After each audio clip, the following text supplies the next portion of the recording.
united. Our culture, united. Our culture, united. Our culture, united.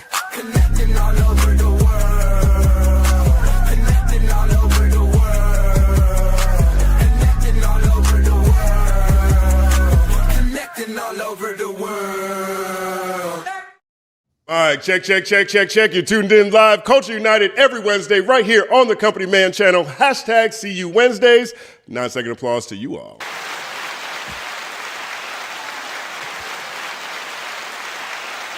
I thought last week was packed. But there's a whole bunch of stories, captivating stories that have dropped this week.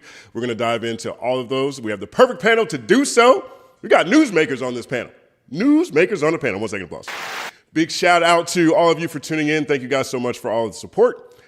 Joining us this week, fresh off of a phenomenal interview with the one and only Dreezy, fresh off of crossing the 1,500 mark on his phenomenal new app, fresh off the virality of all his music that I'll be listening to on his app, super MC in his own right, incredible person, the one and only Symba. 9-second applause.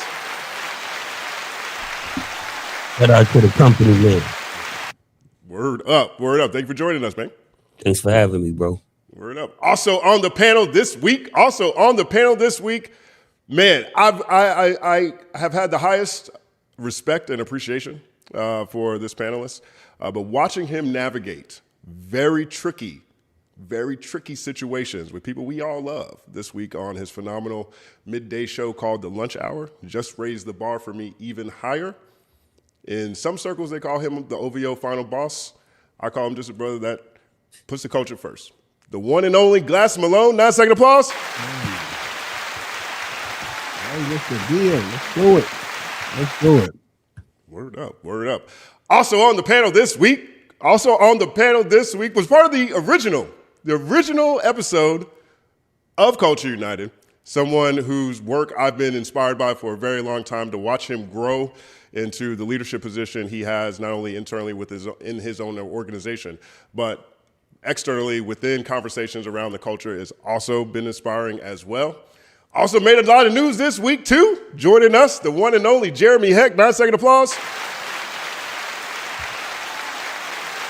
DeMarco. Yeah, I was telling Symba I learned some battle rap terms from my comment section this week. But no, I'm excited to be here. Couldn't be a better group of people to discuss the news with. So let's get into it. Word up. Also on this panel, once again, as always, superstar in the making, dropping incredible conversations on the Look at the Material pod. Also, you can find her floating around in other conversations in this space, raising the bar wherever she goes. Co-host of Culture United, the one and only BK. 9-second applause. As always, Justin. Shout out to the panelists. Shout out to the chat. I'm excited to be here tonight. Word up. And always, as also, that did not make sense, but it's kind of flowed at the same time. Representing Chicago, representing Los Angeles, representing 1st and 15th, representing philosophy and critical thinking.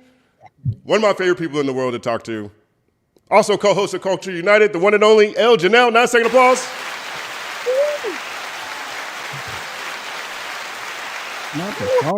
Los Angeles as much as I'm repping Oakland, but that's besides the point. But I am excited. It's a stacked show. I have so many comments.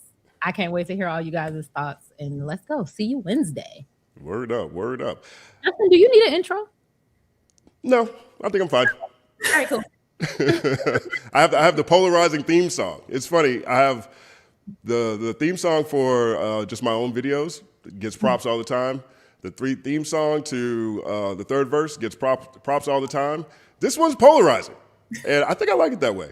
You know, sometimes you got to sit in discomfort and get comfortable with discomfort. So, but the theme song to this actually is important to a bigger thing, which will be announced at a later date.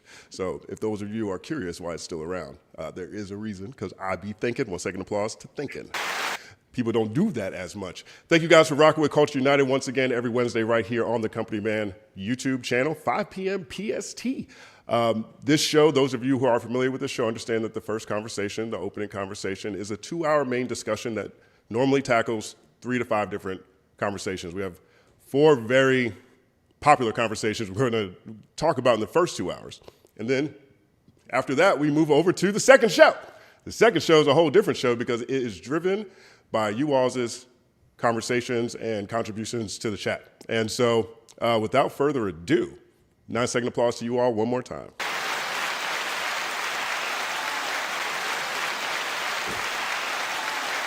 Now, for the first discussion, for the first topic today, Kevin Hart. Kevin Hart, man. Kevin Hart went on to the Breakfast Club yesterday, and this was his first appearance, which was highly anticipated, truthfully, because this is his first time really talking outside after his very controversial roast of Kevin Hart, which appeared on Netflix 2 weeks ago, I think it was. And part of the controversy around this roast was that 2 of the comedians, Kill Tony and Shane Gillis, made some off-color, disrespectful, I'd say foundationally disrespectful comments about George Floyd and other things. And it gave the overall roast a feeling like, that was more racist than it necessarily needed to be, right? Now, the conversations around comedy have been going on for a long time. Comedians can say whatever they want to say. But this interview with The Breakfast Club and Kevin Hart was really focused on all the pushback that Kevin Hart has been getting, particularly from the Black community and George Floyd's family and people who just didn't appreciate the tone and tenor of the show because it's produced by him. And so during this conversation yesterday, Kevin Hart has been getting a lot of pushback as well, just based off things that he said during that interview. I'm going to put this on the screen really quickly here. I think that's it. This should be it. Yep. And so Kevin Hart released another statement today. Let me make sure it's green. And so I'm going to start this off by reading his statement, and then we'll jump into the conversation. He says, Kevin Hart, we are living in crazy times. Truth no longer matters, and it's pretty damn funny. Nobody does research. Everyone just assumes and runs with the narrative of clickbait.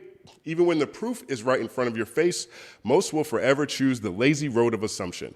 Even when I clearly say that comics are comics and comics operate on their own, nobody controls the comedians. Comedians do what they want and how they want. It's that simple. The rules to being a comedian are understood by all comedians. Enjoy your day. P.S. New movie dropping this summer. So Kevin Hart has taken I think probably pretty predictable, but also a very understood position on all of this is that, hey, comedy should be off limits from, some of the norms of society. I'm gonna start with UBK. Did you get a chance to see the roast or get a chance to see this interview with Kevin Hart, and what are your thoughts about it?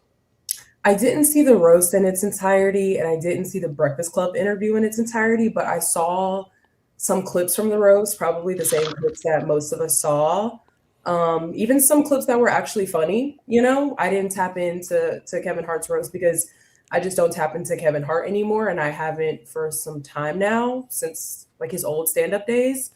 I was very disappointed by the Breakfast Club interview, his posture, his tone, and to see this follow-up comment is even more disheartening, but not surprising. I did not like how there were lynching jokes and George Floyd jokes and slave ship jokes. I think as the producer of the show, yes, he's correct in that he can't control what another comic says, and that the bounds for the art of comedy are wide. But you didn't have to book racist comics. Kill Tony and Shane Gillis, in my estimation, are comedians that tell racist jokes because their racist audiences find them funny. And I think that it's the shock value and the racism is in place of skilled writing in terms of the lane of the art of comedy. I think I didn't like how Kevin Hart was saying that we got offended by it and the implication in that we as us Black people, when Chelsea Handler, who also was at his roast, who is a white woman, was like, I wasn't a fan of those jokes either. I thought they were cheap. I thought it was low hanging fruit. These guys aren't actually very funny. They just kind of punch down, and a couple people who also like punching down laugh. And that's what happened. So it wasn't just our community, but also even if it was just our community, I don't like this idea that we have to toughen up and not be so sensitive. First, make the jokes funny. I think that I'm fine with the stereotypical joke I'm fine with jokes that seemingly kind of punch down, but it has to be funny. He brought up the Charlie Kirk joke. The Charlie Kirk joke was funny. I think it's also very obtuse for him to not understand that George Floyd specifically has in recent years become a racist dog whistle. It has literally, like, the execution of this man in broad daylight has now become this kind of inside joke among the Nick Fuenteses and the white supremacists that are like, oh, it was fentanyl, and even the Candace Owenses that say it was the fentanyl that killed him and he wasn't executed and all that stuff. So it's like, for him to have gone to George Floyd's memorial, for him to have heard Lauren LaRosa be like, hey, like, I interviewed his brother, what'd you think about it? And him continuously interrupting her and being like, I'm never going to see that interview. Even after you told me now, I'm not going to go back and I'm not going to watch it. And I don't care. I don't care. Like, what am I supposed to do? I think you don't book racists that are unfunny. And I don't think you finger wag the Black community for being upset at jokes about you being hung from a bonsai tree or you coming over in a ship in a bottle because you're so small. I just don't find slavery jokes funny. I don't find lynching jokes funny. I don't find George Floyd jokes funny. And I think the people that do find those things funny are racist. And so, I don't know. I think this is really disappointing. And I think this, I'm a comedian, I can say whatever I want, is a really big cop-out when your jokes aren't funny anymore. And you're complaining about being canceled and you're complaining about all this shit. You're still going to be a multimillionaire. None of your deals are going to go away. Like you said, movie coming soon. Cheap-ass fucking corny-ass movie probably coming soon. But yeah, I wasn't happy with his response. And I wasn't happy that these racist comments were booked in the first place. 1 second applause. That is, we've seen this pattern happen a lot in recent years, right? We saw Dave Chappelle go through this, right? People didn't find Dave Chappelle's, comedy for a few of those specials in there appropriate, particularly with the LGBTQ community, right? The trans community more specifically on that. Now we're watching a different version of the same thing, right? Largely speaking from a macro standpoint, people are now reacting to comedians in a way that resonates through all of our interconnectivity. That's just a little bit different at previous points in history. I think comedians have been criticized plenty of times, right? I remember growing up and see like Dennis Miller getting criticized, you know what I mean? I've seen a lot of like certain people on TV get criticized, but are things just different now in your point of view? Symba, what do you think? To me, in that interview, Kev sounded like he getting a lot of money.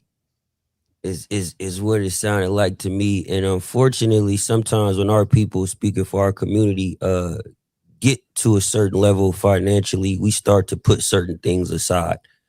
And we start to kind of look the other way sometimes. And I think with this particular situation, it's deeper than a joke, right? It's a lot deeper than a joke. We watched a man lose his life on camera. And now, as BK just said, it's become this like inner circle kind of racial thing to where people are talking about it, to where now people have to take a deeper dive into these conversations, into what this is. So when you look at the roast, I've been seeing a lot of people say it was an all white writing room.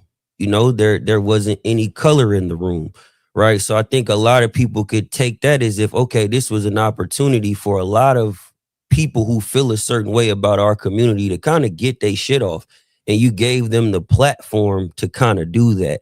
I think that's what I've kind of seen from everything. I haven't watched the roast in its entirety. But from the interview I seen, for him to kind of say like, we took it offensive and we, this whole type of thing, it's like, bro, we still watched that man die. You know what I mean? We still watched that man lose his life on camera. And it's like, there's other jokes to be told. I'm pretty sure there was a few jokes that was probably edited out, right? How did that one make it? Right? Like nobody thought like that wasn't cool. So I think from what I seen, the overall problem was it seems like the narrative within the roast was too kind to like get this racial shit off, like right in our face. And I don't think that's cool in any space, in my opinion. 1 second applause. I mean, what you said in the beginning, it seems like he made a lot of money. That is my entire takeaway from this Breakfast Club interview. I would play it, but the Breakfast Club is pretty, I don't want to say it's a Breakfast Club. I'm not sure where Netflix lives with it, but I know when they were with iHeart or whoever they were with, things would get flagged all the time. I don't want to play a clip from what he was saying. But I will read a couple of things here in a second. But I had the same reaction you did, and particularly because there's a part of the Breakfast Club interview where he really just talks about himself as a CEO. They ask him if a heartbeat is going under and they're laying people off and all these negative headlines. And he talks for a solid 6-7 minutes about how proud of himself he is as a CEO, how proud of he is about how his portfolio is expanding to include Reebok and all these other types of companies, and that he knows what he's doing, right? He wasn't talking about himself as a comedian. He was talking to himself as a CEO. And then when the conversation around what actually happened at the roast was taking place, most of his comments were like, it's a production. There's nothing I can do, right? Hey, but if you're the guy that's running the production, it's your production. Yeah. Right? BK's question is like at the forefront of so many people's minds. Well, why did you book them? Now, I think the obvious answer is they're trying to get in front of the most eyes possible, right? And in this situation, do you think that Kevin Hart was wrong for that or wrong for the decisions he made? Open floor. Well, actually, we'll go with Jeremy. Go with Jeremy real quick. So I think my big issue with the response that Kevin Hart had isn't anything to do with him claiming comedian or going under the umbrella of comedian. It's a lack of empathy. And I think we're seeing this a lot when people make mistakes publicly that offend people. They have a hard time feeling like they could, A, that they did anything wrong, but B, that they offended a group of people that care for them and those people are critical of them. So I don't think inherently there's anything wrong with what he said about, comedy is off limits for freedom of speech. You should be able to make a joke about whatever. I actually do agree with that. If you want to make, the Charlie Kirk joke, if you want to make a George Floyd joke, that's on you, right? As a comedian, that's on you to deal with the consequences of what come with that joke of being funny or not being funny and threading the needle and making the perfect punchline. It's a tough art. But when it goes badly, like it did, and it doesn't hit, especially for a community that supports you in your endeavors or has supported you throughout your career, and people are telling you, hey, this offended me, or hey, this, felt like it was too far. Even if you want to say, comedy should be comedy, anyone can say whatever they want, but I understand where people are coming from. That joke, maybe it did go too far, or maybe it wasn't funny, or maybe we shouldn't be joking about George Floyd's death or me being a slave or whatever it may, or Charlie Kirk. Like, you could even, if you want to blanket everything and be like, listen, these jokes have to be told in a certain way. But also when people are offended and people want accountability from you at your production, I think it's okay to like put the mask down of like, I'm untouchable and there is nothing I can do wrong, and just be like, listen, he went too far there. Or maybe, to BK's point, maybe I shouldn't have booked him after I saw what he did at the Trump rally and knowing where he was going to go and knowing it was going to offend people. Well, second applause. The cognitive dissonance that Kevin Hart had that interview was kind of funny too. Right? He would be like, hey, I didn't know he was going to make that joke. How would I know? Comedians can do whatever. And then Charlamagne's like, oh, well, did Tony do what you expected? He said, it's totally Hinchcliffe. I didn't get anything I didn't expect. I didn't get less than what I expected. I didn't get more than what I expected. So he's like, he knows, but he's trying to distance himself from it. And I agree with you 100%. His posture in that conversation was terrible. You know what I mean? There was no empathy. And I've noticed that pattern a lot. Well, I'm going to come back to that point later. But G, what were your thoughts on this? I really didn't get a chance to see it, but I'm with Jeremy, actually. Like, it's okay to just be like, hey, I'm my bad. Like, I thought it'd been a little funny. It's not that funny. You know what I mean? I think that is missing. It is a level of care for other people. It's an arrogance of succeeding. I think that's what I heard from just this clip and reading that thing. It's okay to just be wrong. I think that's missing. It's huge in today's space. It's like everybody has to have like an arrogance about like whatever decision they made. Like, it could be wrong, bro. That just went too far. 1 second applause. Simple as that. You know what I mean? And I think we're seeing a lot of that with billionaires talking out loud. I feel like billionaires, from a news cycle news cycle standpoint, kind of on a losing streak. Jay-Z went outside. He didn't sound like he was saying anything that people wanted to hear from Hove. Jeff Bezos, he basically got punked into giving $100 million to Queens because he said there's no taxes that's going to help somebody in Queens. He's outside looking crazy.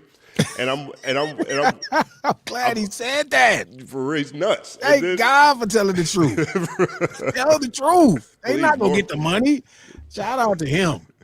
And then and now we have Kevin Hart. You know, Kevin Hart is basically sitting there saying, yeah, well, if you're offended by it, if you watch the show, you'd understand why these jokes were made. You understand why they had to do that. And I look at this and I'm like, well, who's actually getting roasted? You know, is Kevin Hart getting roasted, or all of us getting roasted? Or like, is the whole community getting roasted? Is George Floyd family getting did all of us sign up for that? I didn't get a clearance document. I definitely wouldn't have signed that. What's your thoughts on this? I'm not surprised in the least. I think Kevin Hart has been selling a particularly easily recognizable brand of anti-Black comedy. I do think comedians are able to say whatever they want to say, but I do think it's hypocritical to turn around and say, but you guys can't say whatever you want to say. If you guys have a problem with it, then I have an issue with that, but not me. I'm a comedian. When I'm at work at this job that I decided to do, that these corporations get millions of dollars from, I have the right to say whatever I want to say, but you private citizens that are actually affected by anti-Black racism, you guys should shut up and understand how the world works. I think that is wildly hypocritical. But I'm not surprised. Kevin Hart is always doing some humiliation. Look at me, I'm just a little bitty Negro that everybody can pick on. Isn't this so funny how I'm small and all of that shit? And I mean, I'm not surprised. I'm more interested in who gets paid for it. Why did Netflix think it was okay for George Floyd to be talked about in that manner? You know, that shit was the spark of one of the biggest movements in America. I think the biggest movement in America.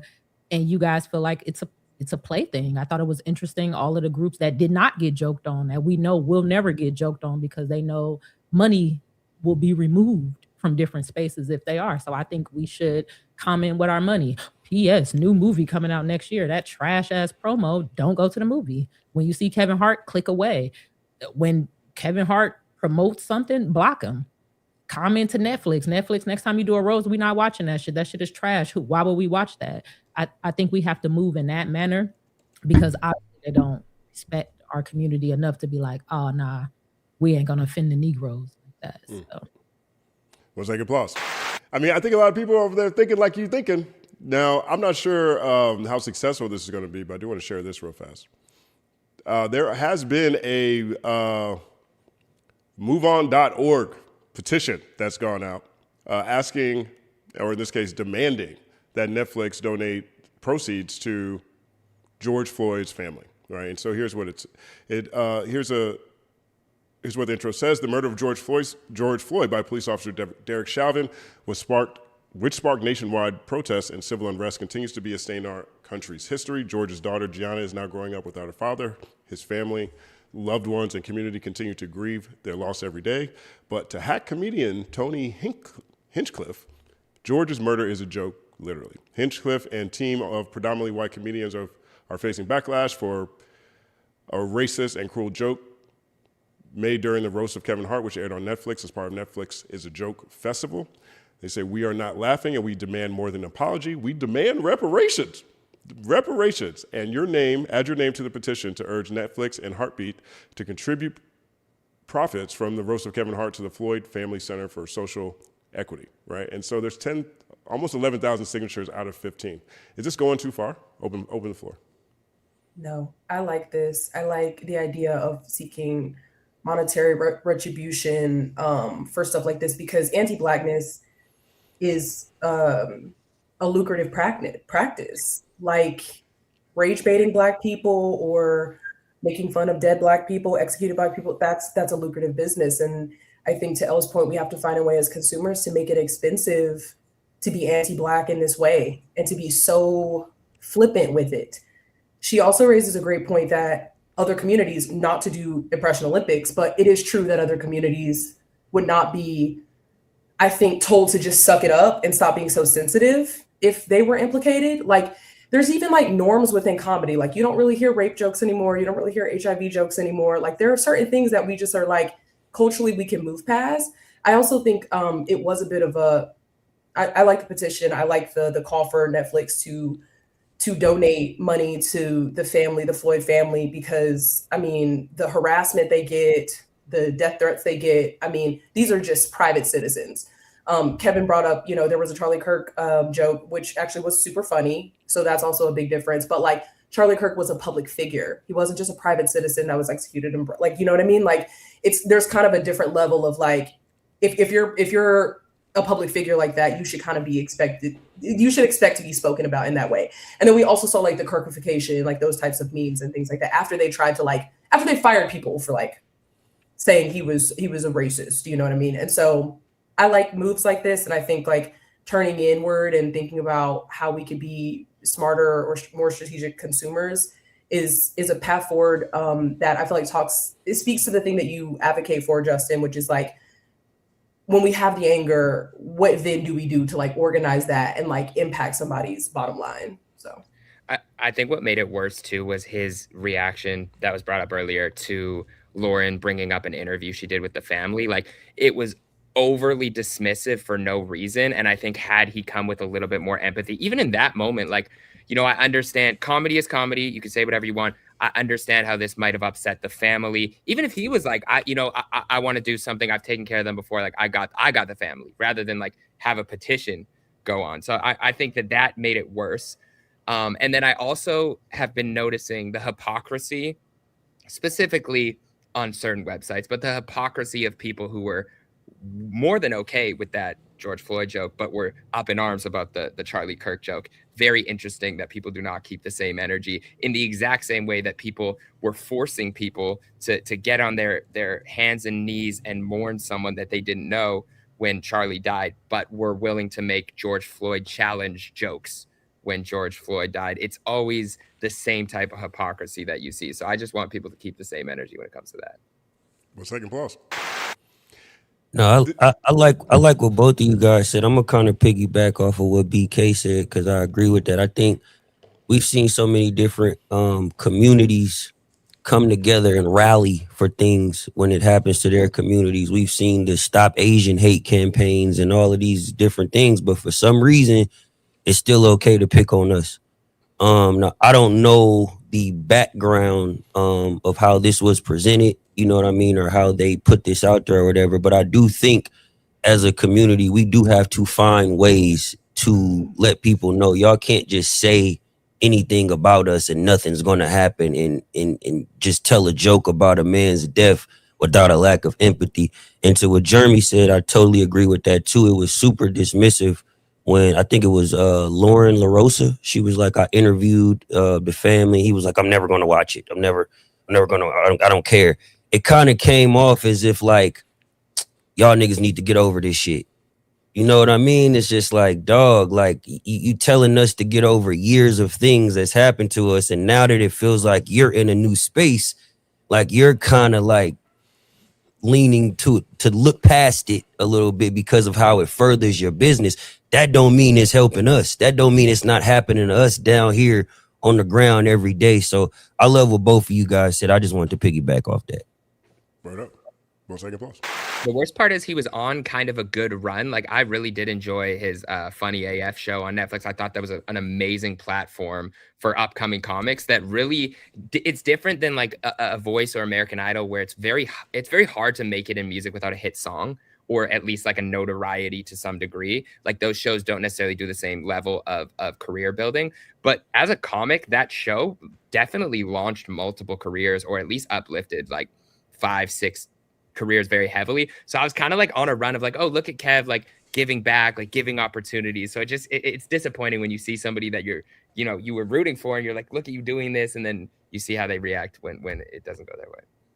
Yeah. Yeah. I mean, you know, it's interesting watching the full roast because you get to, as with all these roasts, you get to see the reoccurring themes that either the writers themselves put in this or where the comedians are coming from when they're roasting whoever they're talking about. But everybody up there was talking about how Kevin Hart's a whore, how he'll take any role, how he'll take any movie. It doesn't matter. And the most scathing part was Cat Williams because they've had a long-standing beef for a long time. And that Cat Williams-Shannon Sharpe interview is still an instant classic. 1 second applause. And the jokes that he told didn't really feel like jokes all that much, even despite the fact that they reportedly reconciled. But I kept looking at that thinking, when I watched the Breakfast Club interview, I kept thinking back to that moment during the roast where I'm like, oh, wow, Cat Williams is actually really correct. I want to put this on the screen real quick, and this is D.L. Hewley. So D.L. Hewley had talked about this today on his show. And essentially, he says that, he stands by the comedians. But here's the actual quotes, and this does give a little insight into how certain things are still living on this production. He says, I think it's ridiculous to blame a man for a joke he didn't tell. I don't think that comedians should apologize for jokes. That is artistic expression. He says, but then it says, but Hewley directed his sharpest criticism not at Hart personally, but at the production decisions made after the live broadcast. He noted that 18 jokes, including one about Melania and Donald Trump, were removed from the version of the special that aired to non-live audiences. You and that production were able to take 18 jokes away out of the program. So if you could do that for them, why did this happen? And so his ultimate conclusion is, the question to me is not why after 2 weeks we're still talking about George Floyd. My question is, why is it after 6 years you continue to tell them? Yeah, this is like the BAFTA situation all over again, low key knowing. I didn't even know that.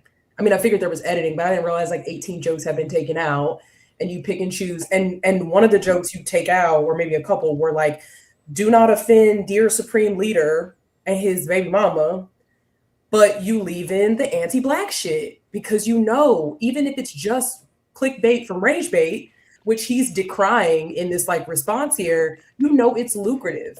So that is so disingenuous when you are technically censorious when you edit certain things out, but you're like, nah, leave the nigga jokes. That's damning in my opinion. Also, I'm really tired of this reverse victimization thing that I think I keep seeing this. It's like a new pattern where a person will do something offensive, but they respond to it as if they are the one that's been wronged. Kevin Hart is responding as if he's being wronged by the people who are complaining. And it's kind of interesting to watch because, one, I want to make sure I never brainwash myself to that point where it's like, because I feel like you're kind of out of touch with reality. Kevin Hart is not a victim here. The whole world is not conspiring to bring you down, Kevin Hart. It kind of reminds me of LaRussell. I got to be honest. This is LaRussell again. We are saying what we have an issue with and acting like, oh my goodness, everybody's just hating on me and everybody's just so stupid and they don't understand words. It's just a really immature way to handle it. And it's very self-centered. And I just wonder, like, are you able to be successful and still have a grasp on reality? Or does success require a certain level of delusion where you basically have to give up on the reality of the world in order to find success? What do you guys think? Can you be successful and in reality? I think Glasses would be a great person to answer this because he speaks to this a lot. Well, Glasses, what is your answer? So I was just in the writer's room with Spellman, right? Symba, and Tef, the A&R from Death Row, came by. So I take him in the writer's room and Spellman is just like talking to him about his perception of really successful people, like, billionaire status. And he was just having the same conversation. Like, there's a level of delusion that has to happen for you to really get to these, I don't want to say abundance, let's say in excess. Because some of these people are past abundance. They are in the space of in excess. And I'm like, yeah, you have to be delusional. And even then, you would think at that moment, Kevin Hart could lower himself like, okay, you know what? It wouldn't be nothing for me to say, damn, I didn't catch that. Even if you didn't mean it. You know what I mean? Like, it's odd that you don't mean it, but okay, let's say you eventually remember you a nigga still. Like, it's no way you don't remember that you a nigga still. It's just, I find it very hard. Like the OJ shit and all these people that come to that space where they don't think they like, oh, the jokes these are not about you, they're about us. Oh, you not, one of us. But I think, you really have to be that deluded and you have to be that kind of full of yourself. But you would think, I think back then people understood their obligation to the population more. Oh, you know what? Hey, you know what? I tripped out. Even if it's a lie, you're supposed to catch them on the phone later. Oh, you know, I told them what they needed. You ain't supposed to just fuck us, like fuck y'all in y'all face. Like he was like, well, fuck y'all. Wait a minute, bro. See, my thing is, I thought you were stuck in like assimilation when you were unsuccessful, when you were broke, when you don't have resources. Cause it's like, hey, I'm risking a lot. I talk about this a lot when you compare poor people to rich people. Like the way I kind of look at it is a rich person can solve a big problem easier, and a poor person needs so much more to even solve a little problem.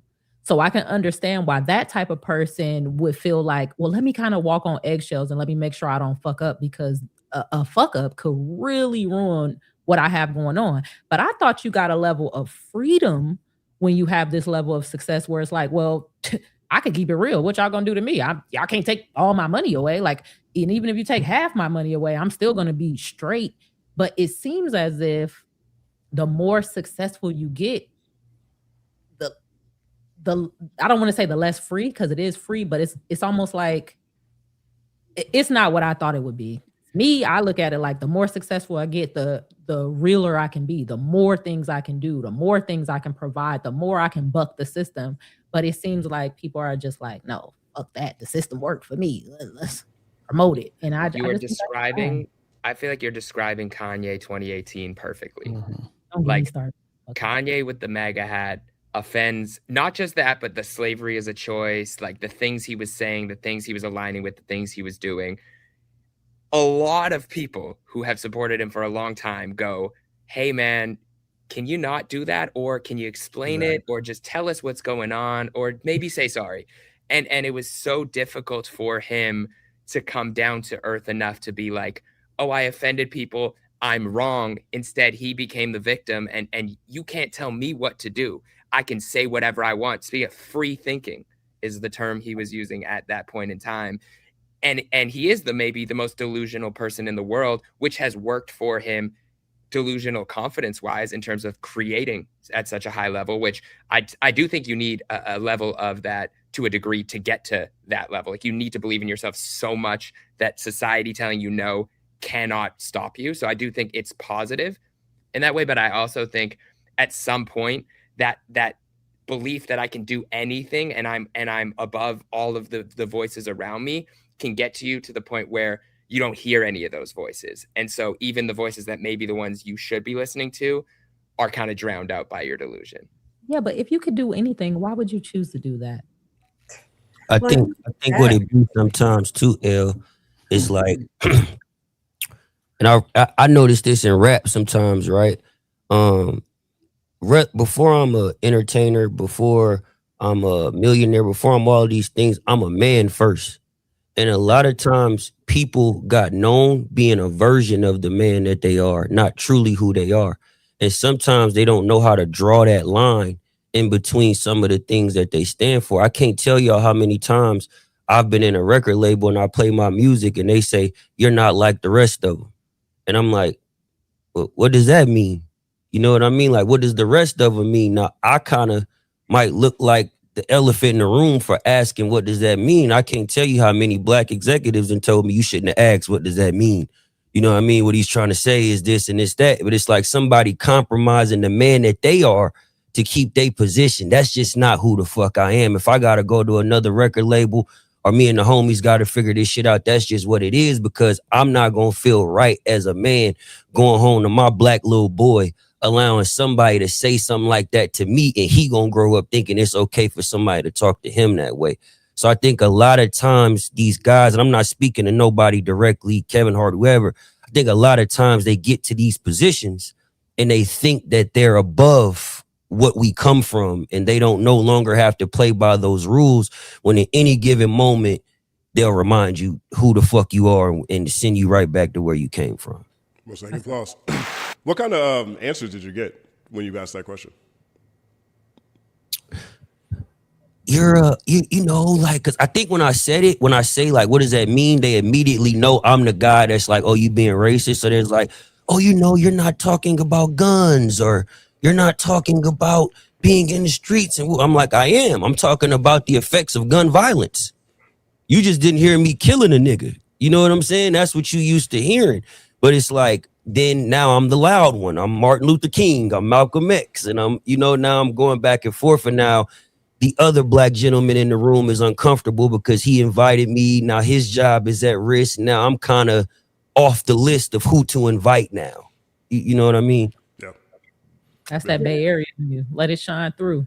Facts. To that point, like literally to Symba's point, like you are, the higher up you go, you are more incentivized to not buck the system. And then if you do, you get put on that list, whatever shadowy list we're talking about. And it's like, nah, this person is going to speak up when they see inequity or they see, marginalization. And we don't have time to stop and do this PR shit. We don't have time to like tend to these things. We need to make money. We need quick turnover. Can you do it for me now? Can you do it for me without complaining? Can you do it for me? Like whatever. So I think, the larger you get, even too, like the more corporations may be keeping you afloat. And it's like, is what I'm going to say in alignment with this corporation that I'm now representing by putting my name by Reebok or Netflix or whatever. So like that, it almost becomes the golden prison or the golden handcuffs or whatever, to even continue to climb and be ambitious in that way. Yeah, I want to say this too, to that broader conversation. The level of, like I said before, billionaires are not being celebrated the way I think billionaires feel like they should be. And I think that there comes a point in wealth where you're just so far outside of what's happening with the hoi polloi or just regular people that you think everybody thinks you're as awesome as the people around you think you are. That happens at various levels. This could happen at $150,000 a year. This could happen at $500,000 a year. These guys have hundreds of millions of dollars. They are interacting with people on yachts that have many yachts inside of them. They are talking to their other friends who are also on Forbes lists. And I don't think that they consider themselves to be vulnerable to the things that are also changing around all of us from a macro standpoint.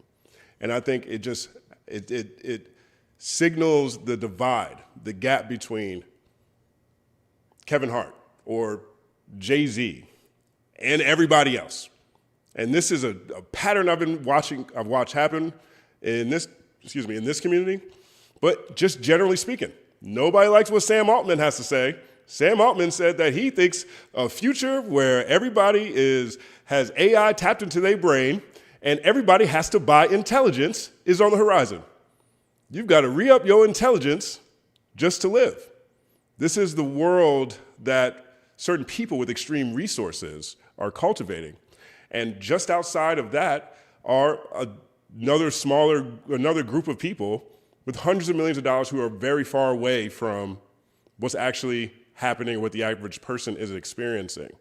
And when you're at that level, you're thinking about your deal you got to do. You're thinking about your Netflix. You're thinking about how to get the most eyeballs on it. So it might make sense to go get some racist comedians up there too, because that'll have more people tuning into your show. And in this case, when Kevin Hart got the blowback, he, like we saw with Jay-Z, like we see with Jeff Bezos, whoever it is, they point the finger at everybody else. And I don't see that pattern changing anytime soon unless collectively people start to hit them where it hurts most, which is with boycotts and where we want to spend our money. The pockets. I got another question. Do y'all think it's odd that Kevin Hart has to answer for this and not the people who actually made the comments? Because I've been waiting for a clip of somebody running up on some of those comedians or interviewing them or them having, like, I don't see them responding in their Twitter. It seems like it just is not really touching them. So how do you guys feel about that? Like, is that? I've got a few clips here I could play. I think, two things. One, that has happened. Particularly Shane Gillis and Kill Tony have been going back and forth with Chelsea Handler. Something crazy. Okay, so they're at a little mini war right now. Cheryl Underwood, excuse me. She actually went on Shane Gillis's podcast after this, and they had just a really great conversation. She explained how she wasn't upset by the jokes they made about her husband because They told her beforehand that they were going to talk about these things. They didn't say the joke, but they said, you can expect this. Are you cool with this? And so just inside baseball around the comedians seems to include some, okay, be prepared for this. If you don't want me to touch this, let me know. And that, to me, throws everything Kevin Hart was saying out the window. That, and then what D.L. Hewley said about them getting rid of 18 jokes makes me have even lower respect for the way Kevin Hart handled himself on The Breakfast Club. So, you know, that's kind of where this is living. I want to do last word on this. If anyone else has anything else they want to say, I want to move on to our next topic. I know, man. Kevin Hart leave people speechless. 9-second applause to an efficient first segment. 9-second applause. Right on the hour. Word up. Fuck Kevin Hart. I never thought he was funny. I was thinking it. Never thought he was funny. I never did. I haven't thought he was funny since his appearance in 40-Year-Old Virgin. That is literally the last time I thought he was funny. I like classic. Fire. I like his early stand-up. Yeah, I was just about to say that. You gonna learn today? Look, you gonna learn today was a clay. Like I'm not taking away from that. Oh, I'm with Jeremy, the 40-year-old virgin, bro. Both of y'all getting clapped up. Both of y'all. Right. That's it. I don't know these, but now I'm gonna have to take them as disrespect. Yeah. I don't understand these big words you use, and I'm gonna take them as disrespect. Watch your tone. Watch your tone. Oh, you want to see a nigga? Nigga here now. Nigga here now. Nigga That's here it. now, I love yeah, that. It's that's such a but you know, look, there's a difference between being funny and being an entertainer. And despite the fact that I don't find him funny at all, I don't think he's nearly as funny as a lot of people describe him to be. He is one of the generational entertainers that we have. And I think that's where a lot of the disappointment that I'm seeing is coming from. People understand and respect what he has created, regardless if they like him or not. In this situation, from the roast to this interview, he has actually shown how little he respects the rest of us. And if he don't have that, if he don't have cultural cachet, do we love Kevin Hart enough to continue to support him in this regard? I mean, just the Netflix or his partners believe he has that cachet. If he loses that, how long before he also loses his majority audience? Because those two things, generally speaking, they detour pretty consistently throughout history. Thanks for tuning in to Culture United. That's our first segment. First segment down. We do this every Wednesday right here on the Company Man channel, 5 p.m. PST. Set your clock, set your alarm. 1 second applause to you all. I want to move on to our next segment, and it involves a friend to the show, a friend to the community, part of all of our communities, the one and only Torre. 1 second applause to Torre. Torre, he went super viral this week because an interaction he had with a fake doctor. Her name is Cheyenne Bryant. She used to go by Dr. Cheyenne Bryant, but now Tomato. And so they did a show together called Truth Talks. And 2 weeks ago, I want to say, Torre did a video on his channel where he talked about why he thinks she's a fake doctor. Now, I've covered this on the channel. I think most people around here are familiar with this story.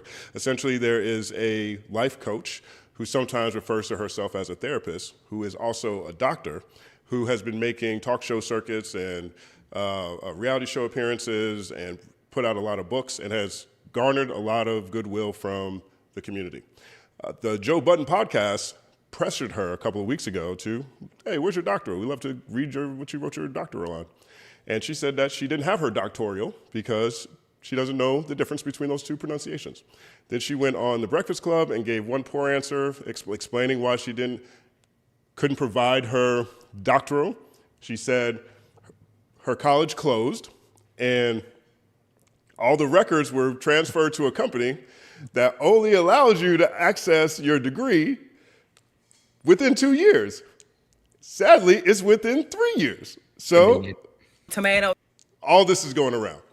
So Torre did a video 2 weeks ago explaining how he never felt like she was a real academic, a real doctor, and broke it all down. And since then, this video right here went viral of an interaction between Torre and Cheyenne Bryant, the artist formerly known as Dr. Cheyenne Bryant. And let's take a look at what this was, because this became a very big deal. only externally, but internally, what they do carry at the nucleus of who they are is discipline and boundaries. If gentle parenting creates gentle children, sign me up. I definitely want to create more gentle adults, especially men. Hold on, everybody, especially men. You are My a God, are you kidding? very, Hold on, guys. Hold on, guys. That's what we need in the world is more gentle men who understand. You're very gentle, and it comes at an angle that doesn't always work for people. Let's just stop and go back. Is this who you want to get your life coaching from? Because I'm wrapping the show and you're interrupting me. First of all, this is what we spent a whole meeting on this. First of all, Teray, why don't you let me wrap the show? I'm ending the show. What is the point of interrupting me? We're getting out of here. Like, what is the point? What is the point? It says go to host up. When you're talking to me, lower your fucking voice when you're talking to me, because you're acting very, very gentle, very soft, and very feminine. And this is the problem. Teray, you talk to your wife like that. You don't talk to me like that. I am not your wife. You don't talk to me like that. I'm not your wife, gentle. I'm not your wife, softy. Don't talk to me like that. You talk to your wife like that, not me. Teray, talk to your wife like that. Do not talk to me like that. That is not how you That is not how you professionally approach me. Don't fucking talk to me like that. Check. Frank and Ariva, I apologize. Check yourself. You don't talk to me like that. Hold on, to your Doc. wife like that. Doc, hold on. Shut the fuck up talking to me like that. That's what you do. That's what you do. You better tap into your gentleness and real quick.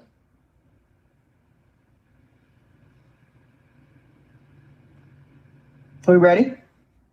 I've been ready. Been ready. Ariva, Frank, you guys ready? Yep. Yeah. You ready to wrap this up? Yes, as I was doing. And then we'll speak off camera. Here we go. We'll wrap it up then. I need to know what the meeting was. Camera. And then we'll speak off camera.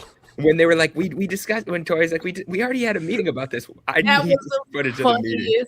Hart, we had a whole meeting on this. I'm sorry, I know Tori was serious, but his crash out was fucking hilarious. We had a whole meeting on this.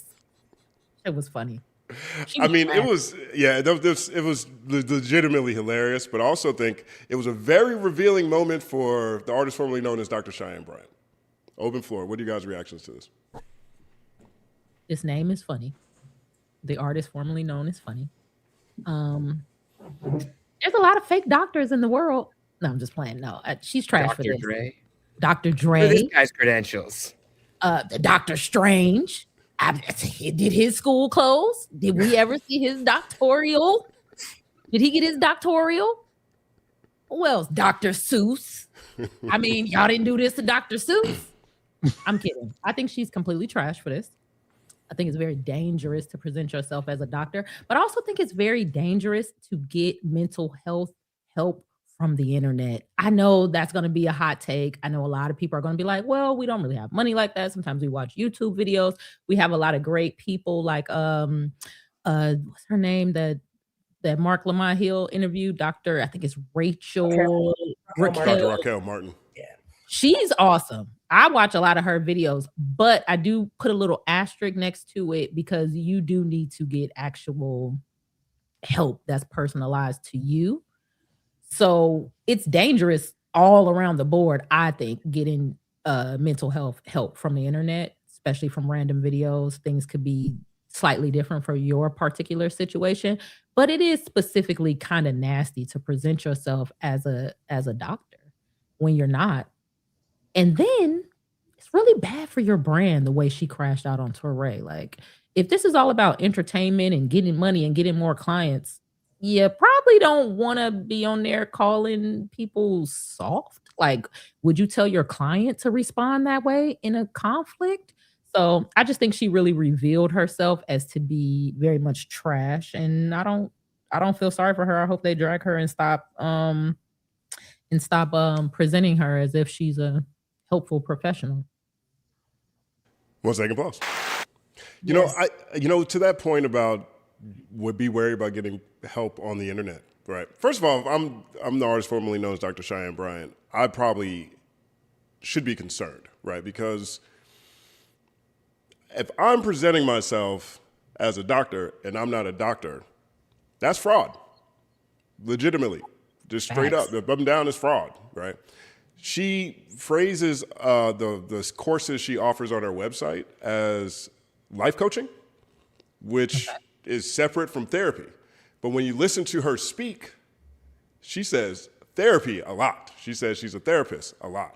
You know what I mean? And so she's the legal window is cracked if people really do feel as though the help that they sought from her was detrimental, right? Because there is we talk about this quite a bit here one way or the other, just how serious mental health is and how many different communities feel like it is a sign of weakness to actually go work on your own mental health, right? And so there are people that regularly get taken advantage of, particularly as Elle was talking about, looking for help online. Now, I've gone to various types of therapists, and I went to BetterHelp at one point, right? I went to BetterHelp because it was honestly the most efficient, and I just needed it. And so I went to BetterHelp, and the first therapist I got was the worst therapist I ever had. You know, she would be on the phone, eating on the food, chewing. You could hear her eating her meal and stuff. And she's asking me what's going on. I'm like, oh, well, I got this problem. This happened to my mom, and then this what happened to my relationship. She's like, well, we got to get into that. We're going to get into that. And it was terrible. It was everything Elle was describing. And I'm over here like, dog, this is a racket. This is a straight up hustle. But she did one great thing for me. She actually gave me a worksheet that had every aspect of my life from 1 to 10. And I had to rate all of them on a scale of 0 to 10. And I went through that exercise, and it was just like a visual representation of how poorly I felt about myself. Everything was like 0 to 3, and I was like, okay, I really do need to get some things together, right? So we had another meeting scheduled, and she called me within 15 minutes before that meeting to say she couldn't make it. She couldn't help it, right? It was terrible. I never went back to her, but fortunately, Andre 3000's piano album or the flute album came out, and it felt like a sound bath, so that got me through the day. Point is, that sheet that this terrible therapist gave me actually let me know that I had some things I really needed to focus on. I was farther away than actually I felt, right? And then I went on and got another therapist through BetterHelp, and she was amazing. It was actually the best therapist I've ever had, truthfully, in person or otherwise. You know what I mean? She's, you have to be accredited to go through BetterHelp in the first place, but she's just been a rock in my life, like period, since then. So it can go either way, but we've got the artist formerly known as Dr. Cheyenne Bryant out here literally doing influencer stuff in the name of mental health. Like, that is insane to me. Open floor. Yeah, like her existence pisses me off so bad. As somebody that is on the road to being a licensed clinical therapist under the field of social work, you can't even call yourself a social worker in the state of Texas if you are not licensed. So like the fraud thing and the legalities that she may be getting into could get very tricky because it may even just be illegal in the jurisdiction that she's in to even say that she's a therapist or practices therapy. I think to Justin's point about having a good therapist and having a bad therapist, like there's even this process when seeking out therapy to like interview your therapist, to ask what type of framework or model or method they're using, to ask for referrals, to ask to see your own SOAP notes. Like, hey, what are you writing over there? Can I see like what's going, like you are entitled to that, but you're only entitled to that if you're seeing a licensed professional that is beholden to and accountable to a board. Right. And so like that's where the danger, the harm comes into play, the misinformation comes into play. Something that really pissed me off about that clip specifically is that something that really grinds my gears is when women play a role in upholding patriarchy and when women play a role in reinforcing toxic masculinity. I feel like the softie, you are a very gentle man and you're very feminine. And using those things as pejoratives was so harmful.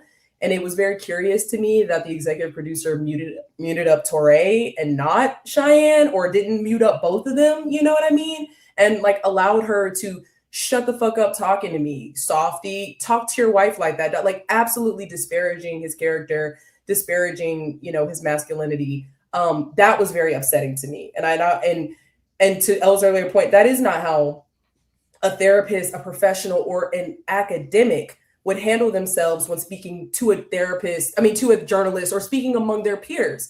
And that's absolutely ridiculous. The fact that, you know, I think Touré said something about like, it was really hard to access those, you know, episodes from the third party that used to do their show or something like that. So I know we had, you know, whatever. So I don't know who uploaded this and that little cut of like, is this who you would accept coaching for? Like, I wonder who. That's my favorite part. Right. Like, who is that dude? That dude is super viral and he's not getting no like ads or nothing. He just popped out of nowhere. He's a YouTuber. They clipped his video. So I imagine he was either they sent it to him, which is possible because he's been covering this beat pretty consistently over the past month, or he was the first one to see it when the Truth Talk posted it, because I think they did end up posting it eventually. Because Touré in his video was talking about how he wanted to show people an example of why he doesn't think she's a real doctor. Yeah. And also too, if you want to just be online and share your pseudoscientific opinions, I would caution against that. But I would say don't connect yourself to the field of psychology or the field of mental health, which already faces a really big stigma of, as Dr. Raquel Martin said in her video, that it's just pseudoscience or it's folk wisdom, or, you know, I had one bad therapist, and so that means the whole field is just shams and shrinks and all that. Like, there's just people contributing to the field, practicing their field, that are upholding ethical and professional standards and are serving the Black community, that are not going to be uplifted. While Cheyenne is, I think she's incredible for Bravo. I think she's great for if she wants to just spew her kind of sprinkle high value man, Kevin Samuels adjacent shit. You can do that. It doesn't take a genius to say that Cam Newton needs to stop fucking these bitches unprotected. Like, I'm so sorry. It's you going to Shannon Sharp and saying, love me like this. Oh, while I'm drinking brown next to, but this is my live session doing therapy. You're ridiculous. You're fucking ridiculous. And then it's like, you're not even holding yourself as a professional, as a woman, as someone that's been in a classroom, that's someone that's been, you know, facing rigor, that someone that holds themselves with respect. It, like, to see this behind the scenes stuff, it's actually no different than the clips you can see from Bravo. It's not much, like, it seems like you really want to throw a drink and shake a table. And I think you should do that instead of calling yourself doctor or trademarking doctor, or being like, I don't owe my allegiance to man. I owe my allegiance to God. Well, bitch, get in the pulpit and grift behind the pulpit then, right? Start a women's group and say that you're, you know, pay me $15,000 for a fucking women's retreat and you'll get a man and a bunch of dick after this, which you don't have a man, you don't have a family. Like, what, not to say that you have to have those things to give good relationship advice, but if you're not coming from some sort of framework that comes out of a book and you don't have the things that you're claiming to get other people through your advice, your shitty, misinformed advice, shut the fuck up, because it's at the very least, it's a misuse of your social platform by putting misinformation out there. And at the worst, you're defrauding the Black community, you're grifting on the Black community, and then you have the nerve to shake a little ass talking about pretty and petty as fuck. No one gives a fuck. It's actually your light skin and your pretty privilege that you so stupidly call pretty punishment, which doesn't fucking exist. It's not a thing. You use those things to go into these rooms with men who don't even know the questions to ask you to know that you're fucking bullshitting. I mean, Shannon Sharp, Nick Cannon, like, what are we talking about? So I'm tired of people grifting our community in general, but then when you tie yourself to the psychological community, the mental health community, whatever, it's like, I'm now personally offended because you're a sham. 9-second applause. DeMarco. Well done. Shit like that. What are you doing? Good G. I'm cooking. I got my bowl.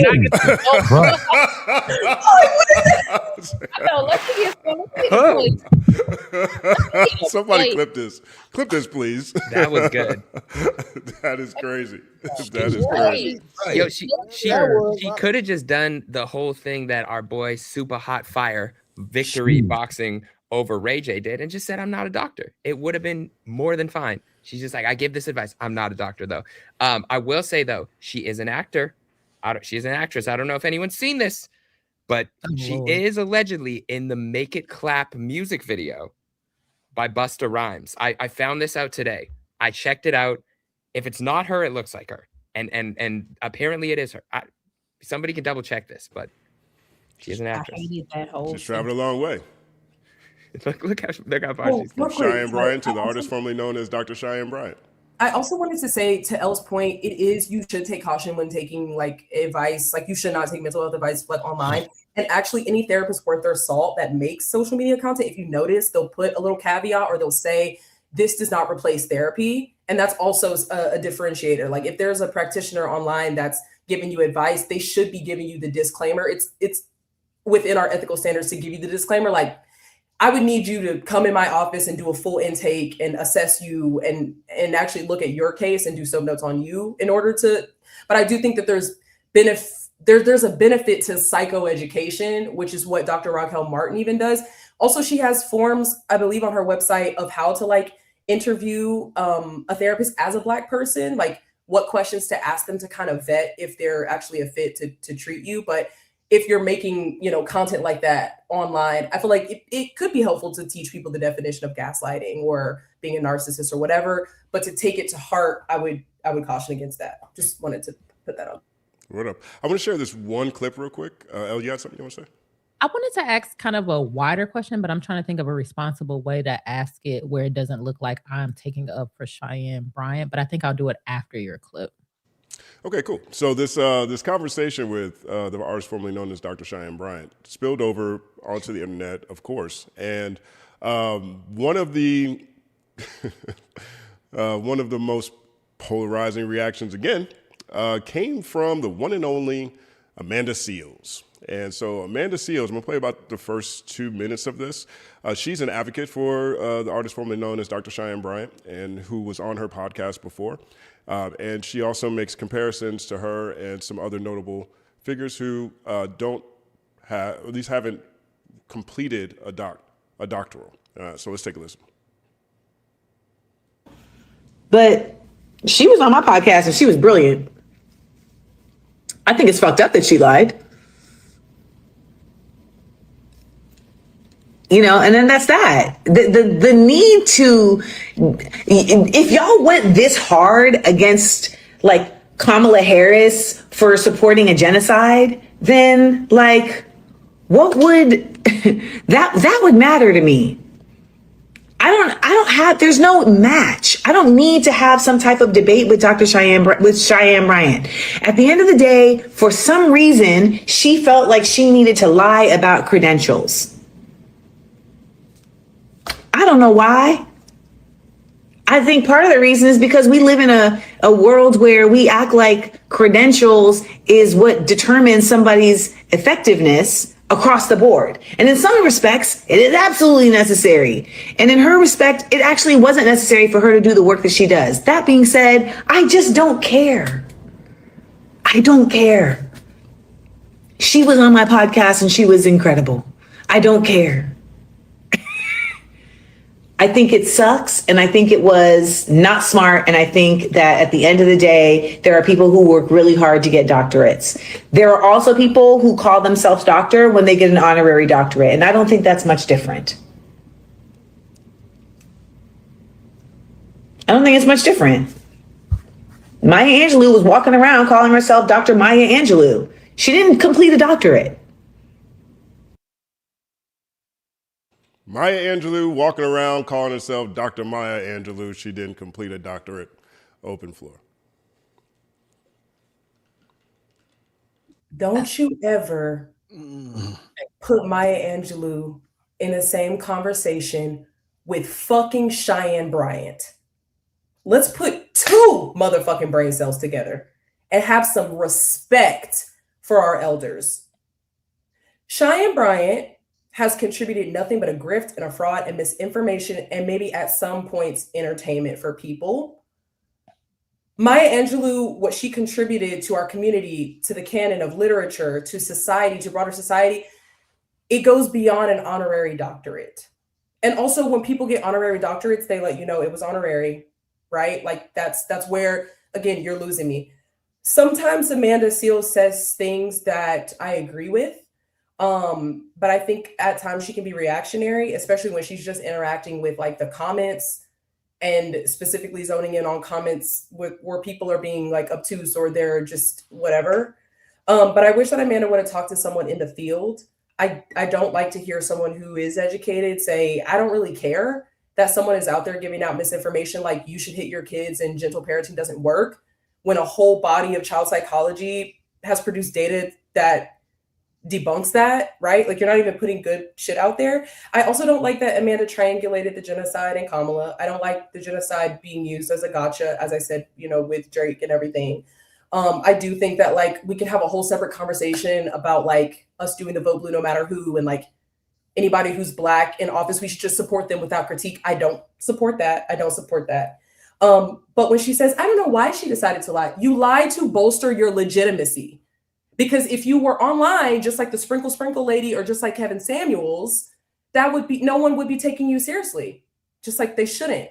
But when you say, oh, I'm a doctor and I have specific expertise and I went through a certain amount of rigor, people automatically say, oh, well, what she says, like, I'm going to trust it because the doctor indicates that you have studied and you produced a thesis, a dissertation, whatever. And I think there is harm in misinformation. You don't have to go out and harm someone or mishandle a case where someone is severely mentally ill for you to cause harm. I think in 2026, during the clip economy, under a fascist regime, misinformation is deadly. It really is. Misinformation had people injecting themselves with bleach because Trump said so. So I think that like we should not downplay that. Now, something I will say is that credentials and degrees are not the end all be all. There are some educated dumb motherfuckers out there, right? And you shouldn't just be elitist and dangle your degree and be like, I have my degree. So what you have to say doesn't matter. I don't fall into that school of thought. I think it's very ivory tower and very elitist. But to just say that like, well, credentials don't mean all that because there's some shitty people that have credentials. Well, yeah, there's good people that have credentials. There's shitty people that have credentials. People good at the job, there's people that's bad at the job. But I think to be like, well, my audience got something from it, we'll prove it. Because when therapists and practitioners and academics make a positive impact on people, they prove how they did that.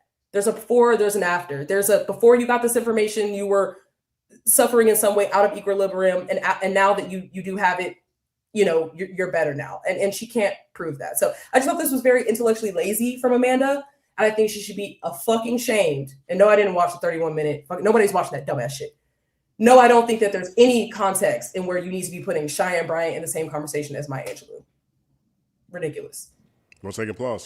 G still got his bowl out. Leftovers today. It's funny because all week.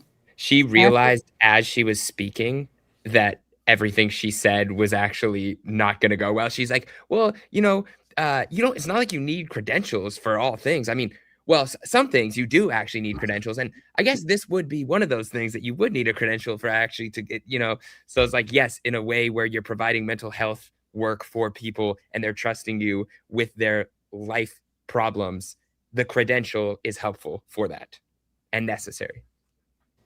One second, pause. El, you want to get your... Oh, my I bad, Symba. agree You got with something. everything BK said. Yes. I don't even think it's nothing I could say. Like, she literally dropped the mic. Twice. Same. Twice. Let me go pass me the aluminum foil when you're done, Glass, so I can wrap my plate up too. 2-second applause. Oh, wait, take some of this shit home. Any other comments around this story before we move on to our next story? We're efficient today. There's 4 main topics I want to get to, and we got 2 of them down already. Anything else on this topic? Word up, 9-second applause.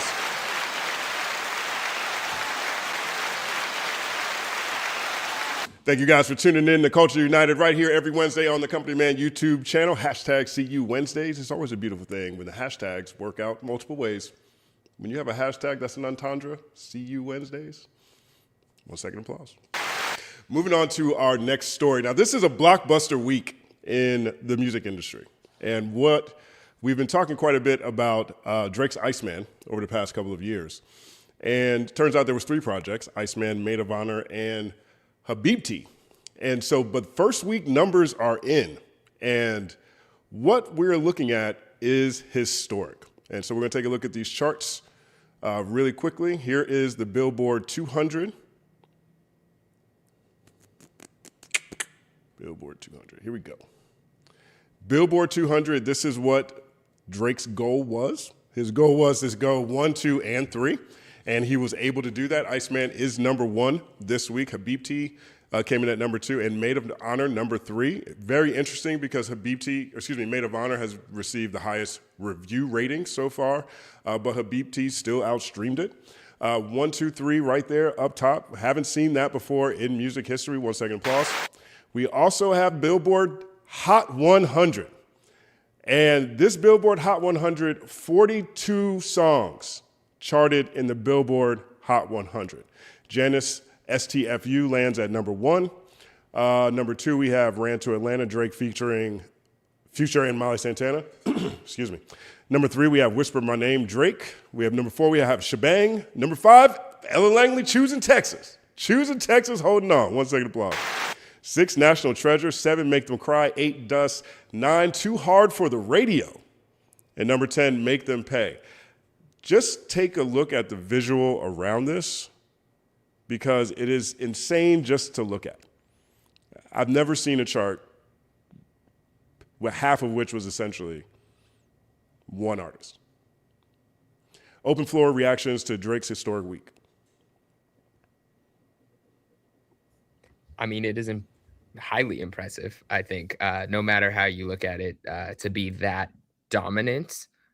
Because there are a lot of people realistically who could drop 3 albums and not one of them would be in the Billboard top 3. And that being said, there's also massive artists that could drop 3 albums and maybe one of them people would gravitate to. So I think we can't underplay the gravity of it.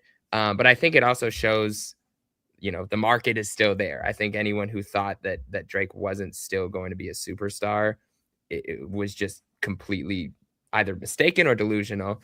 But I think what this will do is I think Drake looked like he had his aura back in the sense of like his confidence is going to be where it was maybe a few years ago, maybe not fully, but it'll be there. And I think he's probably going to announce a tour soon. And I think then we'll really kind of see like Drake in his new era. I have a prediction. I don't have any information. This isn't me being DJ Head. I have no info on this, but I think he could do a stadium tour with Future. And I think that would be an interesting business move. And maybe that was spoken about between them where like, we'll do the song, but I think that would kind of merge a bunch of audiences. That would be interesting to see. But yeah, I mean, what more to say than it's a pretty big accomplishment. I mean, look, I understand. Clearly there's a lot of things that I'm critical of, right? But just generally speaking, what you said, Jeremy, I 100% agree with. There's tons of artists who could drop and not chart anywhere in the top 3. And there's major artists who I'm not sure if they would also go 1, 2, and 3. What I do find around this to be extremely unique are just the overall broader circumstances, right? We have been waiting not only on this project, but essentially Drake's solo response, I guess, for 2 years almost. So the anticipation around this is something we haven't seen to this degree, I'd argue, ever. G, what's your reaction to this? Oh, well done.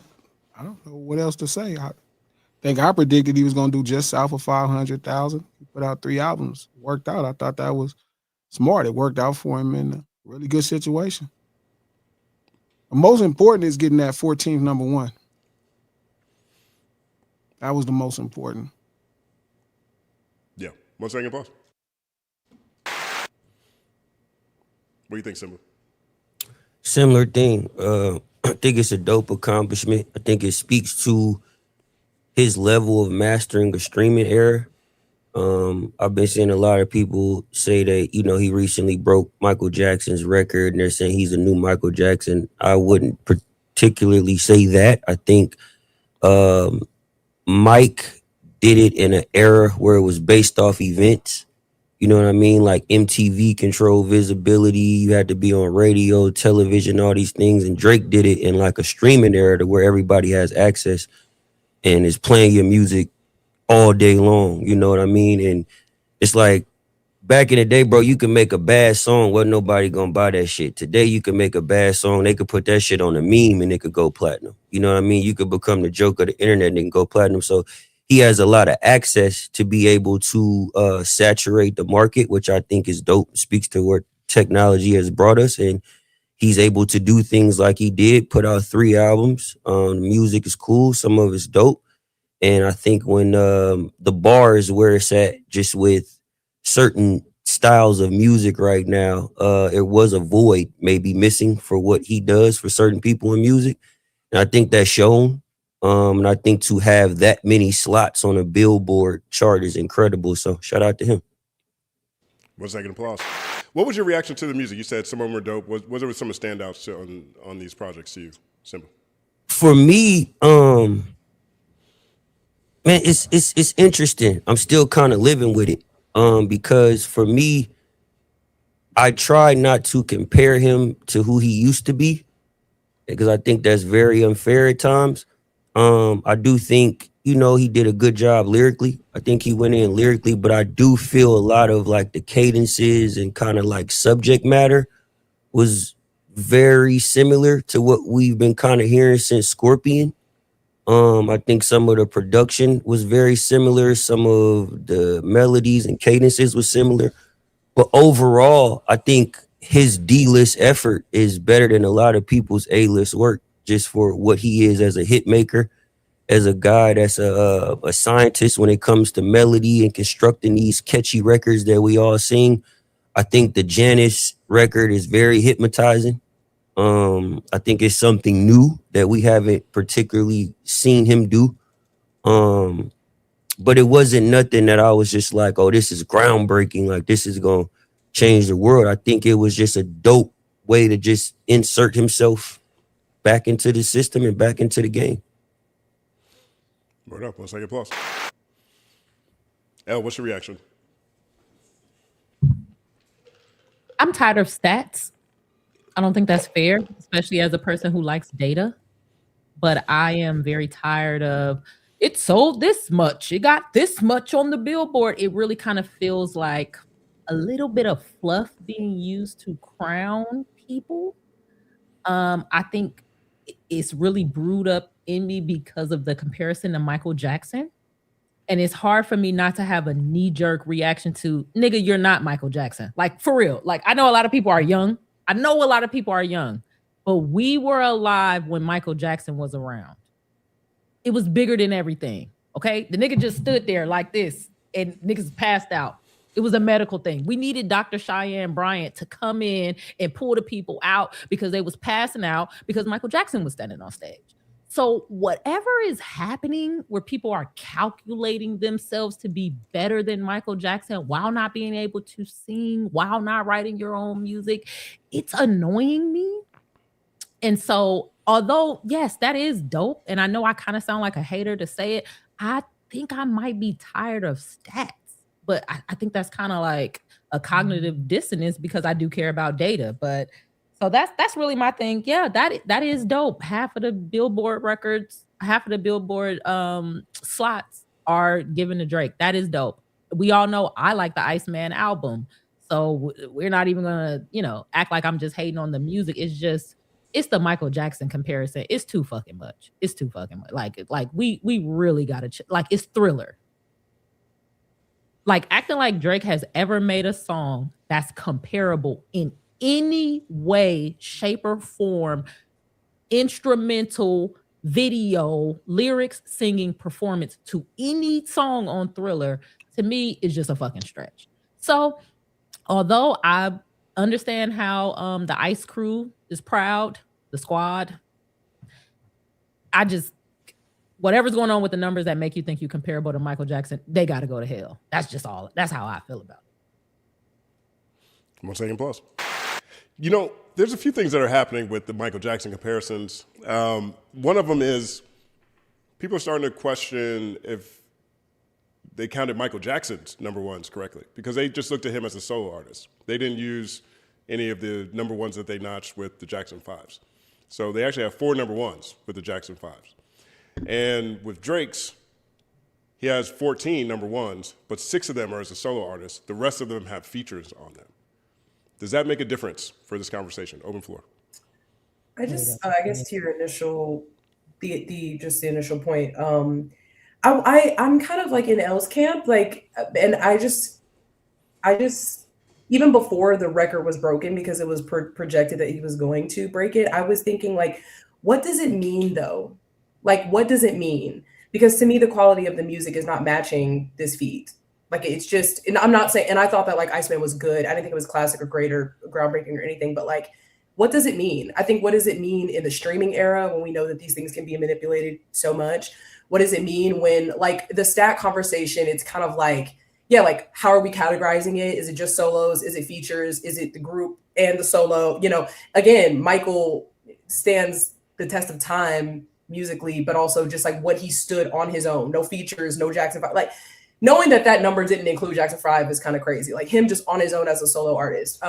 But like the care and the consideration that Michael put into the craft. I'm not saying that Drake didn't at one point do that or whatever, but I don't know that there's anything he's producing that's going to stand the test of time in the canon of hip hop like the contributions that Michael did. I don't like icy blue cornrows on Mike. I don't like the glitter glove on the Iceman cover. I don't like constantly, you know, beat it nigga. I just don't like that. I don't like invoking Mike when you're not producing like the level and the quality. So whether you count the features or just solo or the Billboard charts, whatever, like, that's fucking egregious, bro. Like, let the man rest. But I just kind of am left thinking, like, what does this all mean? Like, for music, I know what it means for OVO crew. I know what it means for Drake, and to get that aura back that Jeremy spoke about. Like, you thought you could kill me. You thought you said I was Ja Rule, but no, look at me. I'm not surprised that he did these numbers because he benefits from an era where celebrity and monoculture was just different. I mean, he's a massive artist. I put him in the same category as Taylor Swift. Like, if they do anything, it's going to go crazy. So I just don't know if it means anything in 2026. I guess it's a great feat. I don't know what the meaning is. I mean, it's a ridiculous feat to me, regardless of era, just straight up, right? I mean, whatever debate there is about how he got there, or if he actually did beat Michael Jackson, just to be in this conversation is an extreme outlier for his own generation, right? So it's like, if I'm just looking at this and I'm saying, wow, this is crazy, maybe, you know, he's not Michael Jackson, but to a generation, maybe two, he actually kind of is. You know, like most of us on this, all of us on this panel were alive and outside when Michael Jackson was alive and doing stuff. We all have seen people pass out at Michael Jackson concerts. You know what I mean? Like, we've watched him evolve. We've seen the lore. You know, we felt that, right? And now there's generations who haven't. And from a chart success standpoint, this, to them, probably looks comparable, probably feels comparable. I mean, are they wrong to feel like? Okay. Yes, they are wrong. Yes, they are. Okay. I guess that's the issue because all right. You woke up glasses. Michael Jackson picture off the thing, please. All right. I just want to let people know this is what Drake posted. Okay. It says, neck broke from carrying the chain, back broke from carrying the game, records broken, carry on my name. Carry on. So this is victim and crying, bro. None of this changed, bro. Like, you was gonna sell these records no matter what you did. That don't change. You got your ass whooped and the culture snatched. Michael Jackson is not Michael Jackson because of his fucking records he broke. That's something we talk about now. None of us knew in real time how many fucking records Michael Jackson sold. My mom didn't know. My dad didn't know. Michael Jackson was making men faint. Men, I saw it with my eyes at 8. Men fainting, dragging his bumper. Cheyenne would not have approved. Most things the Owls is going to do is tweet. They're not finna go grab this nigga bumper of his car to drag down the street. And there's nothing wrong with that. Like, can we just let the man have his moment? He worked so hard to do the same thing he's been doing his whole career. You get it? Like, we don't have to, you know, this is kind of how we end up in these situations where I become these niggas villain, bro, because it be like, come on, bro, like Mike ain't Mike because of no numbers. That's all. It's not. I'm not. Drake means what he means to his fans. We can just let that be. But let's stop acting like he wasn't gonna come sell these records. This motherfucker is one of the greatest pop artists ever. He makes records. What the fuck are we talking about? Of course he was going. Just because the homie smacked the shit out of him and we made fun of him for doing some hoe ass shit, don't change that he's a fucking successful artist. He still be doing some hoe ass shit. The homie still smacked the shit out of him. He's gonna do a tour. People gonna go watch him. That's what happens. But it'll be always what it is, and that's great. Like, it's nothing wrong with that, but we just don't got to do all of this. This be crazy. Who the fuck cares what Mike sold? This nigga hair ain't caught on fire and he stuck a thumb up off the stretcher. He's sticking a proverbial thumb up because the homie burnt him in fucking lyrics. All that whining, oh, you bitch, shut up. The fuck are you whining about, cuz? This is what you've been playing. Niggas done poured into you, cuz, to do this the whole time. You didn't do nothing. You just finished the job that everybody started with you. Great fucking job, cuz, move on. But if you keep poking a bear because you didn't learn the first time, cuz, like, goddamn, 2 black eyes, they told you twice. They told you twice, cuz. Just got it, cuz. Man, my nigga. Good job, brother. Damn. I think too that, like, kind of add to what G is saying. I'm a little younger, but I remember my parents, my uncles, my mom, and everything. And it was like when Mike came, it was like that shit was like cultural shockwaves. It was like if Mike had the #1 album, nigga, the world stopped. Like, people had to stop what they was doing. It wasn't like they could just pull their phone out and listen to this shit. And I think what bro represents is, if I would say Mike is a cultural shockwave, he's like cultural saturation.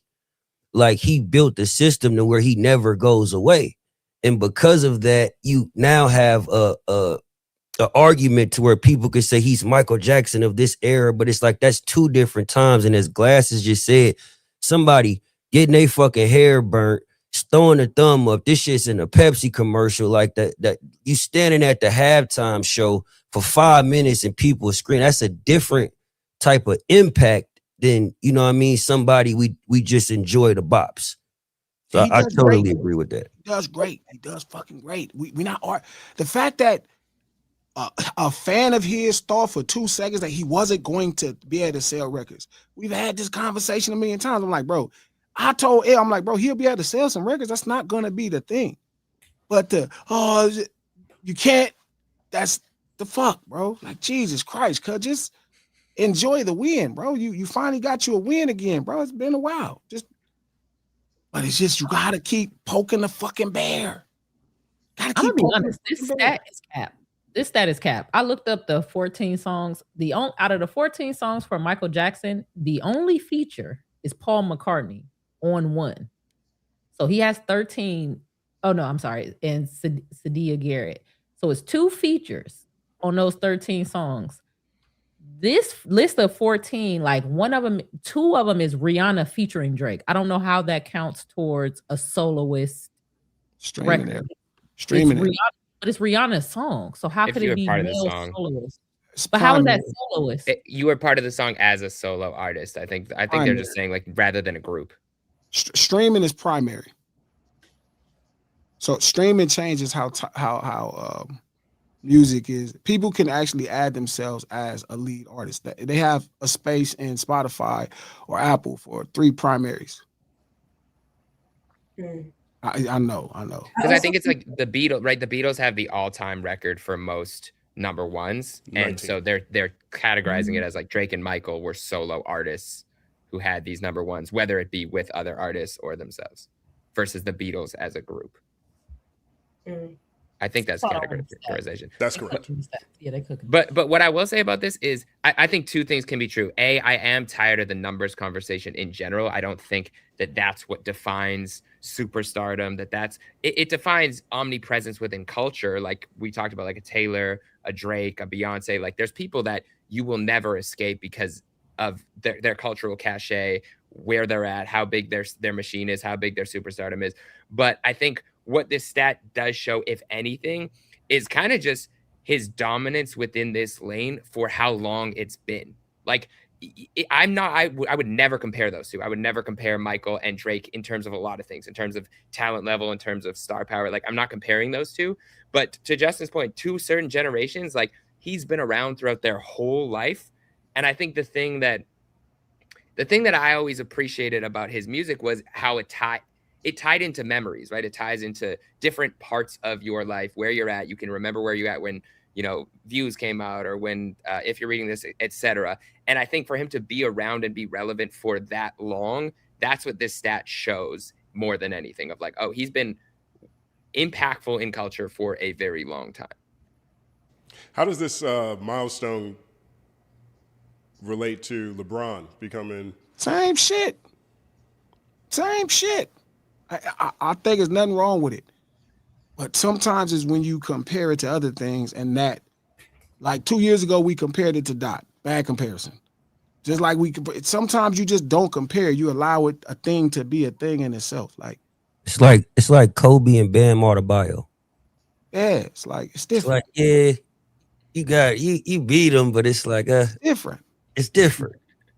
And I think like we would be better off if we just let the stat like stand alone. I think the issue and what the comparisons that like the comparison conversation gets wrapped up in it because Drake wants it that way. That's the narrative that he's spinning. He's always attaching himself to the iconography of MJ, and he is equating himself as an artist to MJ the artist when like he doesn't speak about Black issues like Mike did, when he doesn't kind of like have his finger on the pulse of the culture like Mike did throughout the whole thing. But I also don't like that he has raised an entire generation of people who equate high streaming and stats with quality. Like that's an issue too. Like we can't just look at the stat and be like, oh, cool. Like he passed that, you know. And also like the conversation of like, why was he dominant for so long in some of these eras? I'm not taking anything away from his talent. I'm also one of those kids, Gen Z, that like soundtrack to like my adolescence was Drake and college and all that stuff. But like, are we not going to talk about like market pushes? Are we not going to talk about like him being the poster child for like the streaming era that like disenfranchised so many artists? Like, I don't know. I feel like there's a lot that goes into his omnipresence beyond just his talent that needs to be considered as well. But I think him constantly drawing in and, oh, I'm just wearing the MJ had the crown and now I do. Like, in no way do you, bro. In no way do you. You got the stat. That's great. But I think like we should just let that stand alone, because all these other things that he's kind of weaving in narrative wise, it's gross and it's kind of like misinforming the youth, in my opinion. I have a theory that switched for him after the ghostwriting stuff happened and the battle with Meek, and how that kind of like continued to creep in as like, you know, a little hole in his armor. I have a theory that around 2016, if you're reading this after the Meek battle, is when he realized he was never going to win the battle of greatest rapper alive with rap purists. And so he kind of gave up that battle and he's like, all right, I'm not going to be Jay-Z because they're not going to give me that. And rightfully so, you know, MC wise, you need to have your pen in order to get to the top of the totem pole like that. And so I think he really switched his viewpoint. You hear him start to reference Mike a lot more. 2016, he had 6 or 7 Mike references that year specifically. So I think he kind of realized, okay, I'm not going to be Jay, I'm not going to be Wayne, I'm not going to be M, but I can be Mike in terms of numbers. Now, I think we're conflating it, and maybe he conflates it in his mind, and maybe the fan bases are conflating it. But I think he was really thinking about it in terms of numerically, statistically, that's the only top of the mountain I can reach. So he became his like North Star. That's just a theory. I don't know that to be true, but you can kind of hear it. I love what BK said too, because it's like back when Mike and them was making albums, bro, like Mike and them would disappear for like 4 or 5 years and the world had to wait. It's like we just watched bro kind of go through the last 2 years of him not being on top, and we still got 50 songs, like lawsuits, like we got all of these different things that just kept him into the space. He probably went platinum 3 or 4 times during the battle with Nokia and all of these different things. So I just think it's not fair to do that, because it's like Mike and Quincy, they was locked in on 9 songs. We doing these 9 songs. Could you imagine if Prince and Mike did an album with 60 songs? Like that I don't think we would look at them like Prince and Mike. Like that's what made them so special, was because of what they gave us and how valuable it was. Or in 10 days, like Future and Drake. Yeah. Prince and Same Michael. thing that Taylor Swift did with covers. You know what I mean? He just put together 3 albums. That was really smart from a pop perspective. Like his approach is very pop. Like, he understands what he's doing in that space. It's kind of why I've always said it just doesn't make sense to call him a hip hop artist. That's just not what he does. It's not what he's ever done. I mean, it's just different. And you can see that from the first day. But I think there's a victory in what he does. And I think that's the point I've always said. Like, there's a victory in what he does. It's just only when you're trying to compare him to something that it's not really comparable. Like comparing it to Jay-Z, it's just different. Like Jay-Z is a cultural phenomenon that, you know, we won't give him access to anything. Like you have to be a nigga. You have to be a New York nigga. Like that's what we force upon hip hop artists.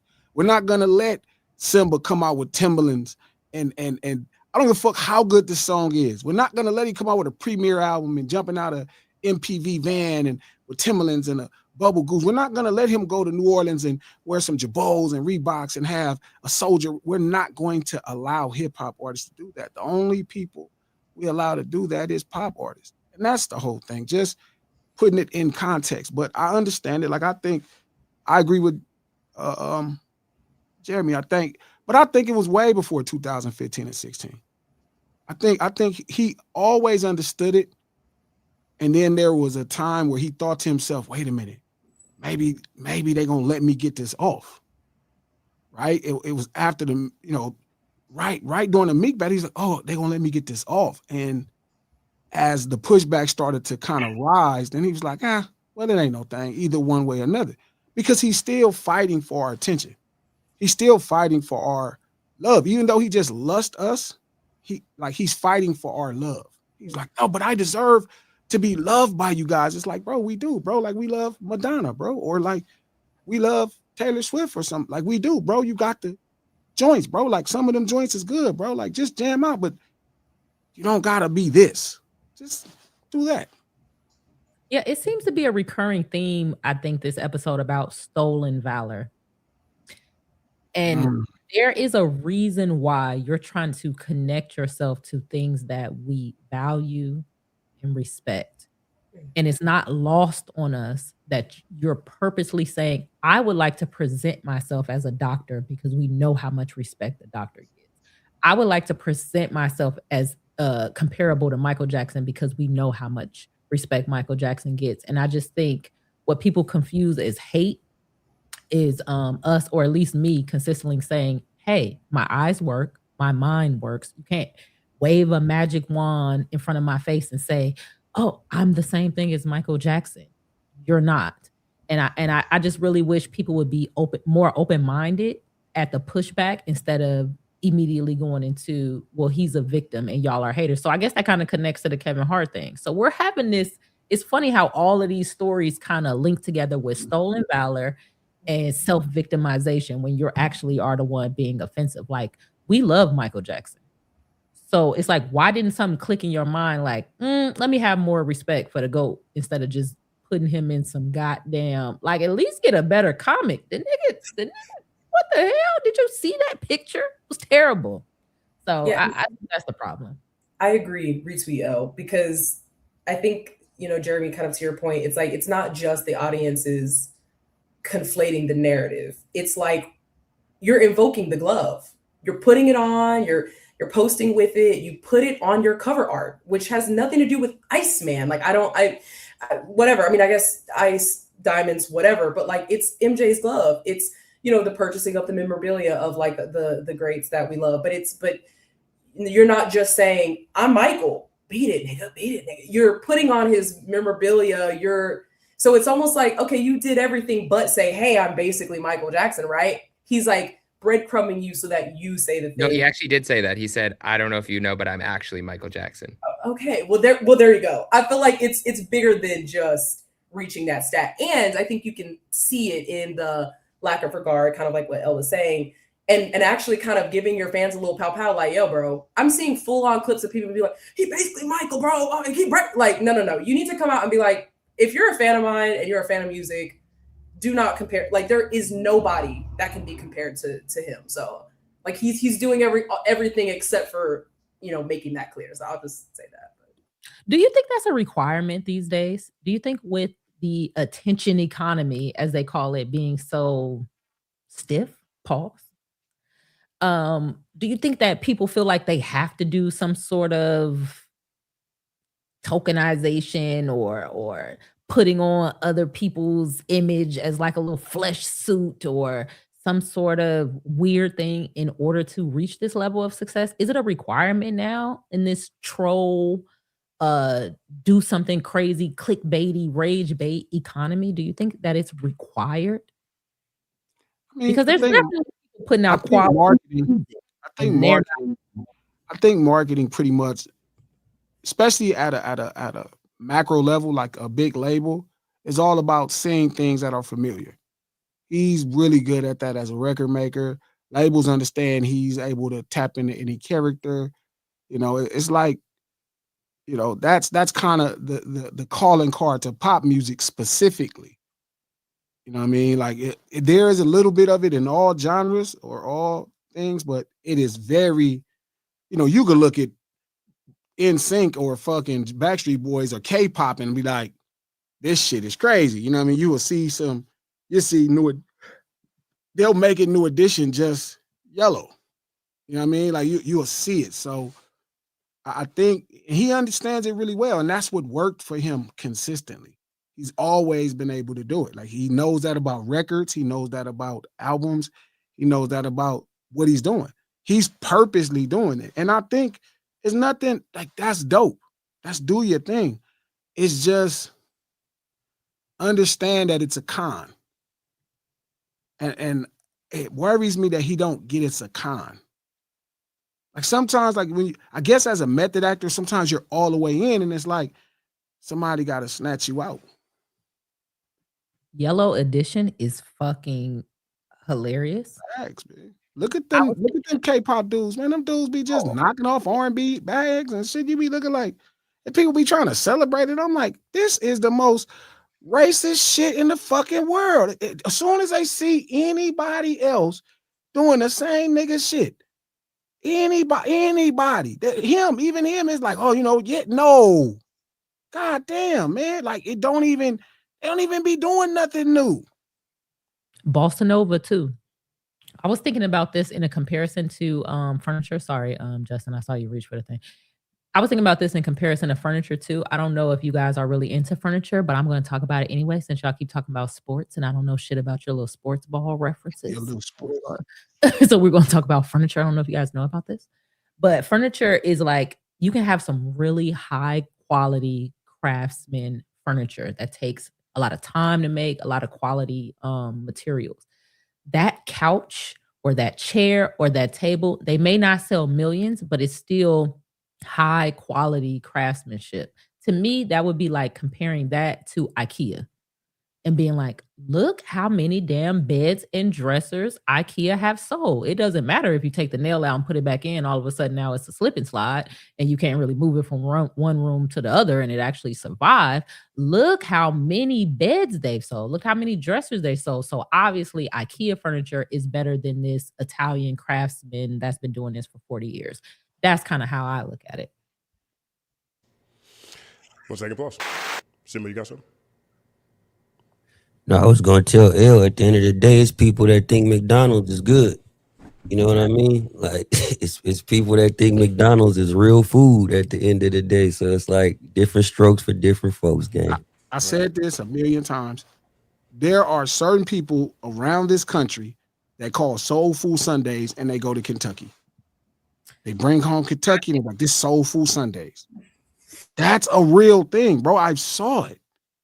People really go to Kentucky. They bring home a bunch of buckets of chicken, the mashed potatoes. They be like, this soul food Sunday.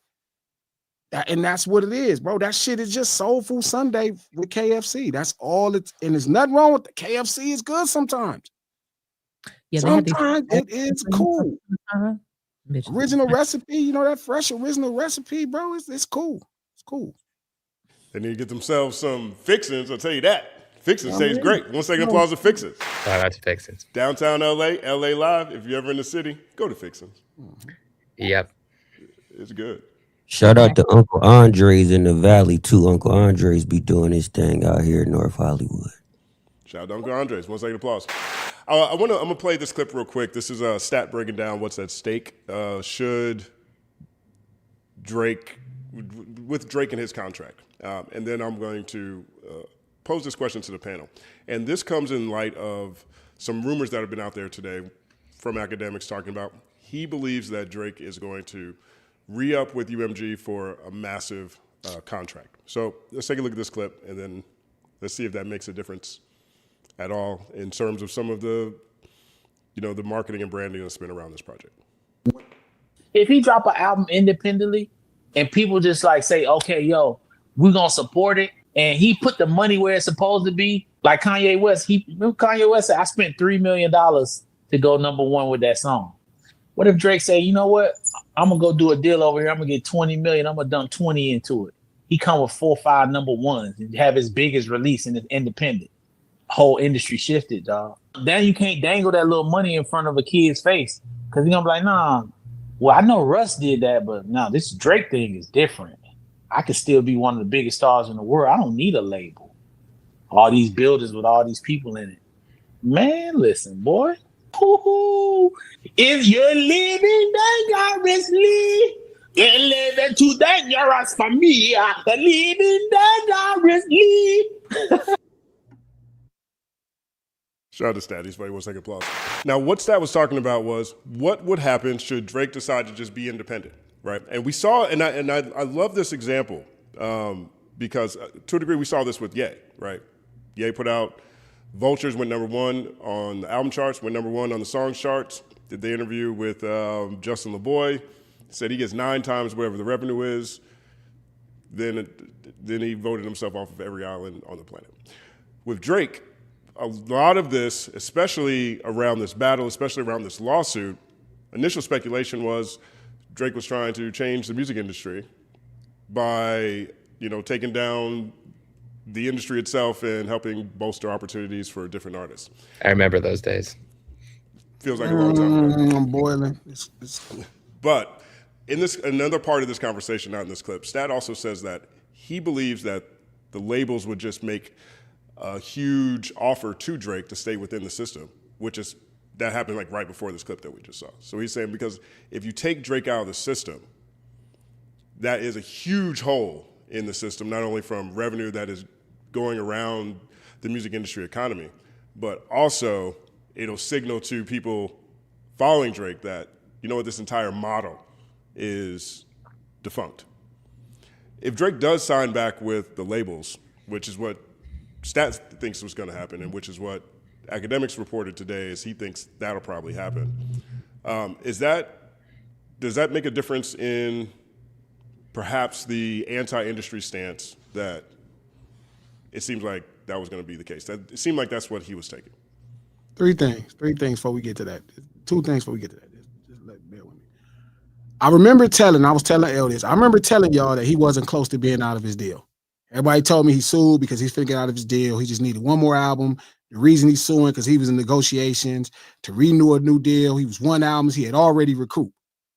So you mean to tell me this ain't all profit? Since 3 out, all these albums ain't profit? Oh, you mean he actually still in this fucking deal?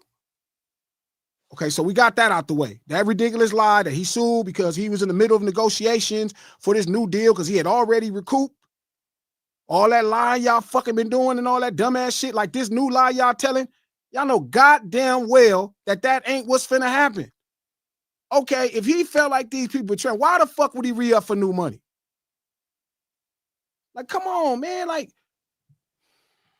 yeah, that would be crazy. I wouldn't respect that. Like, I can't believe y'all are saying he gonna go back to the label. You think he gonna re-sign with the label?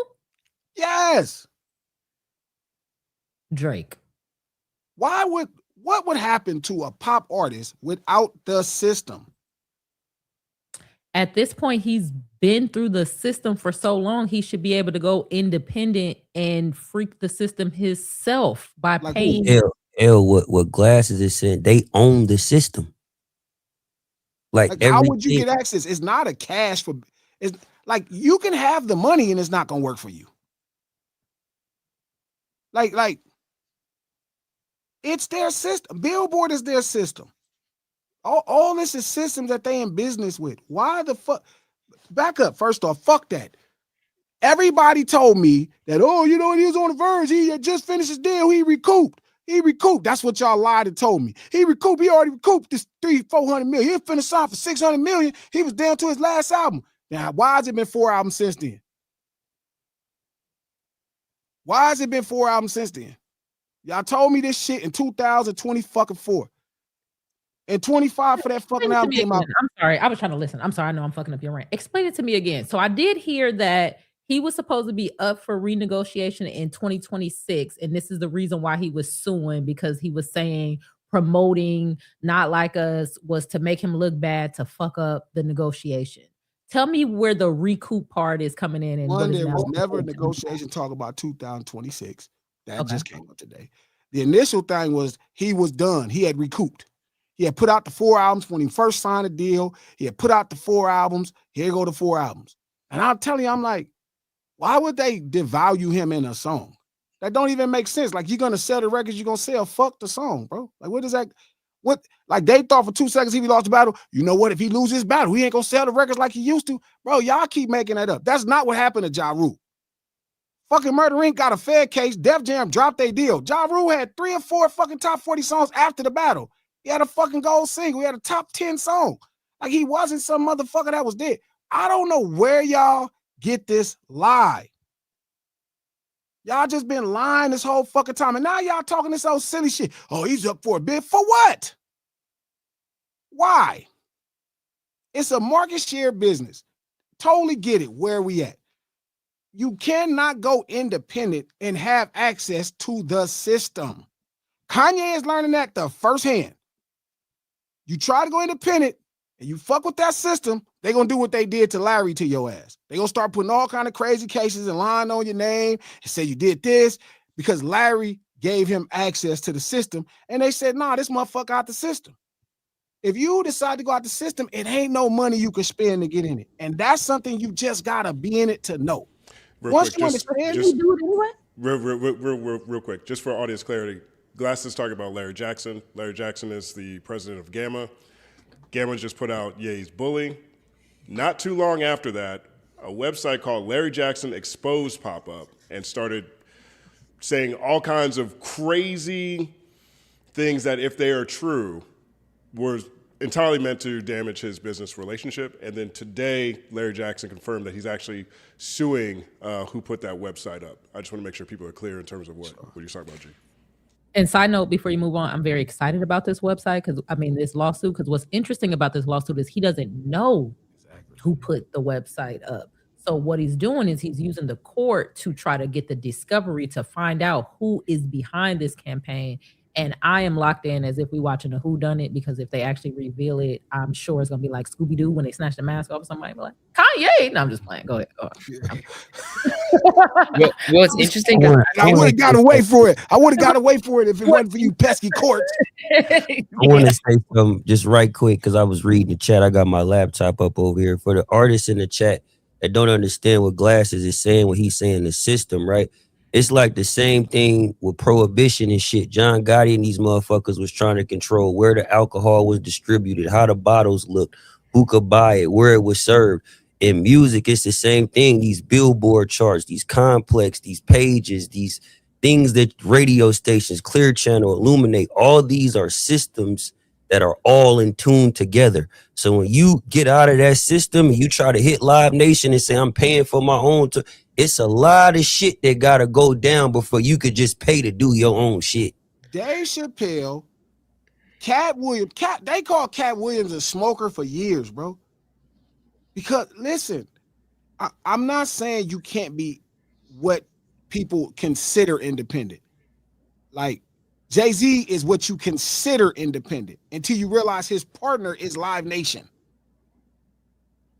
Right? So the concept of, which I'm not saying it. Y'all all told me that he was finna be out his deal. He had 1 album. He had already recouped. Well, there's a lot of extra money he giving him. He's just the most generous motherfucker in the world. He gave him 4 more albums. He generous. I didn't know this nigga was that generous. I never knew that he was in the business of giving fucking money away. I swear to God, he was just suing him. But he in the business of giving money. That means he wasn't fucking recouped. That means he wasn't close to being recouped. That means that this was not about he was suing them because they put out a song that damaged his brand. All that dumb ass shit. Now, 2 years later, he put out a successful album, which his last album wasn't unsuccessful. That bitch was platinum. It had a #2 song. Here's another successful group of albums. It ain't like these motherfuckers, the most successful albums in the fucking world is free to listen to. One did 4, the other ones did 100 apiece. Taylor Swift could do the same shit. Not knocking it because it is Taylor Swift. I'm just saying, why does this position him any more or any less than before? He was doing the same shit. Oh, so you're saying the album proved that the promote or whatever so-called promotion of the song did not, in fact, hurt his image. That's very interesting. Well, my thing is, what more can you throw at him if he does go independent versus other people who have dealt with it, trying to go against the system? I feel like he's probably dealt with maybe not, but he's dealt with. Honestly, I think hasn't went. I think death is on the table. And I'm not trying to be dark when I say that. Yeah. But this is an industry that's started by literal, actual gangsters. But forgive me. Even looking at Michael Jackson's story. Yeah. What has he went through? No, I'm just talking about what they've said publicly about What have they threw at him? I mean, PDF.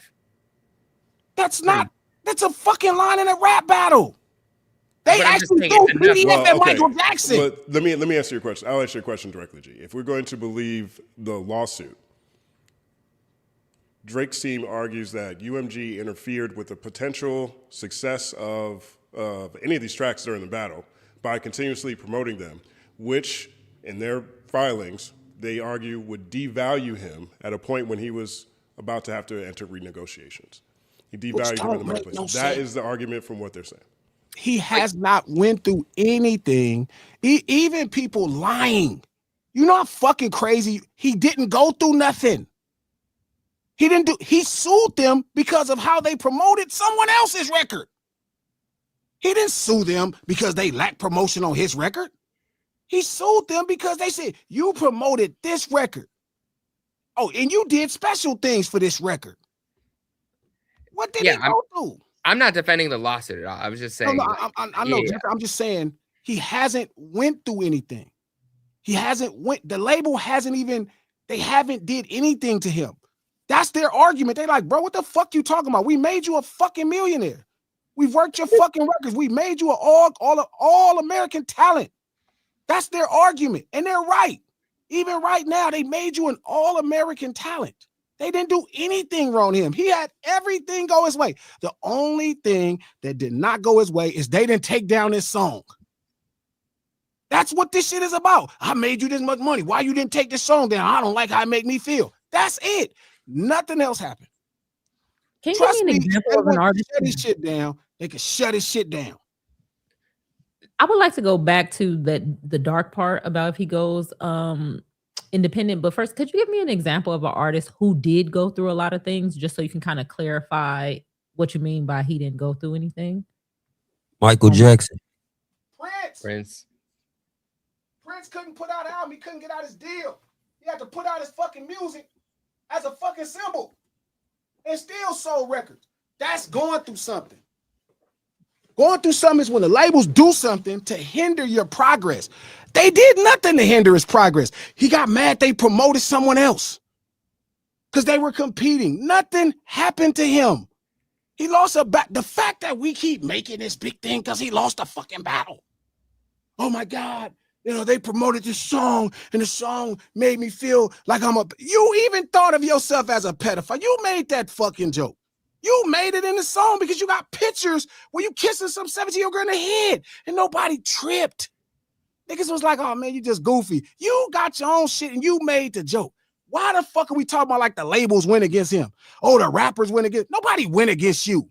The nigga who started this shit, you had him on your record. If it was one nigga to blame for all this shit, Future would be to blame. He kicked all this shit off. and you on the fucking record. Stop with the fake ass victim shit, man. Let's celebrate the man's success. He did well, but stop acting like he was going against anybody.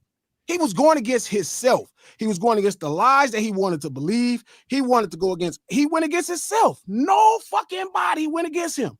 He got mad because they were celebrating the success of somebody else. Oh, it ain't about me. Bro, do your thing, bro. God damn. His fans, that shit just fucking corny. Oh, he beat that. No, he didn't. No, he fucking didn't, bro. He didn't do shit. He did what he been doing. He did the exact same thing. He sold the exact same records he been selling. What the fuck are we talking about? They didn't come back and sell 1 million the first week. I'm back with a vengeance. I sold 1 million. Nigga, you just sold this same record, the record before the last one. Nigga, this is what you do. Nigga, you are a great record maker. But stop with the lame ass bullshit. God damn, man. He didn't go through nothing. Gee, I know you said you weren't going to listen to the music that dropped. I have not. I refuse. I can't partake in this silliness. So I just want you to know that Drake does describe himself as a corporate America hit survivor. So you should probably include that in your analysis. They didn't even take his plane back. They didn't even take his plane. They loaned him a plane. They didn't even take the plane back. Nobody cared. Oh, you know what? Your Nike deal is cut. Kendrick beat you in a battle. What the fuck are we talking about? You know what? We're not going to promote your tours. You lost that battle to Kendrick. Hey, we want our plane back. You lost that battle to Kendrick. That shit sound dumb. I had to deal with this shit for the last 2 years. Oh, you know what? He lost a battle. His value. Yeah, Bro, what are you talking? Who the fuck? What does that phone call sound like, Jay? Hey, hey, you know what? The way Kendrick handled you, we need that plane back, man. You got to take that rep off that plane and give us our plane back, bro. You can't lose these battles. You got us looking crazy out here losing the What? Jay, what are we talking about, bro? Like, what happened to him? He put himself through a bunch of shit in his own head? What happened to him? What? I just want, to also consider he explains to us in detail on the album that he is actually just fighting the man. I was going to use that. He is the man. Include that. How could he be fighting? He's the man. He is the man. What are you talking about? You got mad they found one person that rapped that they was like, hey, this is a good record. Let's promote it. Oh, how dare you? How dare you promote your artist that has a great record that's making fun of me? How dare you do that? I'm so disappointed. This is damaging to my career. Bro, like, what in the pussiness has gotten into niggas? What the fuck is going on? Bro, this is crazy, bro. Like, the fact that we making it a big deal that he actually sold 400 or something. Bro, this is what he been doing. He sold. What the fuck is going on? Why would he not sell it? His name was the hottest after the battle. Like Kendrick's name was hot, his name was hot. They both were being overly promoted.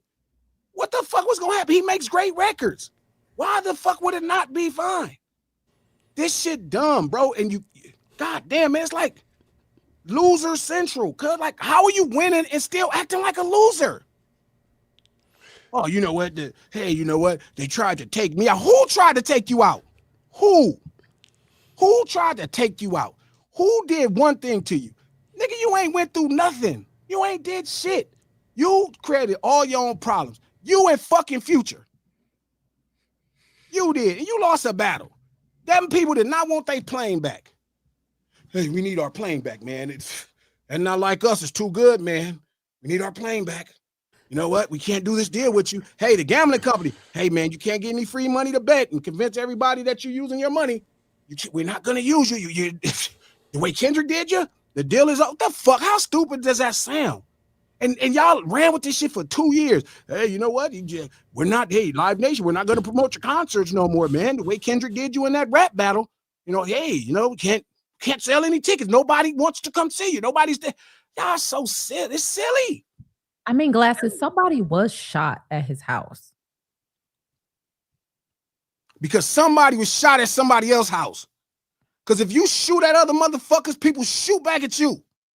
That's what happens when you shoot at motherfuckers. You get shot at too.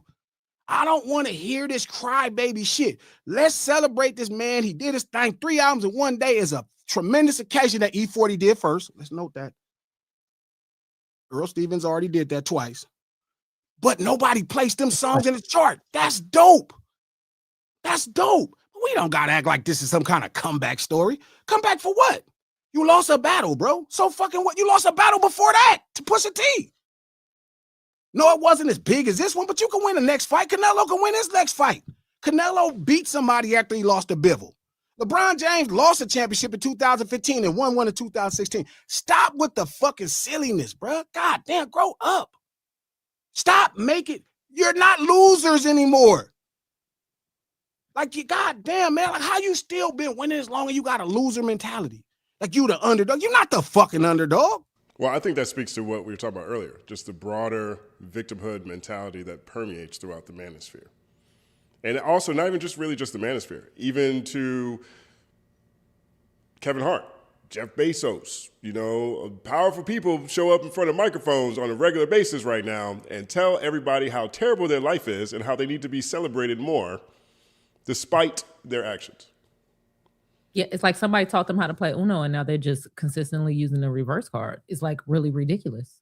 And it happens in so many different spaces. Like even him saying, you always rapping like you're trying to get the slaves free. And then the greatest song on all of these albums is about him wanting to be free. Shout out to Overcast from Oakland who produced that. I saw him tweet about getting a boom bat. Yeah, Overcast killed that beat. Yeah, he killed that shit. But I think it's a play that people are doing and it's working. And I'm kind of annoyed about it because it's like certain groups only feel like certain people are victims. When certain groups stand up and say, hey, we're victimized. This is wrong. This system is specifically doing us wrong. This isn't fair. This isn't stealing. People are like, oh, shut up. You're just complaining. You guys are haters. But then as soon as a millionaire or somebody uber successful says, yeah, and I was hurt by that. All of a sudden it's like, oh my God, get him a towel. How could this happen to him? What are you guys doing? And so I just think it's hilarious who is allowed to be a victim and how they weaponize it. 1 second applause.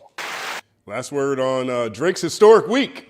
I would like to go back to Drake should be independent. I understand that it's hard. I understand that he will not have access to the system. I understand all of that, but I don't know that there's anybody else who could possibly create a new way to be independent besides Drake. I mean, if you guys disagree, I mean, well, that was the point that I was trying to make about the independence is, I think two things. A, I do think you have to be okay without the cultural ubiquity of being everywhere and being seen every day by everything that you're usually seen by, like we see with Bully. You know what I mean? When people say an album came and went, I feel like Bully is an example of that, but not necessarily for the exact same reason as other albums. He's clearly not playing within the same system as other people at this point in his career due to his own actions and things that have happened. But I think so Drake, well, whereas he hasn't been like ushered out like that, he still would probably be playing in a different arena, to Symba's point of like, you're dealing against the Live Nations, against Universal. You're dealing with a lot of powerful people that do not want to see you win after you've now gone outside of their system. But I don't know that it would shake the system in the same way for all independent artists that people are making it seem like it would. Like, I don't know that Drake being independent and being overly successful does something for a random independent artist that doesn't have the leverage that Drake does without the system that Drake had to help build him up. So I don't know that it shakes the system up for Drake and for someone of that stature. I just don't know that the top-down effect is as much as people would make it seem. It'd be interesting to see. But do you think on that point, do you think that it would impact other artists who have found success within the label system not to stay in it? Yes, I do think that. Like, if you're at the top level and you're an A, B tier artist and you see somebody go get their own marketing budget, work with a distributor, still get a hit song or have songs placed on social media through marketing agencies, whatever, like gathering their own thing.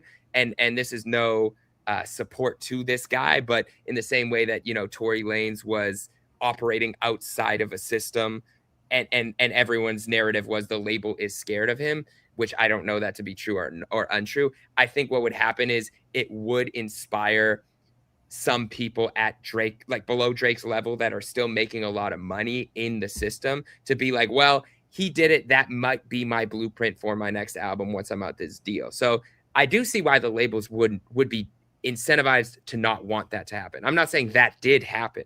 I'm just saying if it did happen, you would probably see an effect of higher tier artists. Yeah, I wonder what's the like trickle down effect. That's what I was thinking when I heard the clip that you played of Stat, where it was like, well, no longer can you dangle money in front of these kids. And I'm like, I think that would still be the case because like it's Drake. You know what I mean? Like you said, it would be other A tier, B tier artists that already have the money, the connections of being in a major label system or whatever to be like, okay, I have enough money to where like, you know, I can still be successful without getting the notoriety and the cultural ubiquity. But I don't know that trickles down. I mean, you still need capital, leverage, connections to like do the, well, depending on like how successful you're trying to be. But I don't know that it eliminates this idea that just a random independent artist won't be swayed by the back, you know. Or that they might still need it to get to some level of, you know. You know what? I just saw a comment pop up, and this is exactly what I was going to talk about. Somebody said Aubrey is too lazy to be independent. And I think that's the part that I guess I'm not communicating well. I don't mean just go independent and just lazily do things the way other independent labels are doing it right now. I mean, like, really dive in and figure out a solution to all of the things that you don't have access to, like really be engaged with the process. Like I'm a big enough artist where I can find new avenues in order to make this happen outside of the system. Like I guess because I believe in flipping over tables, like I don't think it would be easy. I think it would be a lot of hard work, and whatever solutions could be found could be what trickles down when people are like, almost like Boots right now. The way Boots Riley, you know, he has this new movie, I Love Boosters. Shout out to Boots. I love Boots. And his dad used to be my supervising attorney. Shout out to you, Walter Riley. Dr. Walter Riley. Thank you very much. But he's doing this massive, like, on the ground, word to mouth campaign in order to get people into the theaters. So, like, I'm really paying a lot of attention to people. I mean, he's not technically independent, but I'm paying a lot of attention to people who have to operate outside of the standard systems that are finding success, because I really think this is a bubble that's going to pop soon, and we need to be paying attention to new ways to solve old problems. So just to be clear, I don't mean just Drake lazily being like, oh, I'm independent now, click my link. But I mean, like, no, really finding a solution to the things that he loses access to. I think that would be interesting to watch, and he should do it. Before we go to the next subject, what is his incentive to do that? You want to be a history maker. You want you want all these accolades. You could change. Oh, sorry. No, I'm done. Well, on the album, Iceman, I know you haven't listened to it, Glass, but he has a song called Bees on the Table, right? And so what that means is he has billions, allegedly, reportedly, from private equity firms that are on the table. And so I think, like, with most things that Drake raps about, to be honest, money would be the answer. But why would he make more money? Well, if you owned everything. I'm sorry, could you repeat the question? Well, he, also, is very brief on the song. So he doesn't go into detail about how, but he does say bees on the table in succession. I just don't understand, how would he make more money as an independent? Like,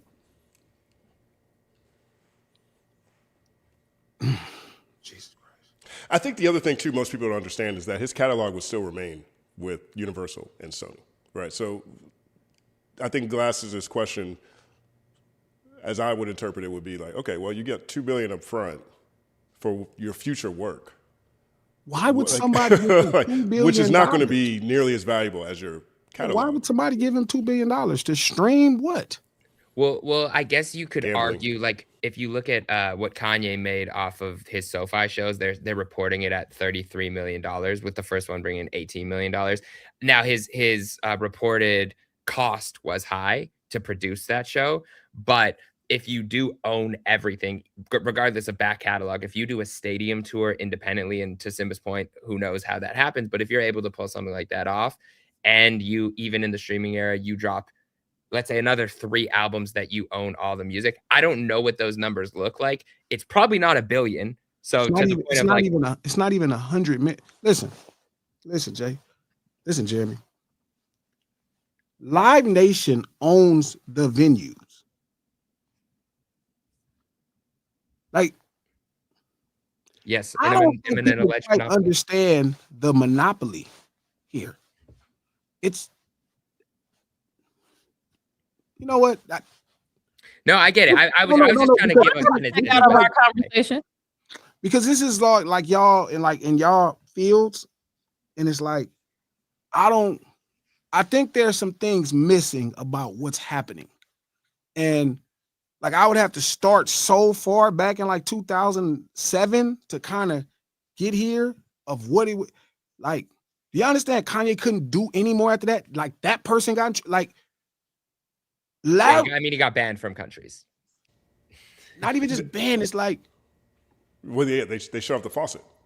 They wouldn't let him surf down the same waves that. Bro, just look at how success. everybody was wearing the Yeezy, like that fast. We took the slides off. It was over. Like the man spent $7 million on a commercial talking about I got some cool stuff up there. Woo woo woo. Nobody really care. It's like it's when you in that system, bro. Drake is too big to leave the system. He is the system. He's the reason the system is successful. So there would be no incentive for him to leave it. He understands his complaint. That's correct. His complaint has been, y'all let somebody else use the system. That's his complaint. That's what he's suing them for. Hey, y'all use the system on this person, not just me. Why would that? I guess I'm just think about this, L. L, think about this. It's how many records on Iceman? 18. 18. And then it's how many records total with the BT? 43 records, right? Those is 43 producers that got to be paid. Them is co-producers, right? You got engineers, you got studio sessions that got to be booked. So it's so, and you just talking about a recording thing. When we start going into touring, production, marketing, branding, video, like when you go into all of this shit, it's like the whole main point of a record label is to kind of keep you in debt so you consistently need them because they own those metrics that you kind of gotta funnel shit through to get out there. And if somebody as big as him, what does a Drake release look like if it's not on top of Apple Music, if it's not sitting on the playlist at Spotify, if it's not on radio, if it's not on this, if it's not on that? It just looks different. And I don't think it gets the same response that everybody would think it would get without a system.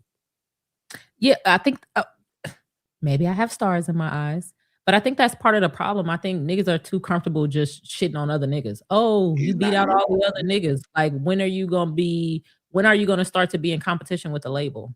Like, when are you gonna start looking at them and being like, actually, I want to be bigger than y'all? He's not nigga though, L. I'm not saying he is a nigga, but I'm with you. I'm just saying that incentive because for us, because we're going to be mistreated. That ain't his story. That motherfucker, he was able to sue. Michael Jackson called Tommy Mottola a devil. He had 2 pedophile cases within like 10 years. Like, they destroyed him. Like Prince, like, he is not that. There is no one. They are so disappointed that he sued them. They are disappointed. Like, bro, what are you doing, bro? You know better. I'm with you, L. Like, I'm hoping for somebody to one day, like I had, that was my hope for Kanye. But of course, fucking Kanye'd it. You know what I'm saying? I'm with you, but I don't think we should be putting our dreams off on others. That's fair. Our dreams. Our. Collectively, that's our. On others. Because that's like saying, why don't Lucian? Man, I wish Lucian started a label outside of Universal. Why the fuck is he working for Universal? You know why he working for UMG. Yeah. You know what the check look like. Why don't John Janet go? Why?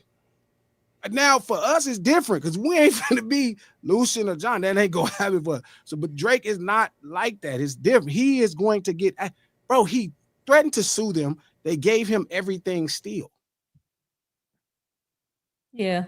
Yeah, I guess Michael I'm just Jackson didn't maybe even I'm get just a dreamer. albums out. Oh man, it was so fucked up. Yeah, maybe I'm just a dreamer. I just would think that at some point people would get tired of every time they have to go somewhere that's a real system, seeing the same faces, same looks. Every time people start moving power around, every time people start buying politicians, elections, buildings, it's always the same people. I would think at some point somebody would be motivated to say, hey, let us make an industry or some sort of organization that has that level of power. But no, I guess we can just feel lucky to be included. I'm just saying he's not that. He's like that was a good point. You're right. Yeah, it's like, I mean, it's interesting if you even think about the full arc of his career, right?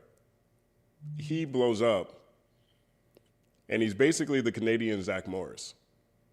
Like, if there was somebody from the beginning of their career who didn't necessarily, from a financial standpoint, need to sign to 9 people the way he did, it was Drake. My man came in and had 50 million people before this country even really knew who he was. And he signs to, to rap a lot. But he needed the credibility. I think what that did was... Don't get me wrong. I'm not saying he didn't benefit from the system. I think Glass's point is that he benefits the most from the system. Yeah. More than every other artist. Right. But what I'm saying is if he was just thinking about building his own wealth, building his own independence from the onset, I personally think he would have had enough success that any other independent artist would love to have. A bunch of mainstream artists would love to have that type of success. His power came through, as you described, his cosigns, his relationships. That also comes with costs. That had Jazz Prince, that has Young Money, that's got Cash Money, that's got Republic. He had Sprite that was in his pocket. He had all these people. That's why he was celebrating so hard when he got the LeBron-sized deal by the time Scorpion drops in 2018.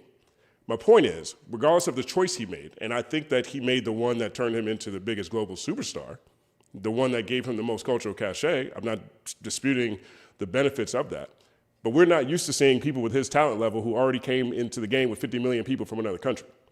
That's just not something that we see. We see, a number of artists trying to make a name for themselves. This dude was already a star in a country. You know what I'm saying? And so I think the decision where he is now is he has the opportunity to do it again. He had the opportunity at Scorpion. And each time, we don't know what he's going to do now, but each time he has chosen the most industry route.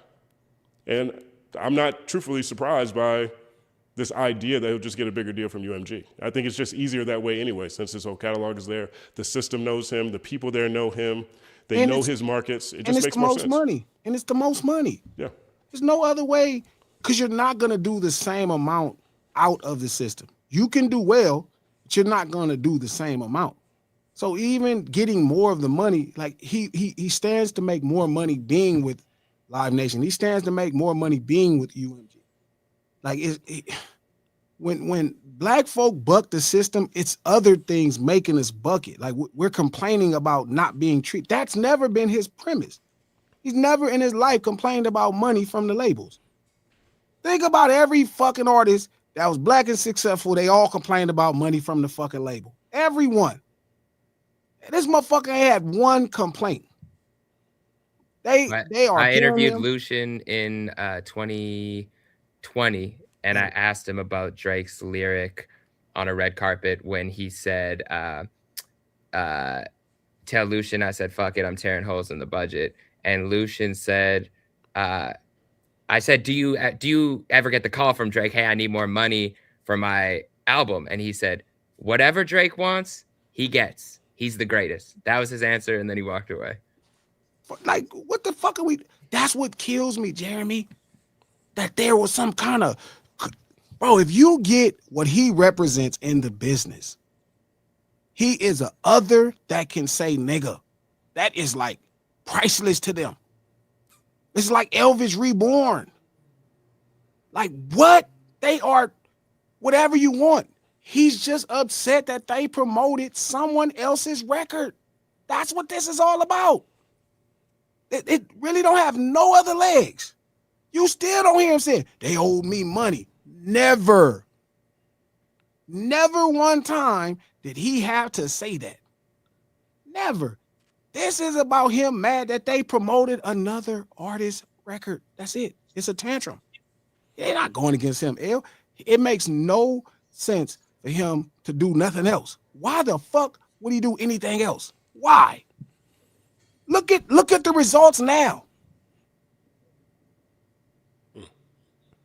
Oh, I'm gonna walk away from this to go because I'm mad. Mad at what? He didn't do this shit himself. He woke up one day. I'm just put 43. Who the fuck you? All these motherfuckers got billions of dollars. All these systems. You see how they did hip hop this year. YouTube, you need 2,500 motherfucking streams to have a fucking one sale. 250 streams to get one single sale. You see how they doing hip hop. This motherfucker walked right back in, no problem. 3 albums, all best position, peak positioning, all the best shit. Here it is, boom. Billboard announcement, boom. All peak. What are we talking about? Why? Why the fuck would he walk away from that? To buck the system? Why would a person in the system buck the system? Why? For what? He don't want you to buck. The hell? Sometimes, this is what I'm saying. This is what it's been like over these last 2 years. You just be looking at the discourse and you be like, I don't think y'all motherfuckers get it. That's what killed me. Y'all be like, I don't think y'all motherfuckers get it. Do y'all really get it? Like, I know y'all hear it and y'all be like, Glasses is just hating. No, y'all don't get it. It ain't no motherfucker. I saw this shit. This motherfucker he gonna get every dime he wants. He gonna do whatever he wants, and they gonna have the business straight up. It ain't no question, bro. It's like, of course not. He never was a victim. He never was under pressure. He was never nothing to do nothing. He was the most streamed artist last year. Catalog. The fuck are we talking about? He wasn't behind. He never was a victim. He never was the underdog. He was an underdog when he first came out because nobody didn't think that corny shit would work. He was just that good as a record maker. And that's what worked. So again, it's like some of the ideas that I keep seeing out there, I'll be like, bro, y'all be changing this shit every week. I give myself credit for the consistency at least. God damn, every week, shit. He finna get out his deal. And they just did this so they could knock his negotiation power. That shit sound dumb as fuck. This hurt his business. Why? I used to ask y'all that. Why would this hurt his business? Which one of his sponsors came out and did a press release, Jeremy, that said, Nike, due to recent events after rap battle, we have to let Drake go as why? That shit sound crazy, hell. That's crazy. You know what? Hey, repo this plane, BK. He still got the Kendrick did you in that battle. We need that plane back, my boy. Nothing happened. Although I didn't see a Nike commercial during the battle, but I did see one after Iceman dropped. That's because him and Kevin Durant. Yeah, that's because he was mad that Kendrick had a shit. He was like, I'm not doing no commercials for y'all. How dare you share your platform with that nigger? How dare you? How dare you? How dare you? Let's keep it a stack. How dare you have a Kendrick commercial? You guys playing that song. I'm so upset at you guys. You can't promote 2 artists, only me. I'm special. Come on, bro. Like, what are we talking about? Bro is straight, bro. Like, he was going to always sell this amount of record. It was smart. He did 3 albums. That was brilliant. He put 43. That's fire. Dope. Boom. Did your thing. Could we please stop with the shenanigans? Stop with this victim. Oh, you did. Stop. Just, I got shit to do. And y'all just make me lose faith in humanity, man. It'd be just crazy shit. I think it's a great place to stop right there. Yeah. I think we covered the bases. My takeaways are Drake's not a victim. I think that's something everybody should feel comfortable agreeing with.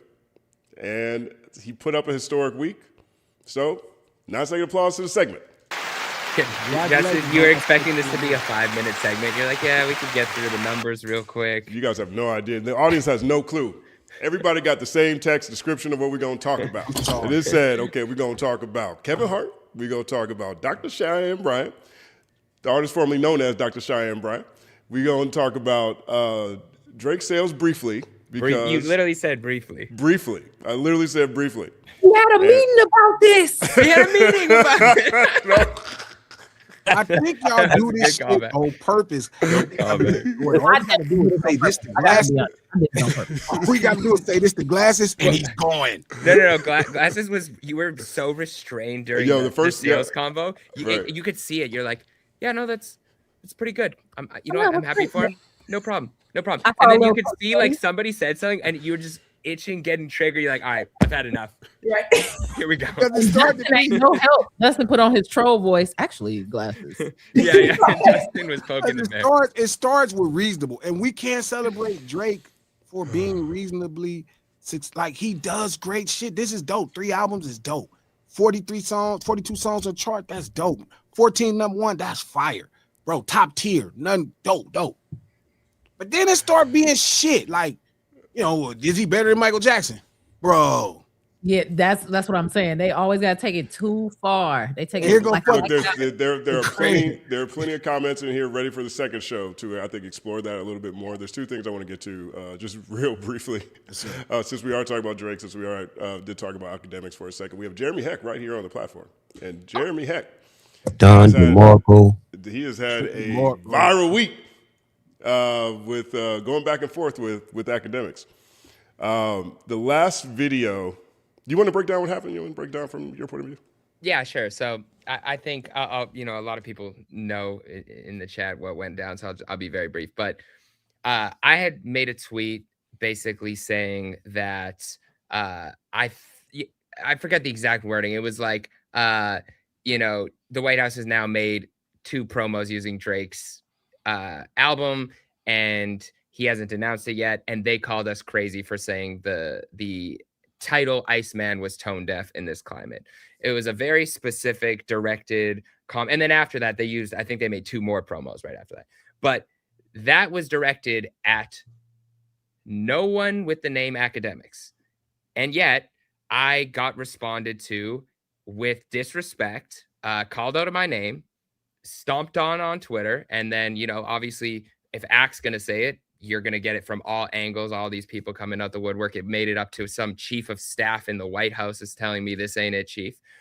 Kalen Dorr. Yeah, which was crazy. So he actually works on the communications team, which means he might be the one who made that MAGA cover art in the first place. And he might have been like, don't talk about my work like that. He was excited. But so I responded to Akademiks directly, rather than going back and forth on Twitter. I made a video and I responded to Akademiks directly.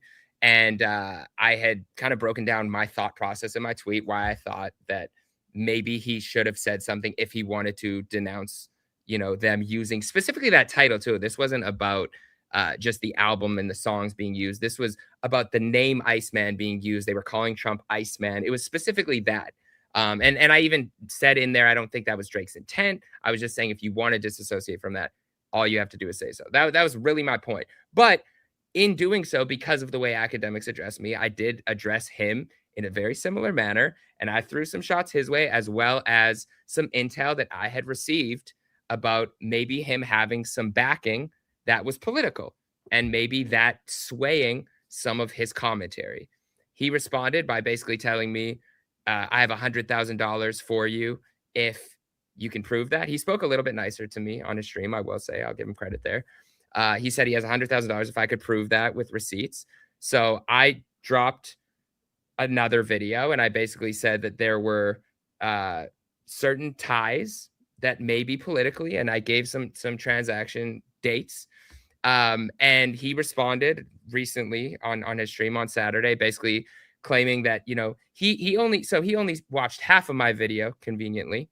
He showed the first half with the receipts, and he showed receipts on screen. I will say he showed Rumble receipts.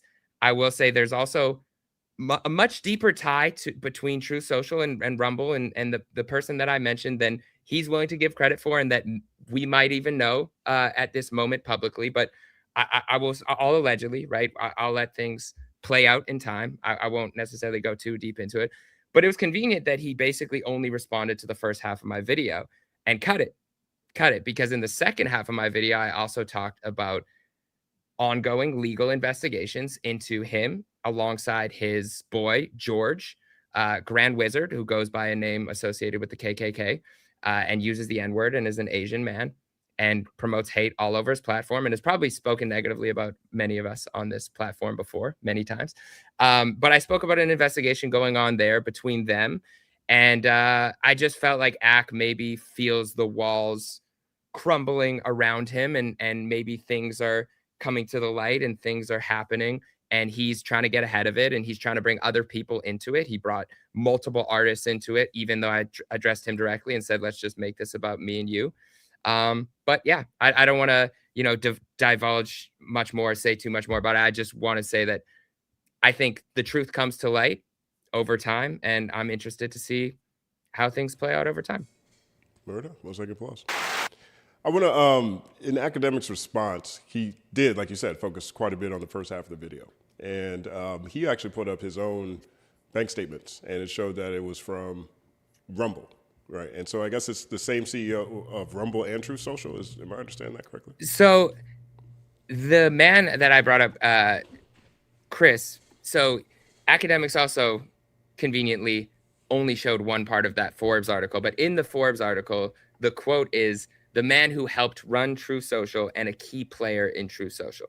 That is the person who I am referring to. And Rumble is basically, and Truth Social is basically powered by Rumble. There's a lot of connection there. So that's all I want to say about those receipts. There's more to it than what meets the eye. And we'll see what comes from it. We have someone here who left a super chat who looks like they're a fan of Akademiks. And he says that you were proven a liar by that woke shit. It's very interesting that he used the term woke completely incorrectly, similar to how Akademiks used it in his response to me. I thought that was interesting as well. Yeah. I think this is another touch point because I've had a very similar, I just think it's weird that everybody is fighting to distance, in this case, Drake from MAGA and all these figures from Drake. Like, to me, that is just weird. You know what I mean? Like, one thing Akademiks said in his response to you was that, hey, if the Republicans give me a check, I'm putting it up here. If the Democrats give me a check, I'm putting it up there. He doesn't seem to have a problem with the association, right? But so many different forces, because that's what your original tweet was about. Yeah. Your original tweet was about the White House supporting this Drake album, and, is he going to say something about it? Is he going to distance himself about it? You got everybody from Akademiks to people who work at the White House. The White House guy said, this ain't it, Chief. And that whole thing is just so odd to me. You know what I'm saying? Like, he clearly doesn't have a problem with the association. But why do you think so many people are working so hard to distance?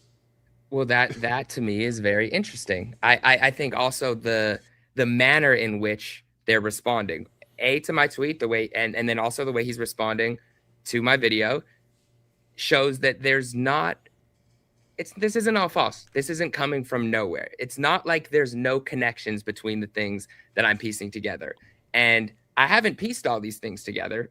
I haven't put it all together, but I just think he realizes that there's things that are going to come to light and he's trying to get ahead of it and they're trying to attack me for it, which is fine. People can attack me because I was partially the messenger on that. But he talks a lot about being a mouthpiece, right? He said, Jeremy's just a mouthpiece for this specific agenda, which is very interesting since I'm not getting paid to say anything. But we know, like you said, Justin, he had absolutely no issue saying, I'll take money from whoever to say whatever. So if you're already letting the people know, which I put that in my video that he ignored that part. If you have no problem getting paid to say whatever from whoever, why should we believe the things that you're saying? Great question. Open panel. Any questions on this topic? Comments? Either way. Could you show us what Akademiks showed? Because my understanding is that you said he got paid from Truth Social, but because I know you said specific numbers. Those specific numbers shows a transaction from Rumble instead of Truth Social. Is that what's going on? I said he got paid by the head of Truth Social. He showed a transaction. I'm telling you, the connection between Truth Social and Rumble is deeper. And that's all I really want to say on it right now. No, you don't have to say it. I'm going to say it. Don't worry about it. I'm going to say it. I know you said two different transactions. Did he show both, and did they both say Rumble? He showed both. Yeah.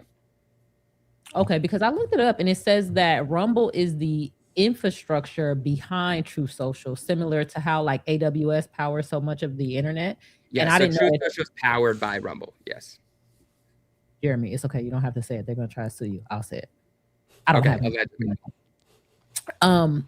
So it seems as though Truth Social was the first client on Rumble's cloud services. So it's almost like they created the whole service in order to power Truth Social. So one could say that it says Rumble, but it's almost like having a payment that says AWS, and I'm getting paid from AWS. I could be getting paid from a different place and it'll say AWS because I use it through their processor. Curious. Very curious. I wonder why he wants to deny getting paid from anywhere if he already says that he doesn't have a problem taking money from anywhere. What do you think is the motivation? Justin, I'm actually asking you. What do you think is the motivation to try to say, oh, I'm not getting paid from Truth Social, but I'll take money from anywhere? I mean, we already know connections. I mean, if I had to guess, I mean, I'm not even sure. You know what I mean? Like, it honestly could just be what he pulled up is what it was, to be honest, right? It could have just been he is a heavy streamer on Rumble, and that's how he gets paid, and that's how he answers the question. Like, I'll be straight up. It could just be that. What I've noticed about all of this, though, is that even just away from Akademiks, there is a lot of synergies between all of these organizations, between True Social, between Rumble, between the White House and the Iceman album cover, you know what I mean? Like to Aiden Ross, to Steak, to Kick, like all of that is the same thing anyway, you know what I mean? So I don't think that necessarily, I can't call it one way or the other because, you know, when we get paid from YouTube, it just says whatever it says on it, you know what I mean? So I can't look at this and say, okay, there's a one-to-one connection between the guy who runs True Social and Akademiks based off of what that is. But to me, that's not even really the point. The point is like, if you look at this whole ecosystem, it's weird to me how much they try to deflect from something that is, all this is really public knowledge. And that to me is the part that's eyebrow raising. Like, why are we distancing ourselves so much from this thing that we all, which is, the Wall Street Journal writes about this. The New York Times writes about this. It's on their Wikipedia pages. Like, why are we running from it is where I think it's interesting. And that to me is the most eye-raising part about all of that. You know what I'm saying? That was what was interesting to me too. I feel like they understand that it's not culturally beneficial in a broader sense. Like, even just, you know, we know the incumbent party is going to be like less popular once they're actually in power after they've gained power, and like heavily associated with that. Like even in one of those little clips I saw, he was like, I voted for Trump. And it was like, well, you know, maybe that wasn't the right decision. Or like, you know, he still said he voted, but he kind of was like, yeah, well, maybe I don't agree with everything. I think that's kind of part of that. They understand that like the broader culture is not like accepting that, and like paying more at the pump and kidnapping our neighbors and all that stuff. So, and I also think that like Drake somehow in a weird way positioned himself as apolitical, but like in recent years has like explicitly aligned himself with like the red pill and like the worst alt-right pipelines. So it's just like, bro, like we see y'all.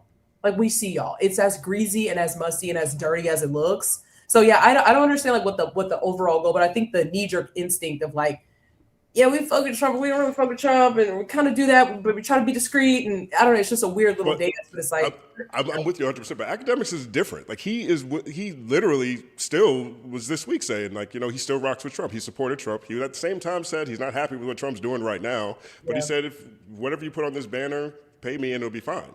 Right? He is like the most direct. You know what I'm saying? And so, you know, to your broader point though, I think, yeah, if we got somebody who is trying to sell as many records as possible, who has a reputation for being apolitical, you know, attaching him to an extremely unpopular administration or having his relationship with an extremely unpopular situation be public, whichever one that is, that goes against the prime directive, which is to sell as many records as possible. I was telling Stat today on the phone that, you know, the thing I actually appreciate the most about Iceman is the Khaled diss, where he talks about Free Palestine, and the conversations that came up around white guilt and all that kind of stuff, right? Not because of his point of view, not because of his intentions, not because of whatever, but because I'm just straight up not used to Drake albums including conversations that get this big.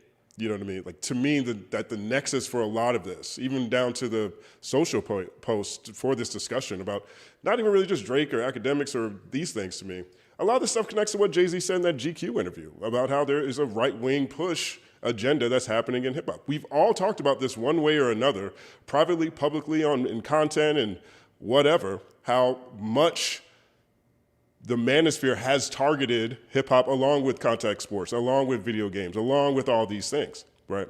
And so the fact that this discussion is happening through the bars from a Drake album, to me is, honestly, to me, it's like the best part. Regardless of the opinion, the fact that this exists, you know what I mean? It's like that Khaled diss. Somewhere there's someone who doesn't know the backstory to this battle, doesn't know the backstory to Kendrick or to Drake and Khaled, doesn't really know the details. They listen to the song and they're going to hear Drake say "Free Palestine." Like, that is, and they're going to be like, "Whoa, what's that?" Like, if that's what it takes, that's what it takes.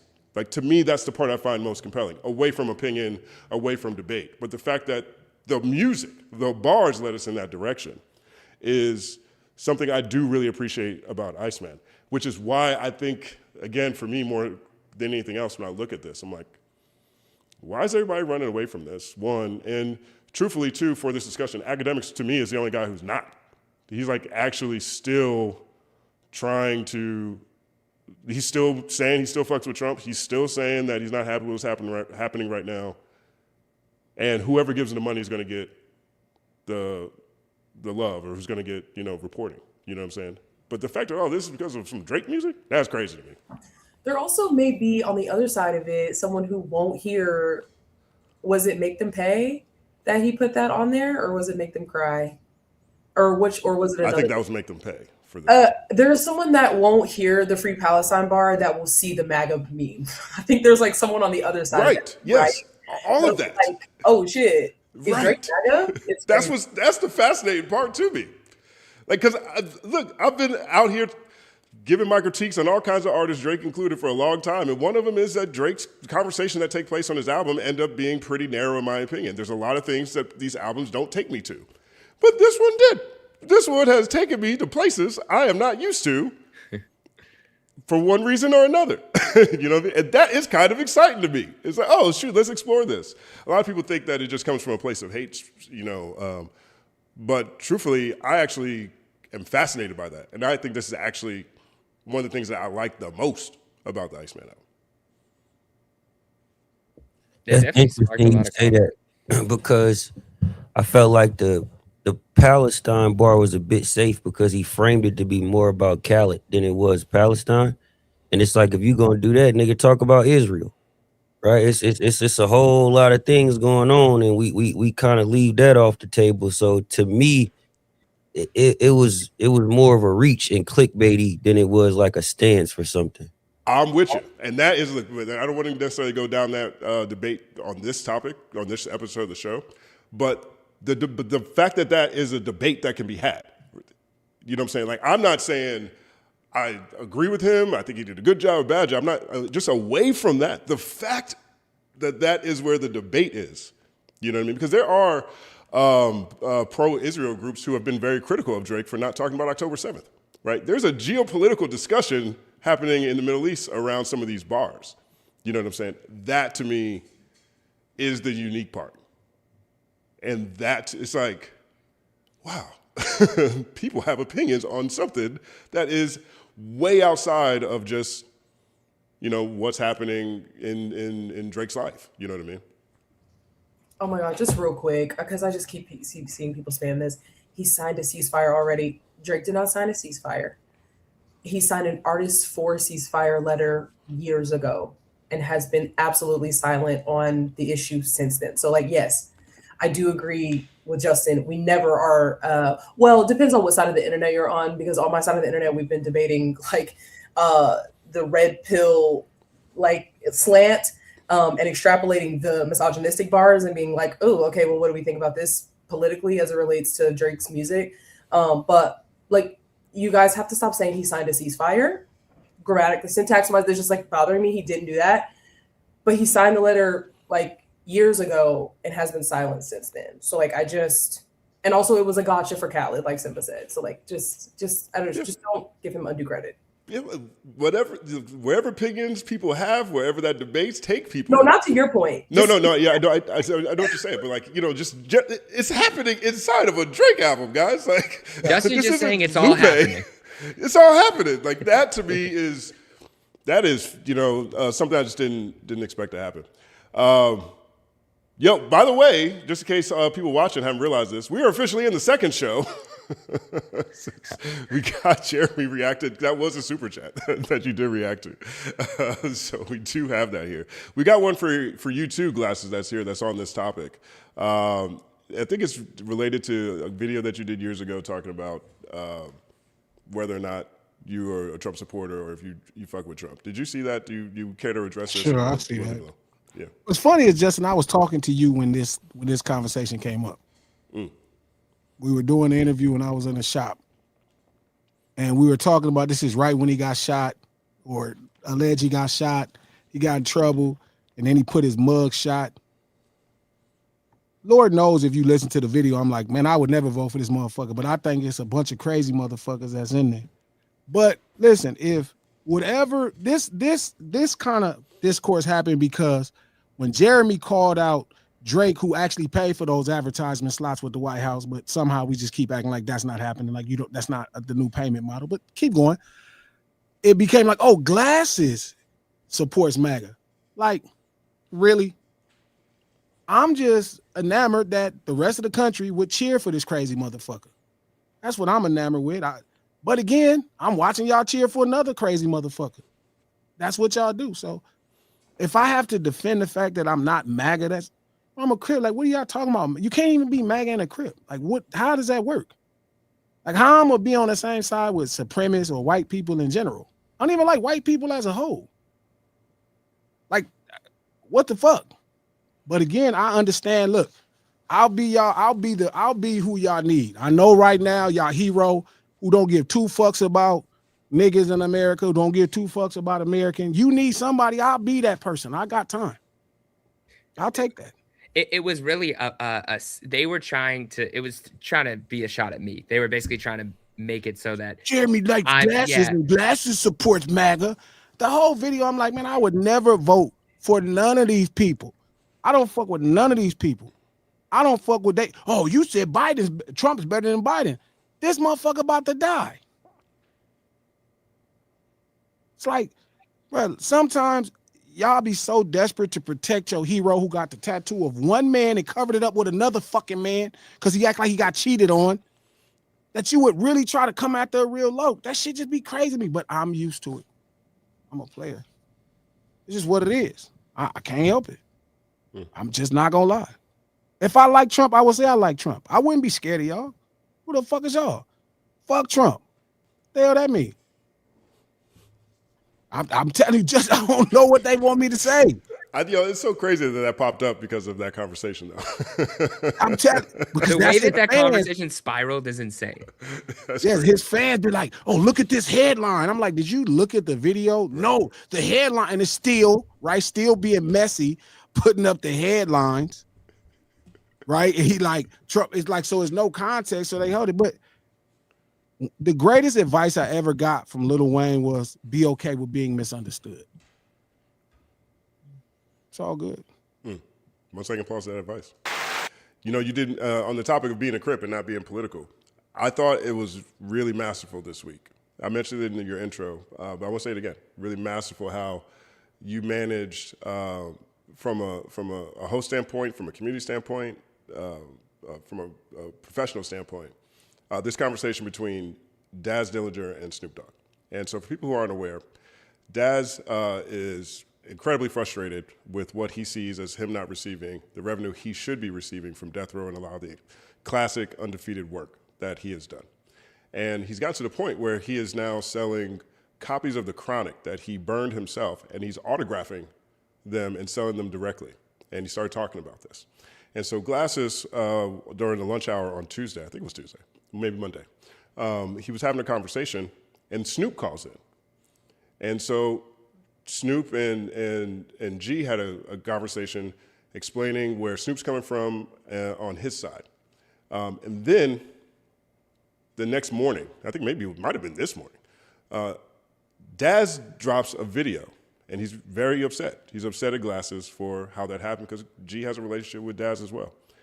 And on the lunch hour today, G apologized. He apologized to Daz and his role in the miscommunication, not reaching out to him first.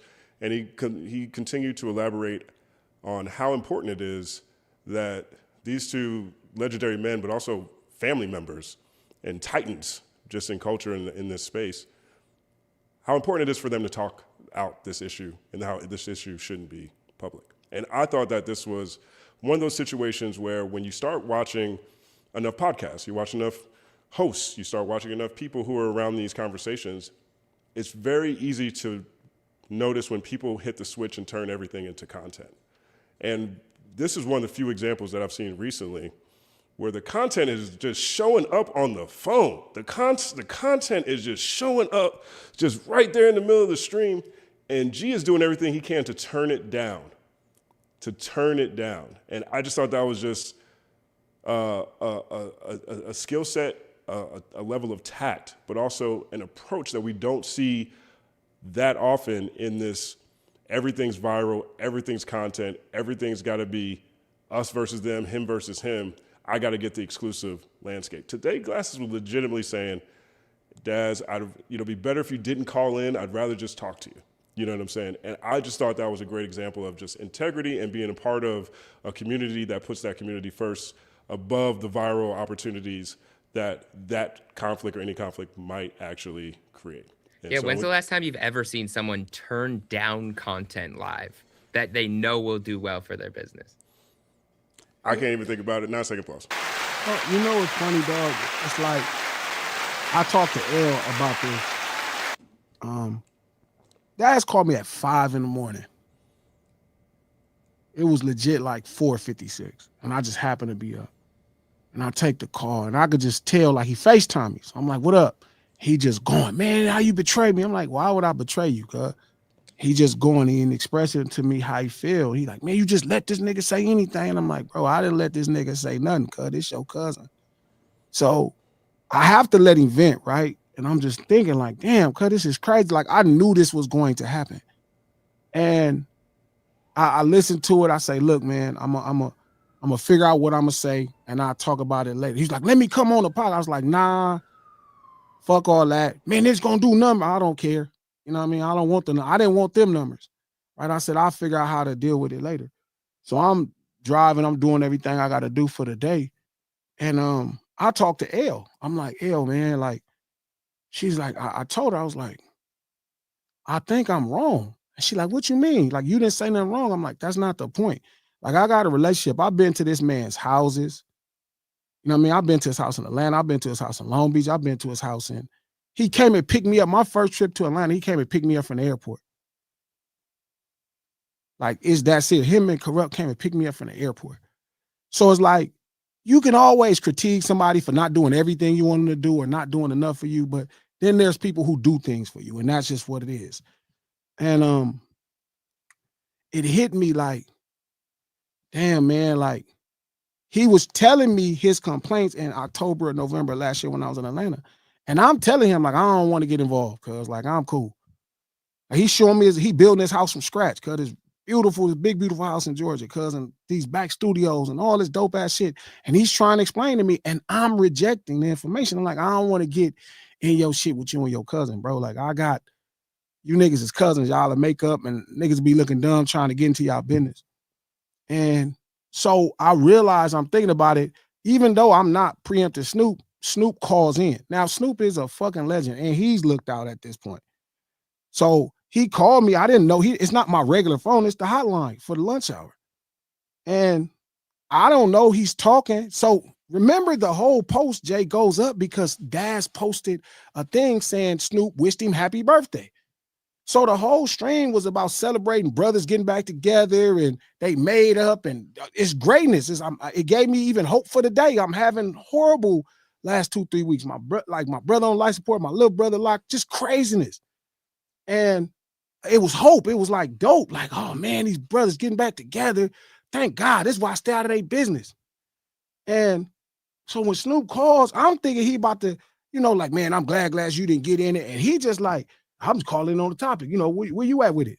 I'm just glad y'all talked, man, and made up like me. Shit, I ain't talked to that nigga. That nigga ain't came up here and see me. And he start going, and it's like, oh my God.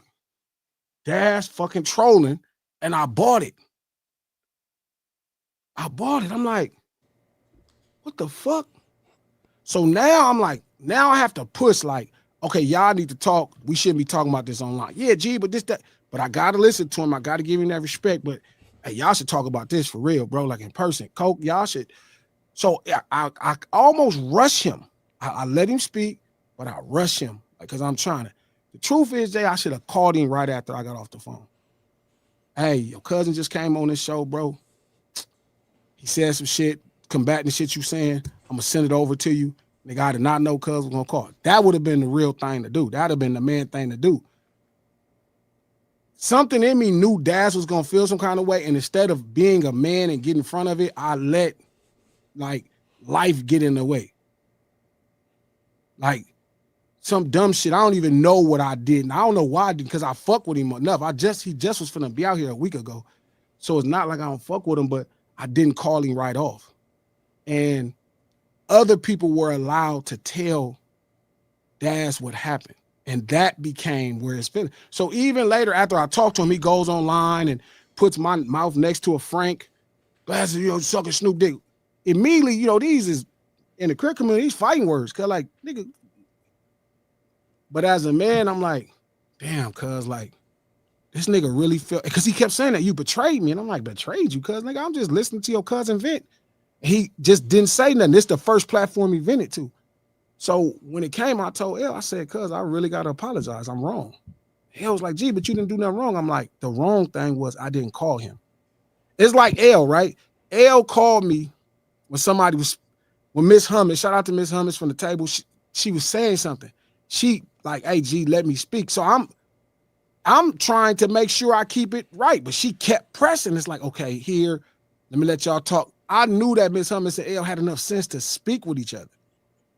So it becomes like a thing where I needed to apologize because I really should have called him. It's nobody else that should have told him that first except me. You know what I mean? And that's why I'm wrong. So I just apologize. It didn't, yeah, he said all that, but I don't give a fuck. Like, I'm a grown up because I could, I fuck with him enough. He done enough to where you can get that off. I could be wrong. So I just apologized. Cousin was like, the truth is that was one of those moments where it was like, let me be a man and apologize, bro. I was wrong, homie. And I hit him and hit me back. Hey, I love you, cuz like, I know, da. And I'm like, man, that's solid, homie. But I'm sorry, bro. Like, I really did not mean to make you feel like I'm not with you. I don't want you and your cousin fighting. You know what I mean? So it just became real. And everybody was convinced, well, you need to have Daz come on. I'm like, bro, I'm not doing that. I didn't want Snoop to do it. Like, they made a clip for the page. Like, I'm not even trying to press it because it's like, I do want Snoop to be able to explain the side, but I really want them to talk in person. It's just, and they shit is deep. So it's to the point now where I just don't want them to do with it, but I also don't want, Daz to feel like I don't support him and him trying to get his business right. And I definitely don't want Snoop to feel like I just don't want to be in the middle. And if I'm wrong, I'm wrong. And that time I should have called cousin, I didn't. So I just apologized to cousin. It was like, people been hitting me all day. Man, Gleb, this nigga said this. I'm like, yeah, cuz I was wrong, bro. I get why he was mad. Right. That's accountability. 1 second applause. That was up. What's funny? I had a crazy thought. Your camera still work or does it not work now? Is that my camera tripping? Yeah, we're looking at you. There you go. That's Bill. You were saying impactful stuff. I want people to be able to see you. No. So real fast, I gotta go. Still is trying to convince me to run for a position in politics. Everybody knows I don't believe in politics. not like because to me it's hustling. You know what I mean? Like it's a bunch of people. Like the fact Trump can fool people into being a Southern hick and everybody know he from Queens. Like, bro, this is all a lie. Like, I'm not good at fronting. And still was like, gee, you should run for a position in a city. Like, you should run for something in Compton. I'm like, the only thing I would want to do is fix the potholes, and I don't think they would let you do that. And he like, why not? I said, because ain't nobody fixed the potholes. Like, if you go through Compton, the potholes is crazy, bro. Like, why would that not be the first thing you fix if you're a politician? And he's like, well, maybe ain't nobody. I have a hard time believing that I'm the only decent person. Like, it cannot be a Crip the only decent person. Like, you mean nobody else don't want the potholes fixed? So I was thinking because you should convince me why I should vote or even participate, because I can't figure out why. BK will give it to you right now. Well, I think your state and local and municipal elections matter because you can elect people to city council or to a mayorship that does engage in pothole politics, is literally, or they would call it sewer socialism. Socialists in power tend to want to expand government in a way that benefits the people. I know the right has done a really good job of being like, big government scary and you don't want government in your business. Well, you want to fund public services, you want to fund social safety nets, and that's a part of government working for the people. I think that like you do have more power on your school board, on your city council, as mayor, like in these kind of like local races and more like state specific races. There's also like parks and rec boards and like kind of boring technical shit that like is all for beautification of parks or all for, you know. Glasses as the head of Parks and Rec of Compton would be incredible. Also what you do too with your platform, something that Mamdani I think has like really modeled in New York, is creating the political will by communicating the message en masse to the people that need to be mobilized. Because like you said, you're not the only person that wants the potholes fixed. Streamlining that message, being like, okay, take that anger and go door knock or go canvas for this thing or go, channeling kind of that energy. And he's also done a really good job highlighting city workers too and being like, these are the stars of the show, the people that come and do your sanitation, the people that come fill your potholes. Like, let's show these people. Let's, so you have to create like a public pressure valve because, there's a lot of like a moneyed interest involved in politics that do, you know what I mean? So, I mean, I see why people kind of like step away from electoral politics and like civic engagement. But like, I think on the like local and state level, you could have some impact. I want to do a podcast with you on this. We should all do it together. I could win, but I wouldn't want to run unless I could fix the potholes. Like if I can't do these things, then why would I do it? Yeah. I don't just want the false sense of control. Like I'm cool. If I could fill the potholes, I'll be the greatest motherfucking politician ever. Like that's filling potholes. Like that's how long the streets been messed up. Just for the record, my vote. We should get Derek Steele from Bo Black LA, who was on here too. Yes. It'd be good for the podcast. You heard me, Glasses? Just for the record, I vote no. I don't know how much my vote costs. Just no. No, my boy. No. Word up. I guess, okay, so officially, we're now on to the second show.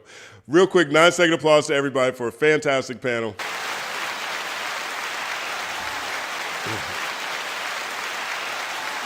Before people have to get up out of here, I know, G, you said you got to go. I'm pretty sure you probably got to go real quick too, Jeremy. One question people did have is, when is Bigger Picture coming back? I know people ask me that quite a bit. I think we went on one of the shows we were talking about it. I don't think it's. I know I told Symba. Symba actually interviewed me on a red carpet once. He asked me about the show. I had at that point a grander picture that I thought was going to come to fruition. As of right now, it doesn't feel like it's happening anytime soon. I still would love to get the gang back together. That's my will, is to get the boys back and do a show, whether that be the Bigger Picture or something else, or even just for a stream sometime soon. So we still talk. We still have a group chat. I still talk to Head and Elliot individually. It's all love. But no time soon. Don't get your hopes up. on the bigger picture. But oh man, tomato. But great work either way. Thank you, and thank you for having me on here. This is one of my favorite panels. I feel like this is all different perspectives, but all solid. Word. Appreciate that. Jeremy Heck, nice like applause.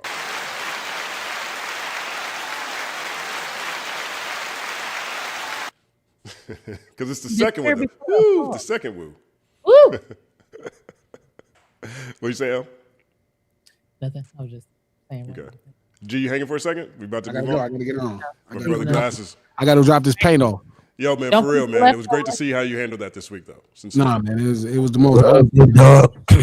My dog. Hey, you you ain't back. You got another week and a half for you. Yeah, I'll be back next week. Yeah. What's up? Thank y'all to the Culture United as always. Shout out to the people that I don't really always see talking, but I know they be talking. Always a learning experience with you, BK. I'm thank you for all my leftovers. You feel me? I'm gonna be eating good for the next couple days. L, it's always a pleasure. My man Symba, I see you on set. Justin, you already know what time it is, man. Much love. Brother, nice applause.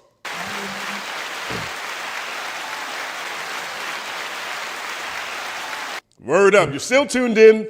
Culture United right here on the Company Man channel every Wednesday. Hashtag See You Wednesdays at 5 p.m. PST. 1 second applause. We are now moving officially into the second show. The second show is conversation started by you all with the super chats you all leave. And we also end up taking some detours sometimes in other topics that are we might be passionate about. Symba, you hanging? You staying? What you doing? I got like 10 more minutes, man. My son getting on me right now. I got to go handling. Well, I got like 10 more minutes. This is a perfect time to hear a new joint from Symba that we have right here in the cut. I think we need to have a music break refresh. Do you want to announce this song? Yeah, let's do it, man. For those of y'all that don't know, I started my own app. You could go to your app store, type in Symba, and it's really a place for me to communicate with people that like what I do. Over the last 3 years of me having to get out of my situation, I kind of figured out who my fan is and like what it is I do for them and what I provide for them. And I'm kind of like a translator. I read this comment that somebody had said on one of my comments. They said, Symba helps me understand the life I'm in and the life I'm trying to get to. And it kind of changed my perspective of how I started approaching this next project and the songs that I've been writing. So I've been creating from a place of being a translator for our culture to dissect different worlds and these different feelings as we make these transitions from the last versions of ourselves into the new versions. And this is a song that's called Can't Relate, for everybody that feel like people can't relate to your transition and evolving in life. That's what this is about. It's available on the Symba app. Y'all can download it in your app store. Culture United.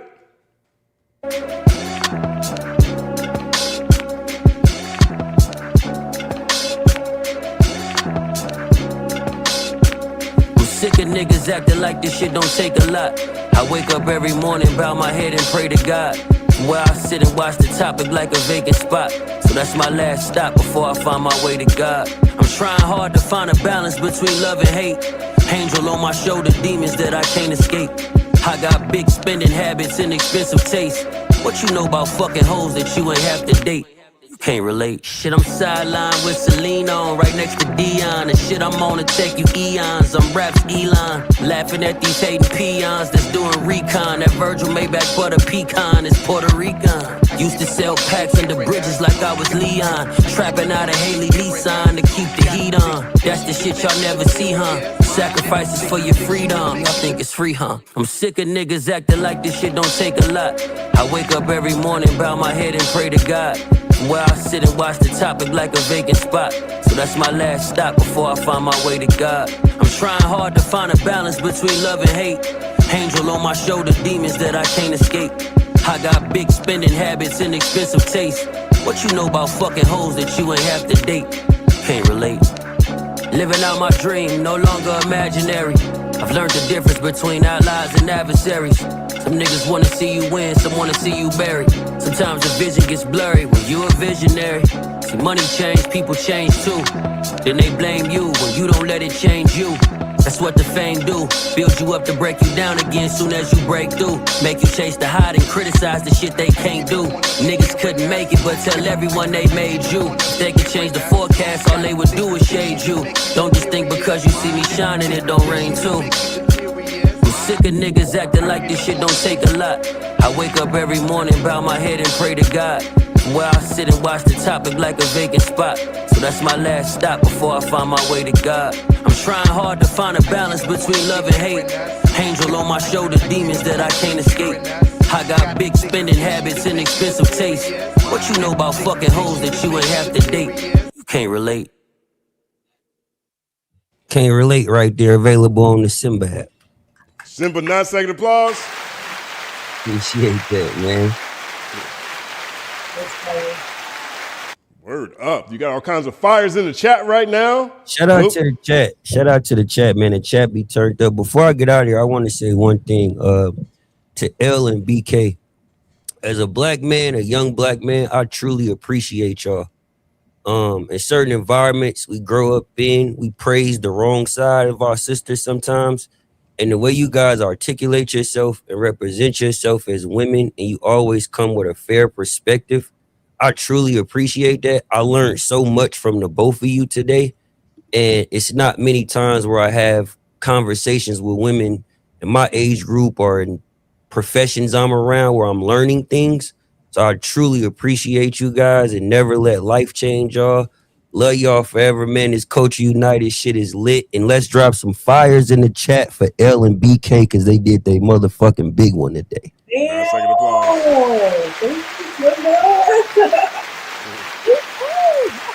Jay, you know you always my man, dog. I'ma tap in. I gotta go get my son, bro. He done cracked his head open. They had to put staples in there. I gotta go get him. Gotcha, man. Yo, my brother Symba, as always, 9-second applause. Love, brother. Appreciate y'all. I really appreciate that. That means a lot to me to have that type of recognition. A lot of times, we just floating around doing our thing and people don't stop to say that. So I really appreciate that. That's why I was kind of so quiet, because y'all was just going in, and it was certain things I was feeling about certain topics, and y'all was educating me before I even spoke. And I'm like, damn, I ain't even look at it that way. So I appreciate that. Word up. It's all Sure. happening. I see y'all soon. See you next time. Check out the Symba app. It's out right now. You catch that new song, Can't Relate. That was really dope what he said. I know. I'm doing the same thing I did when I see my fan. Me? Us? I gotta be like, thank you. Yeah, that's the truth. Thanks, He's right. Appreciate it. He ain't saying nothing facts to me. I'll be over there learning all the time. That's my favorite thing. I do learning in group chats. All kinds of time. Same way about you. Sometimes you get to explain it. God has it. I appreciate that. Culture United, it's unique over here. Shout out to the chat. 9-second applause. Okay. That was a lot of applauses right there, because that's what we're having a good time. We're having a good time. So you guys ready to jump into some of these super chats real quick? I know. Let's do it. What you got? You got BK, you got an hour? How much I time do. you got? You got an hour? Okay, cool. All right, bet. All right, here we go. We're going to start with the red colors. This is Miss Hummus. Shout out to Miss Hummus. 1-second applause. Man, her conversation be traveling. I say it everywhere. People be telling me about things Miss Hummus be saying when Miss Hummus ain't around and we're not online. And I think that is a real sign of someone who has a passion for something and is impacting people. So I think that's official. 1-second applause. Ms. Hummus says, so relieved myself and Elle were able to have a heated convo but remain cordial. I understand why she came in hot. Chat was on some BS trying to turn us against each other. Shout outs to Elle for keeping it 100 and reaching out afterwards. Absolutely. It just took me a second to figure out how to reach out to Miss Hummus, but I was going to call you anyway because we all know I love Miss Hummus. Miss Hummus loves me back. And one thing that I love about Miss Hummus is she understands that conversations can sound like that. Like, I know everybody in the chat was like, oh shit, why is she hollering? I also want to highlight, I didn't see any comments that said, why is Glasses hollering? I do think there's a little bit of misogyny in there where it's like, to Glasses, it's passionate, but to me, it's like I'm a banshee. Just putting that on the side there. But I appreciate how Miss Hummus was able to articulate her feelings. was able to understand from my point of view how it could have been off-putting for me, how we were able to get down to the point and still talk afterwards. And I plan on coming on Miss Hummus's stream. And I just appreciate all of her support, and I appreciate her being real, especially when everybody else is fake. So shout out to you, Miss Hummus. Shout out to Miss Hummus. 1 second applause.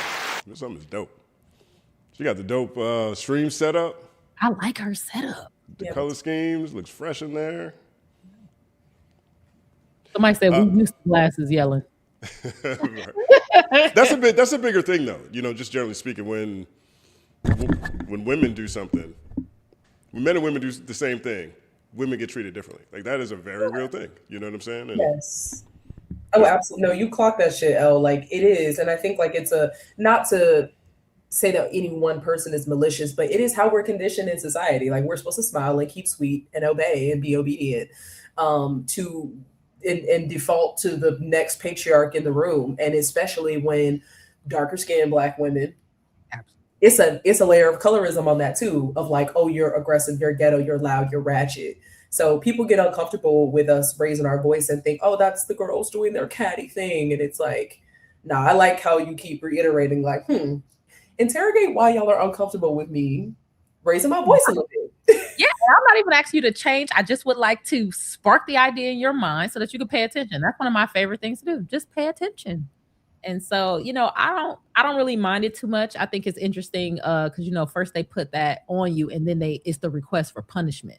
So that's what becomes interesting afterwards, because it's like, well, now El Janelle needs to be punished because I don't like that she was this angry Black woman. But that's why I think I really respect Miss Hummus for the way she was like, hold on, y'all not about to do this to El Janelle because it's not what you think it is. And so I'm not gonna lie, I super respected that with Miss Hummus. So yeah, I'm coming on the stream. I'm coming on the stream sooner or later, Miss Hummus. Just tell me when you're ready. BK, we should both go there. Do like a girl panel. Like we do a panel. Super chat. All right, yes. Shout out to Dre. Is it Dre Lasan? Dre Elson. Drills and anyway, thank you for the $50.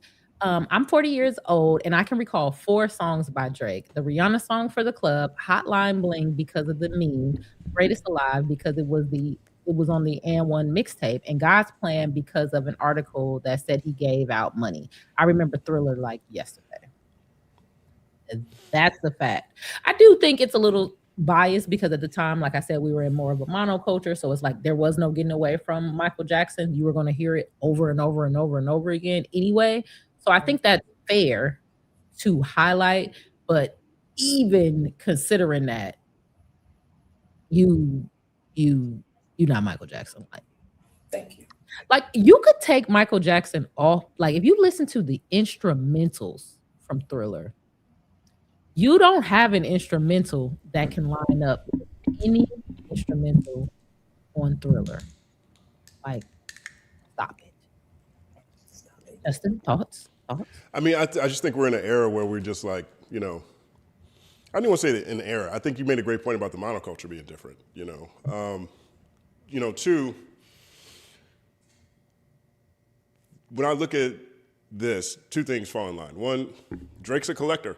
You know what I mean? He buys all kinds of artifacts and things like that, right? And so, which on flat value, I don't have a problem with. I collect things too, you know what I mean? And so, I understand that. But 2, this is like a future play, right? This is for 30 years down the line, 50 years down the line, when people look at who just had chart dominance and maybe our connection to what the music did on the ground is gone, right? So, like, I wasn't on the ground for the Beatles. I've had people tell me, oh, how amazing the Beatles are. And then I've had my family members put the Beatles in a different context, but I wasn't there, right? And so I think that's really the play here. Not even the play, I think it's a great accomplishment, just straight up, right? But I think that's really the significance of this. Because 50 years from now, it's all just gonna look the same. There was this guy named Michael Jackson, there was these guys named the Beatles, and there's this guy named Drake. And they must have been the best ones because they're on the top of all the lists. And so, you know, I have just refused to compare Drake's music to Michael Jackson's music. I just think it's just funny to me. like, I don't know what Drake's best song is. Let's say it's God's Plan, you know, let's say it's Nice for whatever it is, all right? It ain't Thriller, okay? It's not Billie Jean, you know what I mean? And that is just facts. But now it is also a fact that Drake has the same number or one more number one song than Michael Jackson does. And I think in the future, these lines are gonna be blurred, and it'll be up to, you know, future musicologists to really study the difference between all these artists and put them into context. But, you know, this was gonna happen. I just think that certain things, certain narratives I would love to change. Not to change, I wish they would add addendums to it. You know, like when they always talk about the number of artists Drake gave their number one, maybe there should be an addendum that says Rihanna gave Drake his first number one. Do you know what I mean? I don't know. You know, I think there's a lot of things that could to go into that. Yeah. First and second. Also, don't you guys do that with the sports ball? Ain't it some sort of I love saying sports ball because it's funny. I know, I laugh every time. Don't you guys do that with the sports ball? Like when they change the rules, don't they put little asterisks by it? Like, oh, actually, this is before this. Certain things they do that with, like steroids, you know, or the cork bat era in baseball. You know, right. they'll put an asterisk on certain things. Yeah. But there's no asterisk on LeBron James, for example. Like LeBron James he has basically all the stats. He's the Iron Man of this generation. He's played so long and at such a high level that he has all the stats, right? But there's no asterisk that says, you know, LeBron James didn't play in college, right? So Kareem played 4 years in college. Michael Jordan played 3 years in college, you know, so their official stats don't even start until they're much older than LeBron is, right? So there's just certain things that don't necessarily get them, but usually they get an asterisk when somebody did something wrong. Like you get an asterisk, okay, you had 80-something home runs, but you also was on drugs. You know what I mean? Justin, do you think the only asterisk people put on LeBron is the bubble ring? I've heard people make carve-outs for, it was in the bubble. The bubble ring does one. And then, I don't know if it's an asterisk, but he gets criticized heavily for the decision to go to Miami in the first place. Yeah. Like if there's an asterisk for LeBron, he's a ring chaser. You know what I mean? Whereas like, you know, Kareem didn't do that, Jordan didn't do that, you know. I mean, even Karl Malone, who was number 2 in scoring the whole time, played his whole career most of his whole career, his whole prime in Utah. You know what I mean? So. No, it's crazy. I feel like that's reverse hate because I think at that time, well, never mind. I was about to give my opinion. It's reverse hate. Because I was going to say at the time, maybe they could have stayed at a team, but now with all the Jalen's in the NBA, maybe he has to move teams in order to get it. But whatever, I don't know what I'm talking about. So. Well, he kind of pioneered that, though. You know what I mean? In terms of being that explicit about it. And don't get me wrong. There's been other times where players have, you know, decided that they were going to go to another team. Scottie Pippen went to the Rockets with Charles Barkley when Jordan retired. That didn't work out too well. But those guys are later in their career. You know, it's not like LeBron, you know, what year is that? 06? 2010? I don't know what it is. But LeBron is probably 25 years old when he does that. He is by far the best player in the NBA when he does that. And that ushered in a whole different way to look at how super teams can be created. And honestly, I think when it comes to LeBron, I respect LeBron infinitely more off the court than I do on the court. Don't get me wrong. And that's a compliment because I have the utmost respect for him on the court. You know, I just don't think about him the same as Kareem and Jordan, right? But what he did with the things that he did added an air of player empowerment that I'm always going to support. And I think off the court, it's either him or Kareem in terms of like the best, you know, people who are doing the most for different communities and things like that reach that top tier conversation. You know what I mean? I think LeBron's a tremendous ambassador. But I'm also looking at, you know, I think probably the most impressive thing with LeBron, I'll look at this two ways, right? When it comes to Kobe, the thing that is the most impressive stat that Kobe Bryant was able to achieve was that when Kobe Bryant was coming up, literally the entire basketball world, globally, all wanted to be like Mike. Everybody wanted to be the next Michael Jordan.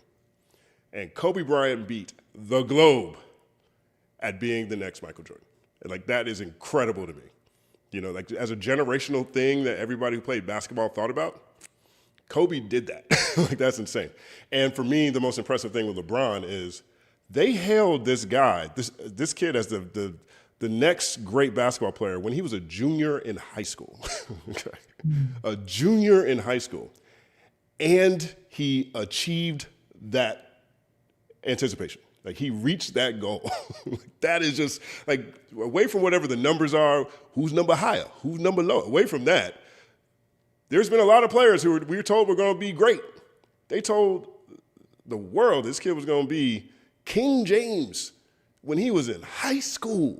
You know what I'm saying? And he did it. Like, that to me supersedes, like, you know, asterisks and things like that. Like, if I was like, if we're going to do that with Drake, it would be, look how much of an outlier underdog he was, this kid from Canada who needed cultural cachet to get his career going. And how he was able to take that all the way to numbers that on paper are greater than Michael Jordan's, at least greater than some of Michael Jackson's numbers. You know what I'm saying? Like, that is just one of those things you don't see that often.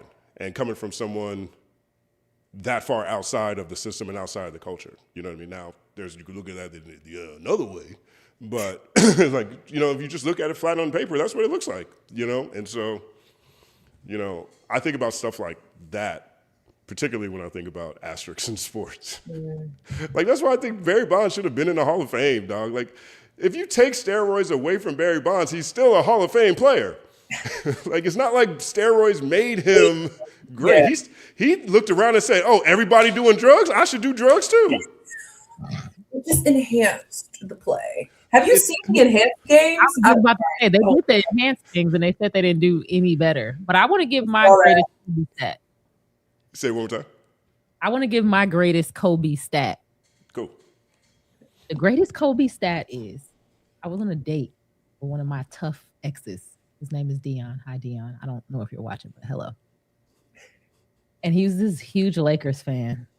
It's the sports ball. I was just there. I'm gonna be honest. I just went to wear a cute outfit. I mean, I'm there. Kobe was doing terrible. I was like, this is Kobe. Dude was pissed off. He kept looking at me like, you walking home after this. I'm like, I have to watch. In the last 10 minutes of the game, I don't know what happened. Kobe Bryant turned into super basketball nigga. And he just started dropping. And I was like, sports ball shit's getting interesting, right? They were down by like 2 points. It was like, it had to be, I'm making up the numbers now. It had to be like 15 seconds left.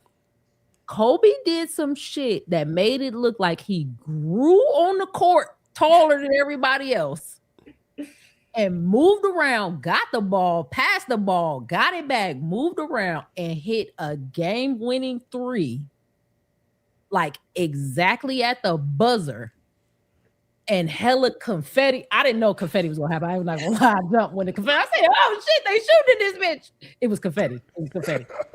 Confetti started falling, and I was like, this is so exciting. And I turned to the side, and the nigga was crying tears.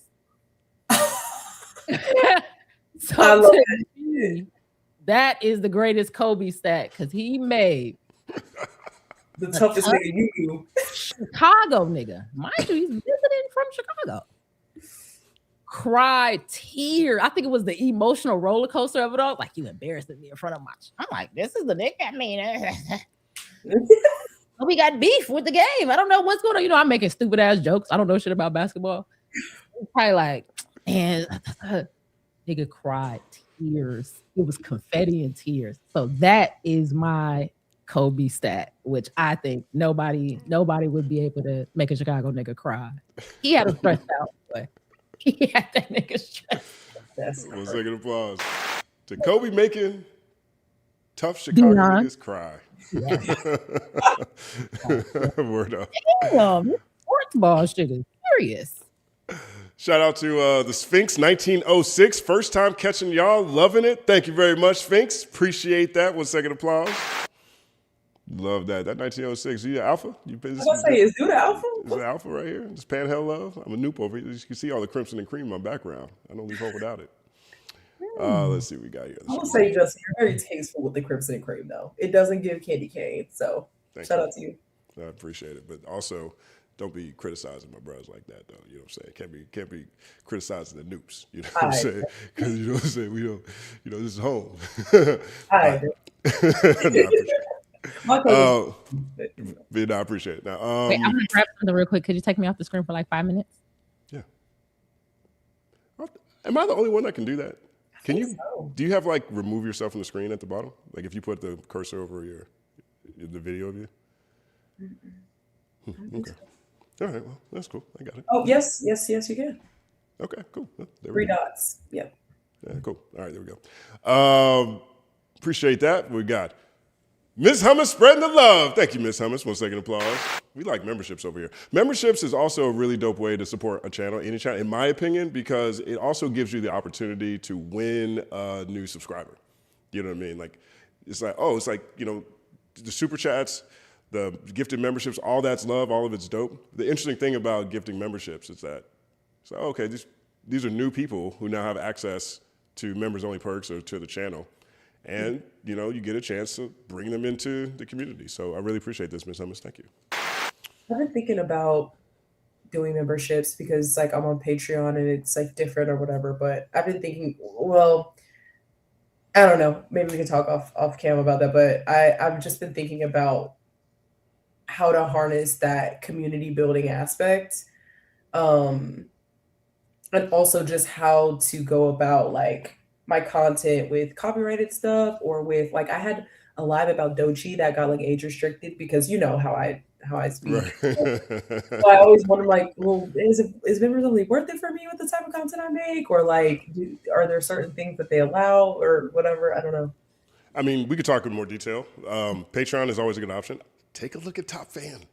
Top Fan is Patreon, it's Substack, it's a bunch of them in one. And so Top Fan is a company. They started off focused on the NFL, the NBA, Warner Music, Fortune 500 companies. And so they've been successful at that since about 2014. And this past March, they just opened up to individual creators. And what it does the same thing as Patreon, but it does better. It's better rates, you know, so you'll get they take anywhere between 9 and 15%. And the reason it fluctuates is because they also have their own ad network. And so they have ads, a relationship with companies who run ads just on Top Fan that you can put onto your own page, right? So you can get ad revenue from that. You can also, if you want to bring on your own ads, if you've got people locally or whoever you got that you want to, you know, run ads on that page, you can do that. It offers live streaming, all the things that Patreon does. It has a newsletter, just like Substack, so you can reach out to your audience. One of the things that really is different is that they also let you use your own URL. So if you look at thematerialpod.com or bkstheillest.org or whatever, you can drop that on top of the Top Fan, and then they give you all of your data. So all of the data that you have with any of the people that join your community, you'll be able to keep that. So it's white label for everything. You'll keep your data. If you ever want to switch to another platform, you can take it that way too. So it's something to look into, and it's relatively new. So they just started doing this in March. And so they're rapidly trying to grow their creator network. So I'll take a look at that. Okay. Yeah. Shout out to you. Thank you. I'm always trying to figure out ways not to have to use all these things. Right. It's expensive. Yes. It's expensive. Like, why do I have all these subscriptions? I did this piece a long time ago called Black Rappers Going Extinct. And everything is held up 100%, except for my last sentence. I think I could have like framed it a little differently because it was a little too on the nose. But in that video, I'm talking about how, be careful with all these apps. They about to make these apps turn into cable. You're going to have like 6, 7 different apps. You're going to be paying $130, $200 a month one way or the other. It's coming. And that's where we're at. So I'm trying to I like Top Fan because they condense that. You know what I'm saying? Yeah. That was what's up. Shout out to Martine. My favorite part of Iceman is watching Culture United talk about it. Hashtag see you Wednesdays, faux live. Been waiting for these last two panels for the last 2 years. Wasn't vibing with Hitta, but he stood on his square. Salute Jeremy and Glasses, BK, and L. Thank you very much. 1 second applause. I was looking at Andy Pandy. She was talking earlier about how she hasn't listened to the album, but she's watched it through reactors and streamers. And I think a lot of people did that. Yes. You know, I think a lot of people really got a sense to see what this album is talking about based off of who they're watching and how they're, you know, listening into it on live streams. Yeah. Yeah, so a lot of the comments I got was, I was waiting on this so I could listen to the album through your reaction. Right. Well, we didn't do the whole thing, but you'll get some of it. Right. You'll get poignant. It'll be poignant. Dia Pia! Why you acting like a Dia Pia? You got me now. I get so excited. I saw Dia Pia in the lunch hour chat today, and in my head I was like, why you acting like a Dia Pia? I love that. You can have that as a drop if you'd like that. Or maybe a ringtone, Dia Pia. It's fine. Kev ain't ever been for the people, but I didn't expect him to give racism a platform. The Floyd and Cheryl Underwood jokes were gross. It's a roast and acceptable when people are literally dying under a racist regime. Yeah, it was very tone deaf. I was like, do you understand what type of administration we're under? Do you not understand? Like, it just, the lack of humanity, like outside of him being like mega rich and all that, I was just like, God damn, man, like from a fucking PR perspective, you don't understand how like insensitive you're coming across. But I mean, it was very clear to me of him like segmenting the Black community off from like the broader audience, as if like liberal society wouldn't be against that, like in theory, but to be like, we got offended, which is why I'm carrying my angry ass up on the Breakfast Club to talk to you niggas. That's really what he gave. That's crazy. I mean, that's what he gave. That's like, what he gave for real. It was like, y'all kicking up a stink. I'm not Kill Tony. It's like, all right, bro. Like, you booked him. Y'all probably talked about the shit after. I mean, you know, before, bro. You know, like, come on, bro. Like, Homeboy was playing. Yo, man, I looked at this and I was like, oh, this is what it looks like. Okay, we got another one. He is so far detached. Yes. So far detached. You know what I mean? And everything Cat Williams ever said about him sounded so true. Like, because I don't think Kevin Hart's funny, so I'm not following everything Kevin Hart's doing on a regular basis. I just don't tap into stuff that he's doing. You know what I mean? But like, when that Shannon Sharp interview dropped, I was like, damn, that's crazy. But then when he said what he said at the roast in real time, oh man, I just don't like the idea that all of us get roasted. Like, hey, I'm not a comedian, okay?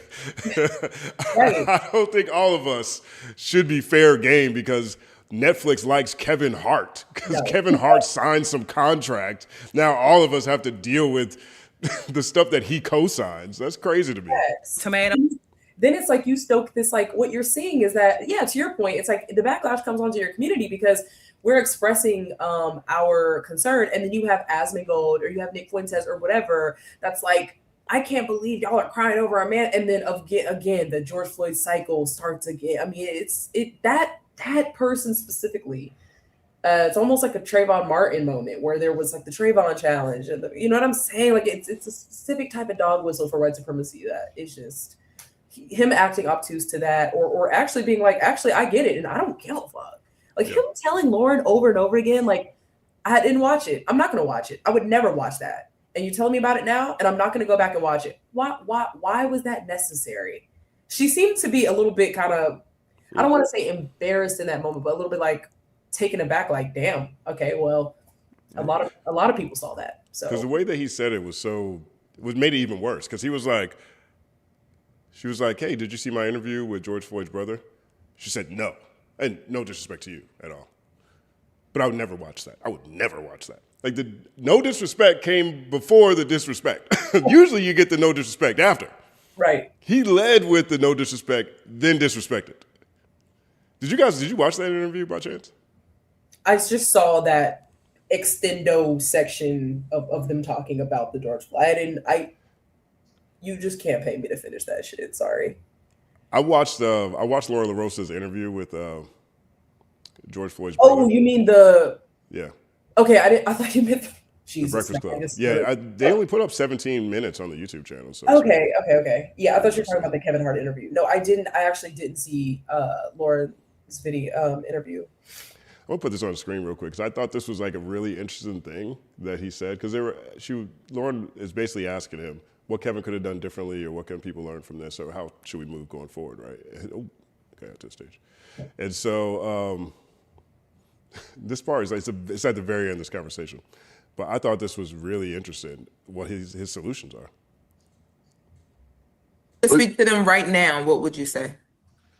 I would say the same thing I say about when I do panels with a friend of mine, and we do panels about the fashion industry and how they make major mistakes in the fashion industry too. So when it comes to those meetings in the boardrooms, put people in place. Those Netflix, put people on those boards in place that understand the culture and they understand. Nah, don't do that. Don't do this before it even becomes an event. When you're in the planning stages, plan it right, plan it correct for every culture, because Netflix is all over. Everybody watches it. So for every culture, don't just crack jokes about this culture and that culture and then think it's gonna fly. No, make it an even playing field for everybody, so everybody can enjoy the comedy. That's a great point. But you know what that point is? He suggested DEI. That's what he said. Yeah. He said, we need some DEI. We need to have people representing people so everybody can enjoy the thing. Yeah. Which is something that was huge in 2020, particularly following the murder of his brother. Yes. And we were so long around that cycle that all those things have been removed. And now that is the solution he is suggesting. It was a lot of that. There was some very real backlash and like movement building. And then there was a lot of like vanity politics, I feel like, going on in that era. But I think that white comedians have been telling Black jokes forever. It's just that some of them are racist and funny to racists. And then some of them are funny because it's so detailed and nuanced, and like the writing is actually really good. And it's like, oh yeah, we do be doing that, whatever. But that's my issue. I'm not a prude when it comes to comedy. It's just like, goddamn, bro. Right. My man Shane Gillis said, Kevin Hart's so short, they'll have to lynch him from a bonsai tree. Like a future thought. They'll have to. Like when we get to doing that shit. Right. They'll have to. Like that is crazy. Tomato. There was a lot of that. And Kevin Hart's out here saying, hey, Tony might have had the best set. Tomato. Crazy. That was just his full CEO mind talking. And I think he would have had more success in that Breakfast Club interview if he had said two things. One, if he had said, well, my goal was to reach the most eyeballs, looks like we did that. He didn't want to come out that straightforward. But that would have been something to me that would have people could relate to, right? And then the second thing he could have said was, which I actually think is the case, because at the beginning of the roast, it opens with Shane Gillis thanking Netflix for inviting him. Right. He spent all this time talking about how they produced it. It's a heartbeat production. It's a production. I have to make this production go. Perhaps he didn't have control over the comedians in the first place. And if he had said that, if he said that in Breakfast Club, to me, that's an open and shut case. It's like, okay, well, Netflix is trying to do that. Right. Yeah. But he didn't say that. He tried to walk this line of, I can't control these comedians. I'm a fantastic CEO and I'm in power. Look how big and dope and awesome these productions I'm doing are. I have no accountability, but clearly we know why they're there because I've never heard, I don't know what Tony was going to say, but I didn't expect anything more or less from him. Like it was just both speak. It was a double speak from someone in a position, like all these guys, of C-suite power and influence. Hello. Just make us feel like we're supposed to just bow to them because they've been really good at Like, if Kevin didn't want Tony at the roast, he would not be at I feel that way. If he did not want Shane Gillis there, or if they were like, hey, we're going to do some George Floyd shit, and it was like, nah, bro, don't do that shit. I think that he had more control than he is letting on. So, you know, I'm torn. You know, there's been a series of very negative headlines about Kevin Hart, even away from this, over the past couple of weeks. I think that's part of the reason why he went to the Breakfast Club. And honestly, I don't know the covenants of their contract. okay, yeah. You know what I mean? Like, Netflix is using Heartbeat to produce it. Right. You know what I mean? Perhaps they are the ones who get to pick the talent. Okay. You know what I'm saying? Like, maybe that's part of the deal. I don't know. I just think a lot of this could be cleared up if he would just say that. True. I like, in my mind, Kevin Hart not being able to. I like Kevin Hart not having a choice to platform comics who do that kind of comedy. I like him not having a choice more than him having a choice, right, and defending the outcome. Or even if he didn't have a choice, being like, look, I told the niggas backstage don't do no George Floyd shit. You know what I mean? Like, right. Right. Right. There's so much stuff I would rather this be that it just wasn't, though. So, right. Big shout out to Catherine Escobar, says, highlight of my week, discussion makes me smile, makes me think. Thank you so much for this amazing panel. Thank you so much, Catherine. 1 second applause. That's awesome. Let's see what we got. Our brother K-Way for real says, I'm always cautious of therapists who don't have a therapist, and a marriage family therapist that don't have a marriage or a family. Cheyenne is manipulating the doctor title by selling life coaching through hypersexual engagement. Yo, you read her something crazy. Oh my God. Yo, I mean, I genuinely got a little stress wet because I was like, I am going through one of the hardest periods of my life preparing for this licensure exam, going through this master's program. And people think of social work and they think like CPS, but like licensed clinical social workers can do therapy. And some of us don't go the psych degree, the psych track, and go to the social work track and then get the clinical license or whatever.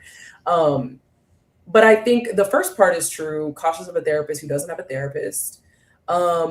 Maybe less so of the marriage and family therapist that doesn't have a marriage or a family. I think that like as long as you are like going by the book and you're engaging in ethical practice, you can be effective. But I think, and also life coaching is a real and valid thing. And I think that's something that Dr. Raquel Martin points out, which I think is great, because then people kind of think, okay, well, life coaching is kind of a scam. She calls herself different things, because I actually saw online she calls herself like a lifestyle guru. She's calling herself a lot, but life coaching is like a legit thing. Usually you go there for a short-term goal. You're like, hey, I have this one particular issue. I can't get over this hump. And they help you goal set. And it's like a legit thing. There are good life coaches, bad life coaches, and they will know the boundaries of the scope of their practice. So it's just perverting something that already has so much stigma and confusion. And like, I will just never, ever respect her for that. 1 second applause. I can't wait for that clip. You know that's going to be a complete, separate, isolated video on the Coach United Clips channel. It's going to have your face. You talking about BK dragging? Right. BK drags the artist formerly known as Dr. Cheyenne Bryant. That is hilarious. I'm sleep blacked out a little bit. I can't even lie. You did black out, yo. You blacked out for real. You're right. Yo, you got to, when you go watch this back, go look at all of our faces while this was going on. Okay. My mama texted me. I was like, oh shit, I must have like left my body or something. Like, I don't know. All of us looking at you like She-Ra, Princess of Power. It's like, oh shoot, this is a whole nother level up here. You next level Goku situations over here. It's crazy. And we got another shut the fuck up, which I love when BK hits the shut the fuck up. Yeah, I like that too. I love it too. Yes. Glasses broke out the broke out the bowl to take. That was funny. That was hilarious. It was. The next one we got is from Jiraiya89. I'm so confused. How does this conversation even exist? Drake live show versus any big name live show. Drake be getting booed off stage. They don't be singing along. A lot of awkward moments. He sounds bad live, just to name a few. They throw things at him sometimes too. Yeah. Is it underwear? water bottles. Now they do throw bras. He collects the bras, but there's clips of him getting water bottles thrown out. Now maybe that's the sign of love in whatever country he might have been performing in, but I think that there is a huge difference though between Drake's live show and just about anybody else that's on his level. Yes. Like I'd be fascinated. Like if Drake got a Super Bowl, I'd be fascinated to see what he would do with a Super Bowl after Bad Bunny, after Kendrick Lamar. Like before those guys, yeah, it'd be probably fine. Probably looks like Rihanna's or something. You know what I mean? But like after, I've been to 3 Drake shows, you know, and Drake has that not Michael Jackson. What was I going to say? That was crazy. He has a sort of a Jay-Z effect, though. I will say this, right? Drake can do arena shows and have the whole audience just rap everything. You know what I'm saying?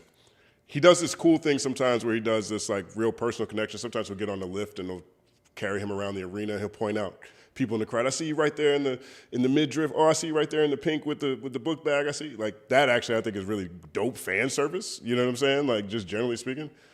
But that's about it. Like everything else is very conventional with Drake. Like what would he do at a Super Bowl after Bad Bunny? That'd be crazy.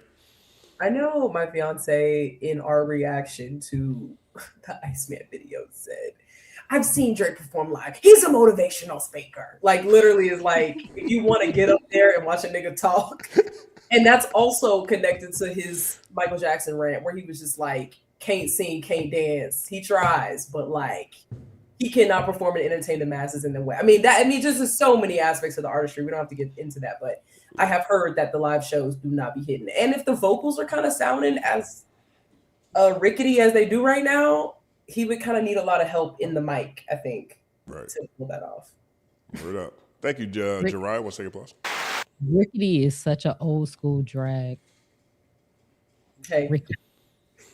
You catch it. Ricky ticky ta, ticky ticky ta. Still can go with the dicky da, dicky da, and you don't stop. That's one of my favorite Eminem songs. Shout out to Eminem. 1 second, applause. K-Wave for real says disrespected Pac, disrespected Aaliyah, disrespected MJ, and continues to profit off Black American culture while never pouring any positive contributions back in it. Drake is Elvis, and anti-Black, took the rhythm and left the blues. Wow. What do you guys think about that? You think that's strong? That's strong from K-Wave. There's a clip of me going around today, I think, of something I said before where I said Drake is a lot like Elvis because he co-ops culture, waters it down, sells it back to us, and says you're welcome. You know what I mean? And I don't know if that is like far off, but I also don't think that, I mean, maybe it's the truth. I don't know. Maybe it is or not. I just think that a lot of these conversations sort of begin and end with Drake putting money in people's pockets. Excuse me. And that, to me, is really unique. You know, there's not a lot of people that were the artists first that people heap so much praise on it. Right? Like Diddy was like, don't worry if I write rhymes, I write checks. You know what I'm saying?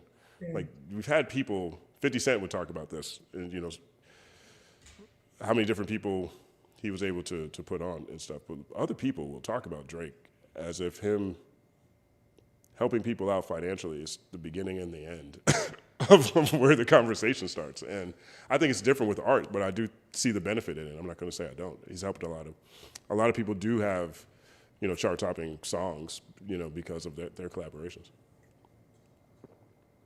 Yeah, I will say if you go down the Drake Aaliyah rabbit hole, it gets very weird very quick. He's obsessed with that woman, and let our deceased legends rest.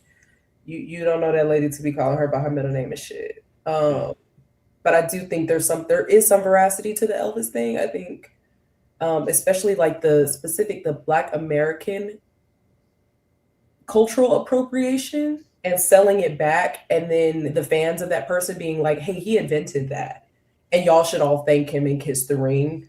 That's kind of the issue. I mean, I think Why don't we talk about like hip hop is a collaborative culture? Like people give each other looks all the time, whatever. Like that shouldn't mean that in Drake's view, like in Drake's views, like if I ever gave you a hand, you're always under the thumb. And I don't like that. That's colonizer shit to me. That's white man shit to me. Like capital W, capital M type shit. Like where it's like, I gave you a lob 15 years ago, or I put some money in your pocket, and now like you owe fealty to me. That's just disgusting. I don't like that. 1 second applause. Shout out to JG, Just Gwen. 1 second applause up top. JG says, the irony of K-pop being knockoff hip-hop R&B when they don't like us for real, for real. I lived in Japan and traveled the continent for 8 years. I also worked alongside them, and they're taught to not like us and see us as dangerous. That's the part I don't like about it either. You know, I think I said this last week, or I said it somewhere in some video. I don't have critique necessarily for each K-pop band individually. You know, I don't know their work enough to feel comfortable saying what they are and what they're not. But as a genre, like it's very good. As a genre, like, that's crazy. Elle had a costume change. I don't know why people are saying that. It's the same dress. I think we're having. It looks totally different. The lighting changed? The lighting changed. Yep. Yeah. Completely changed it. Remember the blue dress where everybody was like, it's white and gold. No, it's blue and black. Right, that's what it is. White and gold. But it's the same dress. It looks like you had a Michael Jordan, North Carolina College jersey on from the Oh, view around the super chat. Carolina blue. Yeah. This Carolina blue makes me think about the Maya. Remember the Maya and Jay-Z? Yeah, classic. Something. Classic. Can't wait for real. The reality is Drake is morally bankrupt dickhead, led by ego that has made some very strong enemies, and no matter what accomplishments come his way, he'll never be satisfied. This will forever be a long life battle with himself. Let's go, K-Way. Period. 1 second, applause. Got a comment here from NMK 5003. The opportunity for something different, like an artist-owned cooperative platform, was already missed with Jay-Z and Tidal, with artists like Taylor Swift re-recording their masters. This was the opportunity. Interesting. Yeah, he had me with the title too. I was like, let's go. We're going to have our own streaming platform. And it was like it just disappeared in my hand. What the fuck?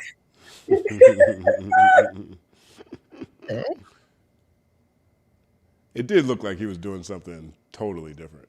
It did look like he was doing something totally different. Sandcastles. Right. Shout out to Eminem. Thank you, NMK. 1 second, applause. K-Way came back. Justin, you've been to 3 Drake shows? Why not just do heroin and drink a 4 Loko? Same outcome. Oh, mind you, they don't even have the same original for local recipe because that was killing niggas. Right. No, that's crazy. Oh my gosh. That's actually pretty funny. No, I work in the music industry, you know what I'm saying? Like, you know, I work in the music industry. I get invited to a lot of stuff. I had some Drake merch. I outgrew it all. The revenge shirt. Looking for revenge. That's because I collect merch. I collect artist merch. So every show I go to, independent, major artists, whatever it is, like I have a trunk full of concert T-shirts. So like, I could pull out T-shirts from like, you know, Top Dollar Roz at Southpaw in spring 2010. You know what I'm saying? Like nobody, I don't think, knows Top Dollar Roz, but Fire MC in our scene at that point in time. You know what I mean? I enjoyed the show. But yes, I think heroin and 4 Loko. Kind of close. No. Wouldn't that be more of an exhilarating experience? Sorry, I'm not pro any of that. I'm just anyway. Yo, look. When you're in an arena full of people who love someone and are chanting all the words to their songs, you can feel the emotion. I look at shows less about what they're doing on stage and more about how the people in the audience are reacting, especially if I'm not familiar with the artists or their music. Yeah. Like I went to a Mana show. Have you ever heard of Mana? They're basically like Latin American U2. They're a band. And so I went to go see them at Madison Square Garden in like 2007, maybe. I was still at the bank. That was a great time. Working at the bank because we had suite and floor seats to everything. So a friend of mine, she was really into Mana. And so I went to go see this band, and it's all in Spanish, and it sounds like U2 music, but it's not, doesn't really sound like U2 music, but it's that kind of music, right? And the drummer was going crazy. I was looking at the drummer go nuts. There was actually people in the suite and also people in the crowd who were just drumming along with the drummer. The drummer had his own super fans who were like drumming along with the drummer, away from the rest of the band, you know what I mean?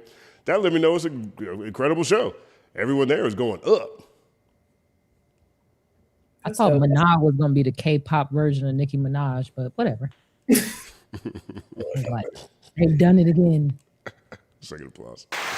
Let's see what we got here. Okay, so we've got X's sketch comedy show. I'm a comedian. It's just a joke is a tired excuse. Artists should have to be accountable for our words. Also, I met Jeremy at an open mic in Denver in 2024. Shout out to bro mopping up Akademiks. Shout out to Jeremy. I don't like that either. And I think a lot about the minstrel shows. I think about Birth of a Nation. Like, as soon as you make it okay, funny, and acceptable to dehumanize people, it's not too long after that people start to legislate their dehumanization. And that is the thing that I push back more than anything else. All these people out here, it's just words. It's just video game culture. No, it's way farther than that now. And it's time to take it seriously.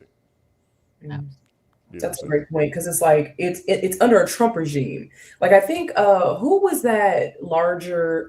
Oh my gosh, I'm just forgetting. He's like an iconic comedian, but he was saying like all this shit is hack. It's hack when you're punching down on the group that's actively being legislated against. Like, and you're just repeating the same joke and then saying I'm being canceled for saying these same tired ass unfunny jokes about people who are already being like. It's just not funny. So even it's like saying it's a joke. It's like it's not even a joke anymore. It's just our reality, and you think that shit's funny, and that's more revealing about you and where your allegiance is. Like, that's happening now. Like, it's anyway. So yeah, it sucks. Shout out to X's sketch comedy show. 1 second, pause. My brother, I got fame. Says comics seem to have this special club where they are comedians first and black, brown, etc. second. They think they do. I think they have that special club. I'm not black emoji. Right. You made a great point, BK, about certain type of jokes that are now considered very tasteless, including, like assault and things like that. So it's not like it's unheard of to be like, oh, you've crossed a line that's too far when it comes to comedy, and acting like we don't know what's funny. Like, we're black. We were funny in slavery. Like, what the hell? Can't tell us about funny. We know funny. So I think he made a great point with that. I always think about what Dwan B said on the show maybe a month ago, when he was like, the one thing that gets everybody else upset is when black people crack jokes on them. Maybe we should do it more. Yes. As soon as we turn people to a joke, it's a problem for them. Have you seen that video going around with like, I guess it's some app, I think it's like a monkey app or something like that. And like random people pop up on your live. I know it's probably a bad time to say monkey, but I think that's what it's called. But it's like random people pop up on your app, random people on the live, and the black dude was like roasting the different white dudes who was trying to call him. So I saw when he was roasting the Asians. It's one with 2 white dudes, and they, of course, had to say something racist because that's the first thing motherfuckers gonna do. The roasts were so funny, and so he's right about that. People do not like to be the butt of the joke. Right. We'll take applause to I Got Fame TV. Let's see what we got next. We did that one. So the color coordination. You got the color coordination. That girl shines. Jeremy, I missed the bigger picture. What's the update in the show? I think you actually got that. So I think you should be good on that. That girl shines. Thank you for that. 1 second, applause. Brittany Danielle. Woo! The gentle comments, right? The gentle comments against Torre were peak hypocrisy and honestly one of the most dangerous examples of a woman holding up the patriarchy. That kind of behavior needs to be checked. Clock it. And I would encourage ladies, pick up the Will to Change bell hooks, pick up Communion bell hooks.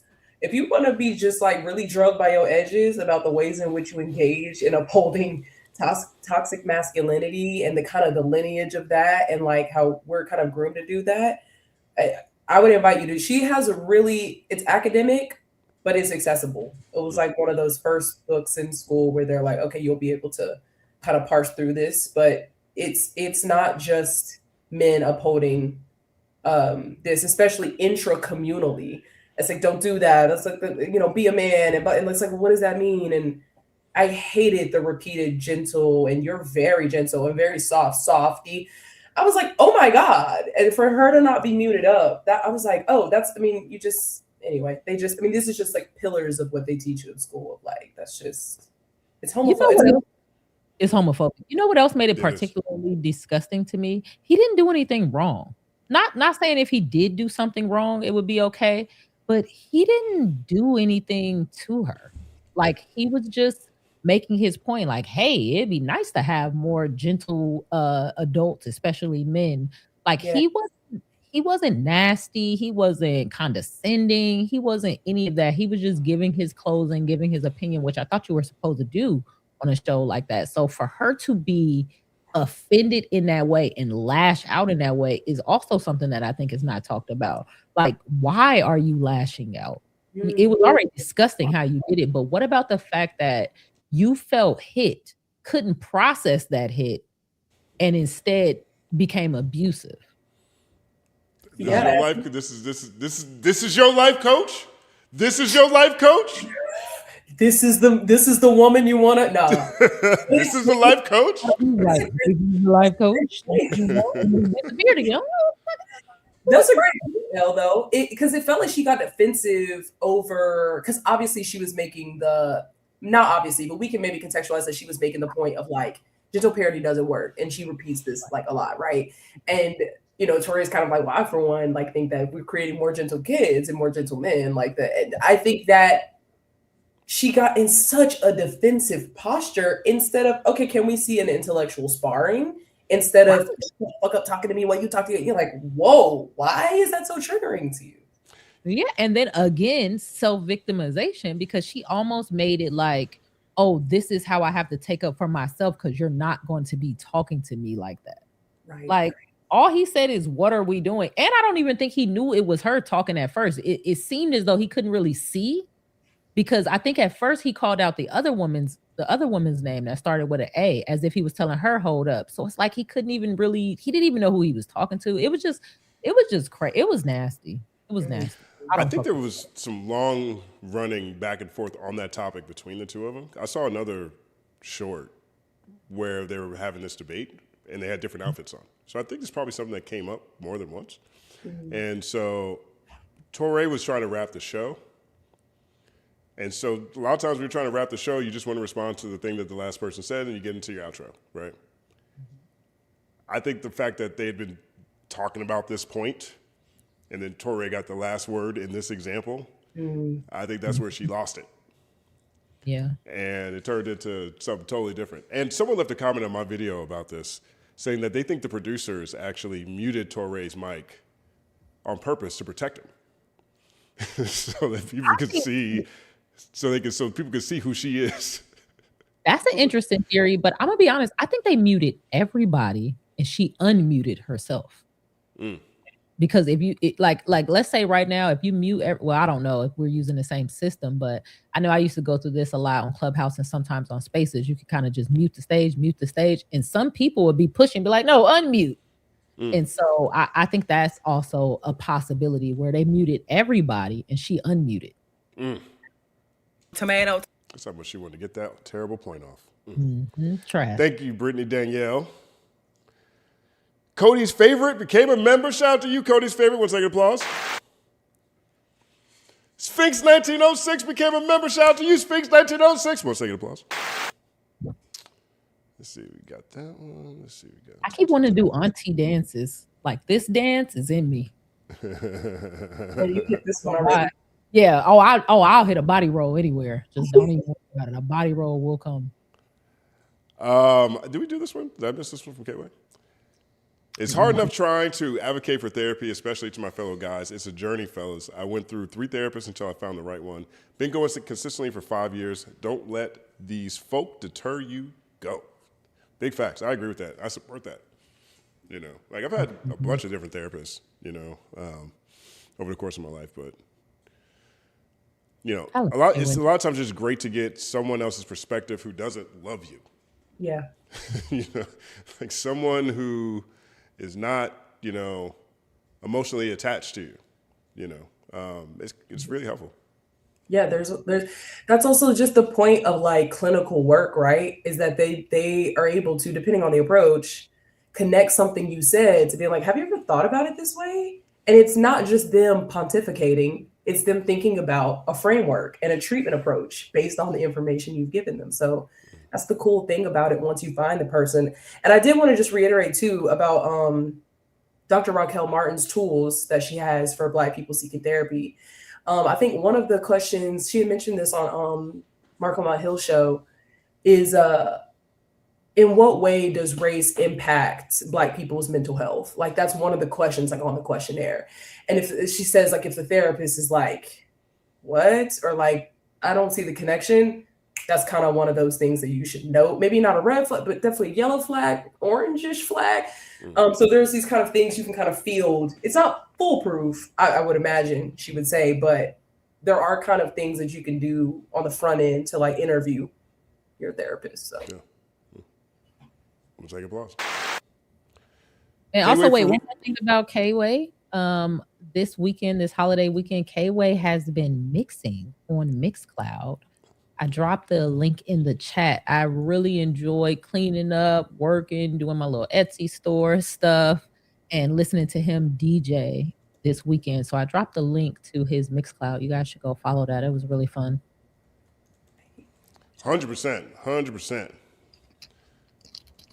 It definitely gets you through your chores. Quick, too. I was like, oh, shit. Yeah. All this shit is done. Yeah, it was fun. Let's see. Love it. I'm going to check that out. Yeah, definitely check it out. I see. Okay. Shout out to K-Way for real. He says, we congratulate the nigga that paid the refs, took steroids, and stole the other team's playbook while simultaneously disrespected legends that paved the way. Humanity is so fucked. You put it like that, K-Way. We had to be honest. That is kind of remarkable to take up almost half of the Billboard 100. We had to be honest. It is. And other people have similar, I don't want to say have. Other people use a lot of similar tools. You know, there's Drake's bot, and he's not the only one bot. You know, Drake is collaborative right. He ain't the only one collaborative right. You know, and so even in a pool full of people like him, that looks insane. Like that just looked 42 out of 100. It's I would like insane. to know the one song that didn't make it. Right. I don't even know what song that might be. Now, lonely song, like maybe it's that one interlude. Yeah, One interlude. Maybe. Well, like, does stickiness matter here too, or just like the initial placement? Like, I think sticky's the only thing that matters personally. Okay. You know, Yeah. like because a lot of this is really just so artists can get the first look, and not just Drake. Like any artist, like Suicide Boys, whenever they drop, they're going to show up in the Hot 100. They have at least 1 or 2 songs in the Hot 100. They're going to be in the top 5, and they're there for like 2 weeks, and then they, you know, go back to doing what they're going to do. But for artists Drake's size, that's what's most important. That initial push is critical because that'll set the conversation for the project well after it falls off. I mean, people, open floor right now between you guys.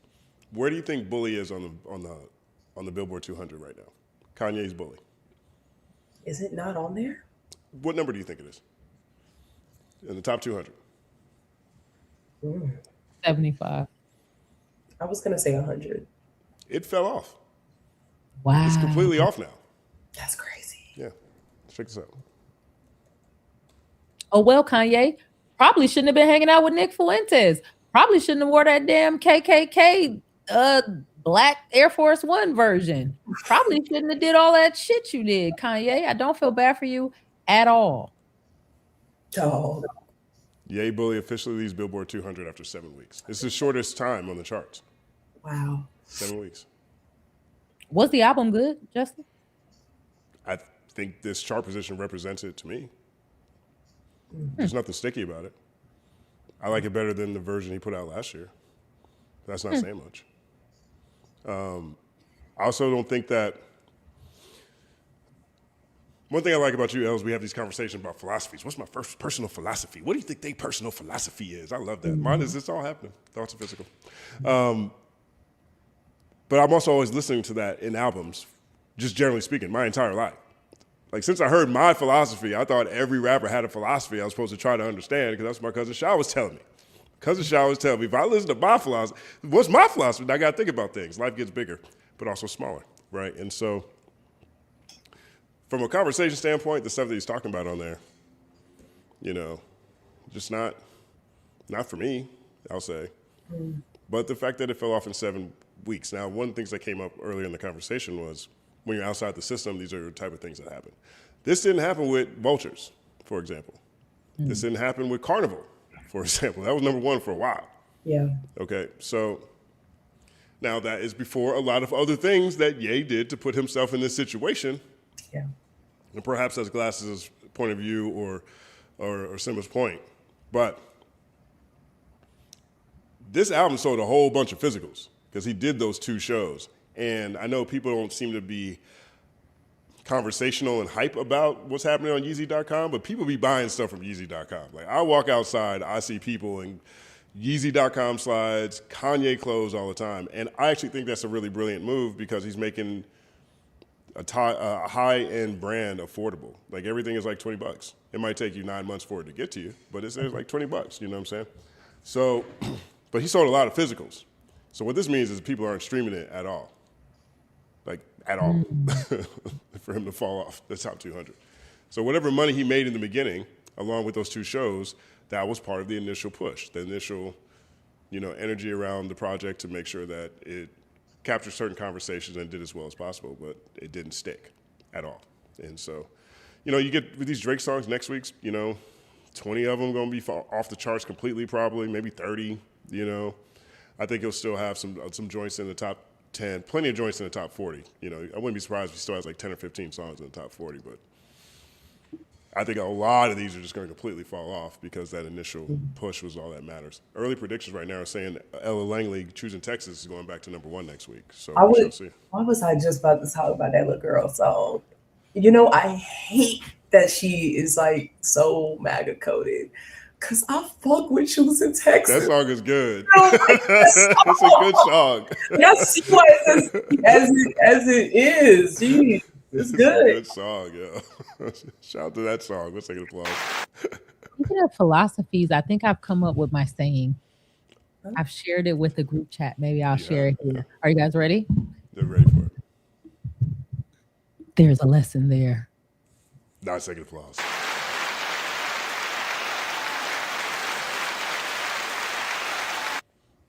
I like it. There's a lesson there. Someone else pointed out something you said the other week. How'd you say this? She says, "I'm not going to say you're dumb. I'll just say that you chose to master something else." How did you say that?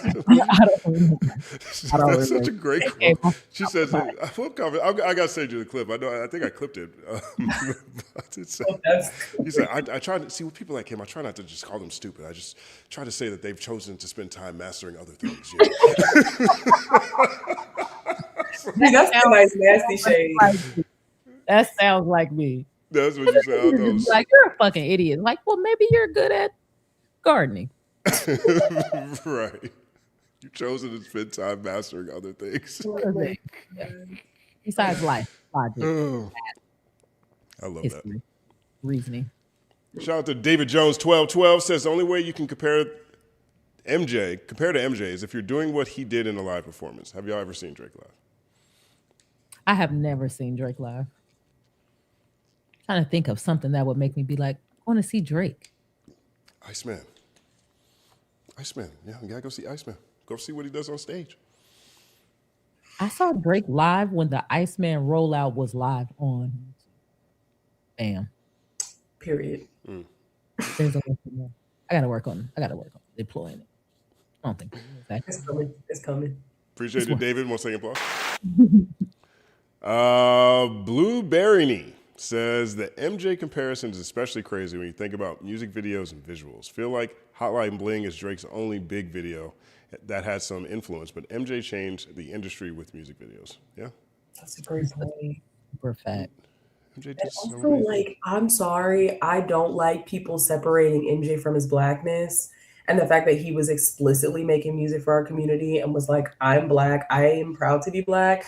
They don't care about us. Even down to like global warming and climate change and shit. Like, bro, I don't know. It just feels like I don't like that being separated. Like him being humanitarian, him being explicitly black and pro-black. That's also like you pick someone else that's massive. You know what I mean? I don't know. I don't know what to tell you, but Pick a it's Beatle. Pick a Pick a Beatle. Beatle. yeah. And he You got know? the tat on the Beatle on it, the Beatles tat of him like telling them bye. It's just Yeah. I don't know. It's just weird. It's Yeah. weird. The MJ thing is weird. Yeah, I don't like him co-opting the imagery at all. I think that's very distasteful for someone who, is a collector. It's tacky. Yeah. It's tacky. Yeah, it's rude. Yeah. It's without couth.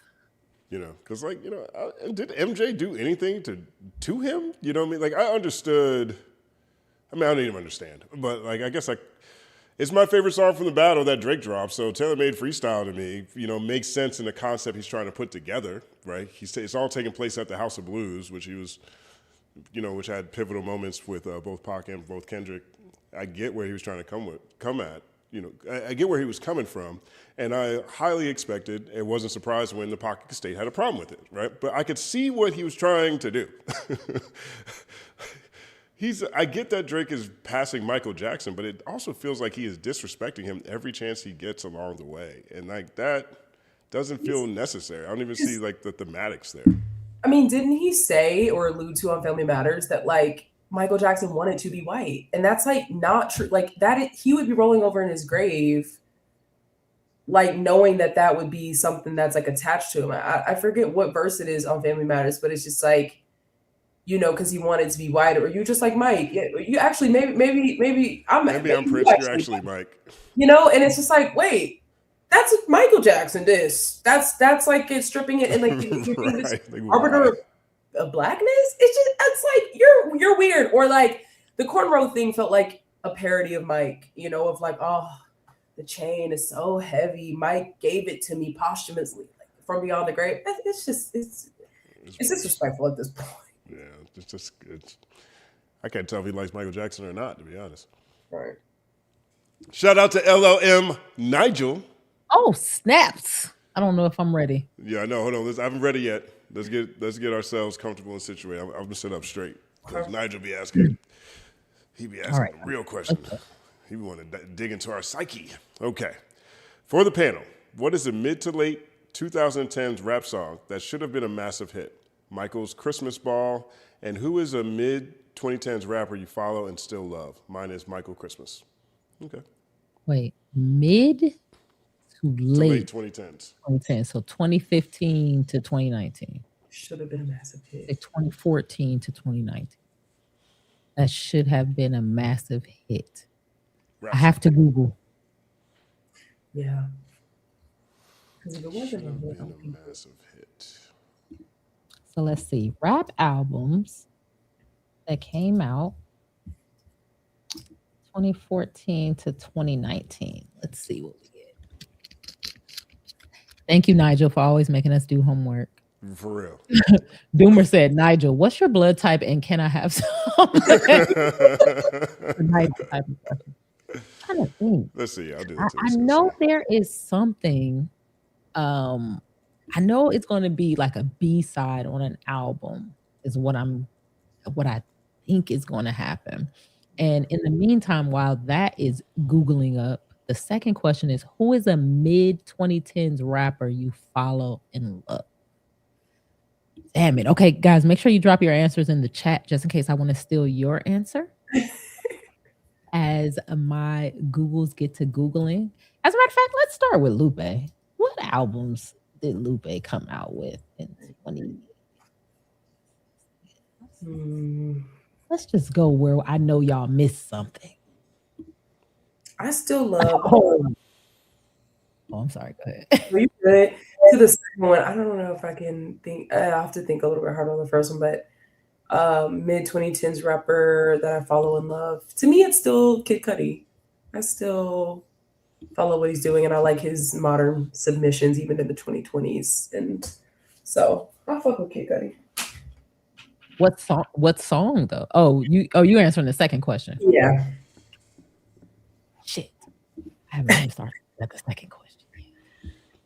Justin, this is usually I can see your Googling face. Look at Justin's Googling face. Yeah. I'm legitimately looking around. I don't actually think that there was a song in that point in time that I thought was going to be a massive hit that didn't turn into one.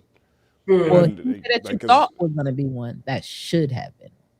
I don't think I'm just looking at the stuff that's came out in that time period. I don't think that there was anything I thought was going to be one or should have been one that wasn't.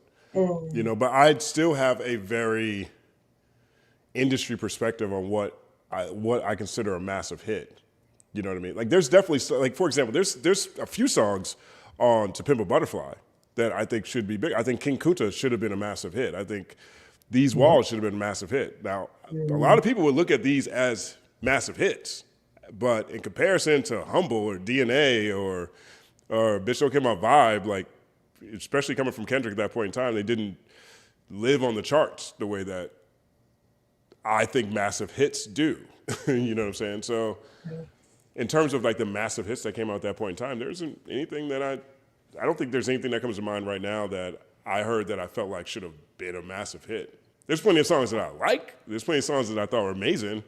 But in terms of the way I think about massive hits, I'm not sure if there's anything that I would think about that. You consider Blast a rapper? You say what? Do you consider Blast a rapper? I mean, if they're calling Don Toliver a rapper, then Blast could be a rapper. Every time I see him on the rap, I'm like, why is he here? Like, I love the album. It's amazing, but I don't think this is the right play. It's not how I would tag him. Can we get back to Nigel's question? Yeah. Also, Chad, I was not calling Kid Cudi dead. I was, because it was a mid-sentence rapper. Jesus. They was on track. Oh my God. Wait, 444 came out 2017. Am I gonna pick something from 444? No. And then who's a mid-2010s rapper that I follow in love? I'm gonna say Nick Grant. I love Nick Grant. I love his music. His album this year, Smile, it's definitely the album I'm listening to the most. I'll tell you that. Nick Grant got some bars in here. He said, what did he say today? Today he said, let's see, how's it go? He said, one second. Let me find it. I think I tweeted it. What did he say? I talked to Fantano on the Twitter Spaces, and I told him about Nick Grant. He wasn't familiar, so hopefully we get a Fantano, because I think he would really like it. Like if he really listened to that album, Fantano would like that album. I agree. My man Nick Grant said, "I'm a villain and you knew it. Like a chick who fucks the friend group. This flow can burn crews." Ooh. Ooh, that's hard. I'm still stuck on the asinine bar. Like right. that shit Body was stupid so baby, yeah, asinine. That's crazy. Yeah. Niggas had a style for you. Niggas had a style, dog. That song, I listen to that every day. So good. Every single day. I listen to it in the gym. The album, the song with Punch is insane. It's very good. Both of them came crazy on that one. Agreed. Oh wait, I think I might go KOD. Oh, hold on. We got my man Nipsey. We got Victory Lap in 2018. Let's see. Let's go Victory Lap. I am going to go with shit. Nipsey's a good one. Like the song Hustle and Motivate is a song that I wish was a massive hit. It was a hit, don't get me wrong, but it wasn't like a massive hit. I love that song. I'm going to go Dedication with Kendrick Lamar. Dedication. I love that song Yeah. so much. It is actually one of my favorite Kendrick Lamar verses, if I'm being honest. Like it's so fun to rap along with. I'm going to go Nipsey Hussle, Dedication, final answer. I like that. 9-second applause.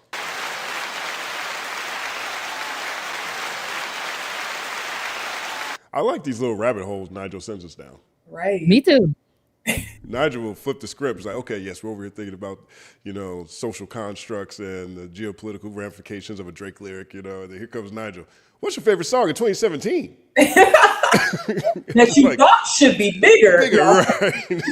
Right. Like, 2017, I started flashing back. Like, right.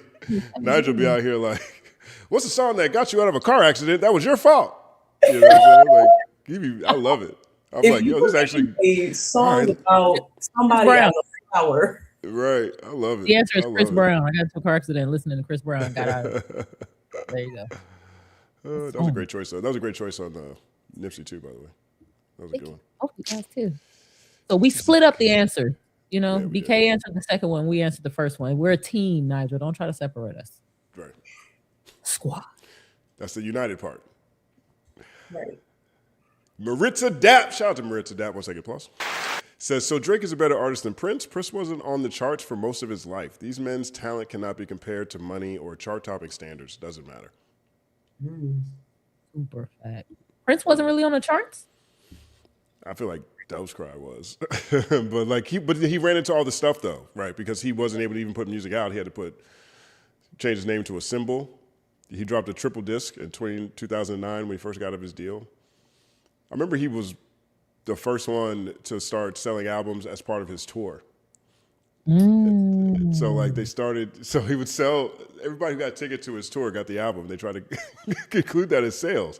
But that's the first major independent-minded Billboard finesse that I remember seeing. I was like, oh, this is actually, why can't you do this? And Billboard came out with reasons why you can't do it. But now they can do it. Right, because streams are worth so little. So I think the issue with it was that with the ticket, you got the CD. And Billboard wanted the actual action to be, oh, this person went and bought the CD. So he was bundling before bundles. Wow. Prince the Innovator.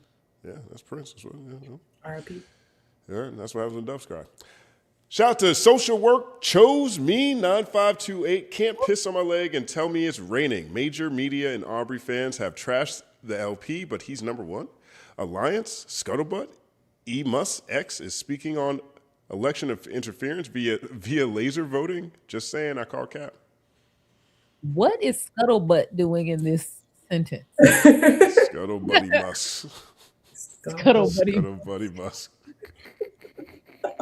That vote by laser shit is serious. I don't know. Don't let that shit gloss over you. That's what his ex-girlfriend said this week. Is Yeah. that what she said? Finding ways to change the voting machines from goddamn Skynet. Right. Right. Big shout out to Jordan Suarez for becoming a member. Big shout out to thank you, Jordan Suarez. 1 second, pause. Mika Red, big shout out to Mika Red. Mika says, Glasses, you're making my night. You seem to be the only one to just break Drake's victim mentality down to the bare bones. Love you. That's why he is the OVO final boss to so many people. There was a section of his rant where he was just completely busting all the mythos around Drake that has been built and the narrative building and the campaigns and all of that of like, tell me what happened. Like, spell it out to me what happened to him. He was the most streamed. He sold this amount of records the last. Like, nothing really moved except for like his ego. Now, cultural opinion, whatever, but they still went to go press play on the album. And it did well. And he's always gonna do well. So I love that. I mean, that's basically what UMG said, in the lawsuit too. Like, bro, like, we still promote you, you still sell whatever. It may not be on crack the way it was in certain eras of like your career, but I just love that he point after point after point of like, okay, I thought y'all told me that like he already recouped. Okay, I guess that's not the case. I thought y'all told me that he wasn't selling. Okay, that's not the case. His last record went platinum. Like that was perfect because I'm just seeing even like grown people running away with like misinformation and narratives around Drake and his success. I thought that was sorry, keep going. No, I thought that was such a good point because nothing really did happen to him. And it is true that he's kind of treated like, oh my goodness, are you okay? And it's like, what did happen to him? It was such a great point. Mm. What were we going to say, Justin? Sorry for cutting you off. I can't remember. Sorry. But if it comes back to me, I'll bring it up. Great. And you should know that. Everyone should know that because in my world, rule number one is no never minds. So anytime someone starts talking and they say, oh, never mind, now you got to say it. Now my mind is fixated on what this never mind was. So I'm not going to say never mind, or I'm not going to say I don't remember what I was going to say unless I mean it. Because in the company man cave over here, you say never mind, you still got to say what was on your mind. You don't do never mind. We do ever mind. Every mind needs to be shared. Once you get that far, because like you have to think about the train of thought, like the journey of a thought. Once you get to the point where you're right about to say it, and then at the last second you pull back, it's too late. You should have not let me know there's something you were debating about saying. Because as soon as you say never mind, now it becomes rude. Now it's like, oh, okay, she's over here thinking about something and she ain't telling me. Oh, he got something over here he wanted to say, but he don't want to say it. Now things get weird. Who am I sharing this space with that's out here with these thoughts they don't want to share? What about if someone says, okay, well, let me rephrase that. Does it hit the same way as never mind? As long as they rephrase is different because like, okay, they're going to rephrase this thought. Never mind makes it seem like I might never hear this thought. Okay. Now I'm going to be out here wondering what this thought was. Why are they thinking so loud and not sharing? Why they thinking so loud and not sharing? It's You've gotten me like this before too. I think it's only once, but you have gotten me like this. Like, never mind. Ain't no never mind. Ain't no never mind. It's rule number one. Is no never mind. Well, like, well, fine. Don't challenge me with a good time. Blah blah blah blah blah. You should. Thank you. Yes, people shouldn't. You shouldn't get that far. like if it's the last second, because now it's not just your thought; it's our thought, and that's a different kind of thing. I get a vote too now that we made it this far. If it works, it works. It's straight. I can argue in court that isn't true, but whatever. Yeah, it's fine. You know, it's court of public opinion over here at the Company Man Cave. So you know. Yes, and I I'm know a hood. the judge. He's a great guy. He's an amazing guy. He's a sharer. He's all about community. Big shout out to Om Shorty. Says, started from the bottom. Drake was born with healthcare and money. He don't know struggle. He's a corny AF crybaby acting strong with rainbow barrettes. He PMO stretching out MJ glove. Disrespectful. And this is in Canadian dollars. Thank you, Om Shorty. That's crazy. I think born with healthcare is hilarious. Right. Very funny. That's the truth. I used to think about that quite a bit too. I would sit there and think like, how much more reckless would I be if I knew that we all had free healthcare? like what would the average citizen be doing if they know that they could go to the doctor?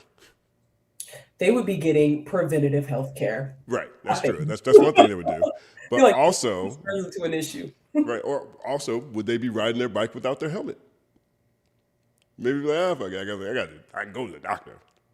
Nah. I don't know. We would have to compare the data. Have to compare the data because we have no data here. Our data. You know that doctor's office is gonna be packed as hell. Coming up, like, sir, we have everybody here, sir. That's so funny. You ever went to the emergency room thinking that you had the greatest emergency and you find out real quick that you can just sit down and wait like you thought you couldn't wait, but actually you could sit there for 3 hours and wait with your broken arm? Has that ever happened? Shit, you be coming in like, and they be like, somebody has a knife in their eye. Please sit over there. Someone has a knife in their eye. That's crazy. Take an applause. Shout out to Lolo Downing says, Drake said the Iceman was a nice man. Now I'm hot and cold. Get this nigga the fuck out of here. Yo, Logo says, so now you the lukewarm nigga? I was like, yo, I don't know, bro. Maybe. Damn, that's crazy. I love that emoji with that hard face, that little slanted eye face where it's like, really? Shout out to Brown Girl L. 1 second applause. Signing with the label versus going independent seems like the equivalent of college athletes and their NI deals versus going straight to the league, or am I off? I think there's a parallel there. Let me see. Let me make sure everything goes. Yeah, I mean, there's a few things. It's really where you want to get your investment from. You know what I mean? Like, you're still going to be putting out music. I guess that's your goal. But do you want to get it from a bank? Like, because theoretically, anybody could go to a bank go take a loan for $100,000, $300,000, $50,000, whatever you want. You put that towards your own music business and then just pay the loan back to the bank. Now, the difference is the bank doesn't have necessarily relationships with distribution or retail. They don't have necessarily relationships with Apple and Spotify. They don't necessarily have relationships with TV shows and radio spots. So that $50,000 that you have is going to have to go into all of your marketing, and you don't necessarily have the same network to work with. But the upside is if you go to a label, if you don't recoup, it doesn't mess with your credit score. So you can go to a label, get some money. The deal you don't recoup, but you got the upfront and still walk around society like a real person now.